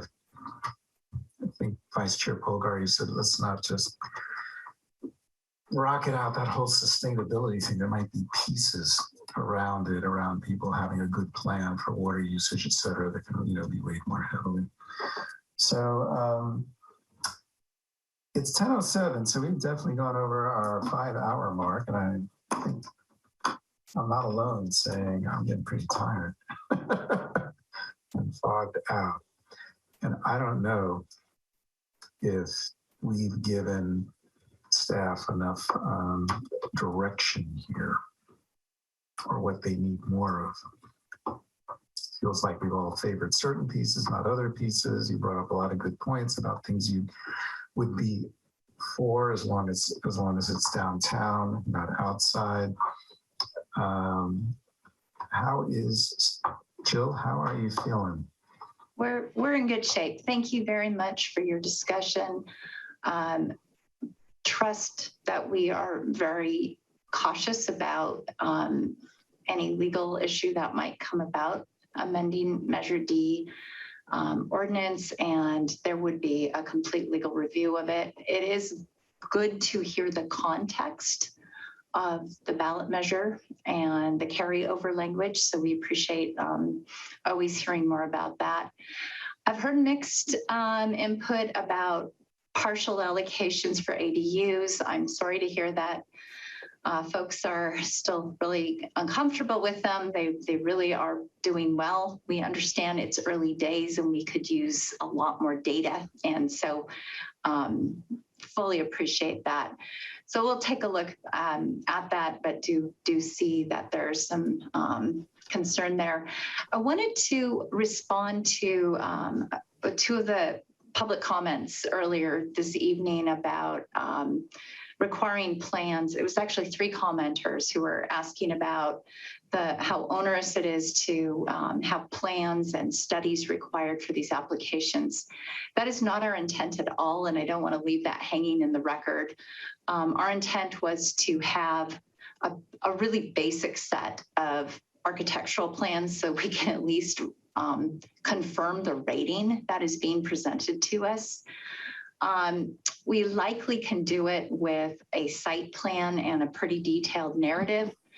There is no intent to require a soil study or a whole bunch of environmental review. That is for later. And I just hope that reassures some people, and I didn't want council to be concerned about that. We are having a hard time rating these, though. It's really hard to confirm scores when all we have is score sheet and no plans. So we'll try to find the sweet spot with that. But otherwise, I think most of the other areas are really clear, and we'll do our research, and that will include legal review. And there's going to need to be some follow-up to this meeting, certainly, on everything. And we're working diligently with our new housing consultant, and we will have a follow-up meeting with them, reviewing a lot of the things that you wanted to delve into. Feasibility studies aren't just about hazards or environmental constraints. They're also about being able to finance and being able to insure properties. And these folks are experts in this, and they're going to help us immensely. And I think you're really going to feel a lot of support from what they're going to bring to the table. If there's any more questions for staff, we're happy to hear them tonight. We appreciate how much work you did. I think we're shot too. And so thank you. And we really do appreciate you having this extra meeting and taking all this time. No, thank you. It was a lot of work, but I think it was a great effort to inform the public. It was great having our planning commission folks here who bring usually 5, but tonight 4 terrific perspectives, and you all added a lot of value, and each person has a lot of different experiences out there in this field. So I thought it was great. And it helps us stay creative and innovative and think a little bit out of the box, I've heard a few wild ideas this week, and the more I think about them, they keep me up at night because I realize, oh my God, those ideas made sense. I'm not even going to bring it up tonight. But there were some really wild ideas I heard about how to incentivize people to deed restrict their properties or some of the other alternatives. I was like, oh crap, that might make a lot of sense. Maybe we should spend more of our housing funds on really incentivizing people to do that. I don't know. But anyway, for later conversation. So thank you, everyone. Thank you so much, by the way, for our interpreters tonight. That was a heck of a lot of work, especially the first session. And, just helping people who might be coming on and speaking for the first time and be a little nervous. I just thought you really calmly, help folks through that and understand, slow down a little bit and give you a chance to interpret. So thank you so much. That was a lot of work. And thanks always to staff, and thank you. Wow, we still have 20 people, attendees from the public. So thank you for hanging in there with us. Mr. Mayor, thank you for inviting the Planning Commission to be part of this. And thanks to staff, as always, for the great work. All right. Sleep soundly, everybody. Thanks for all that hard work. And we'll speak again soon, all of us. Good night, everybody. Good night.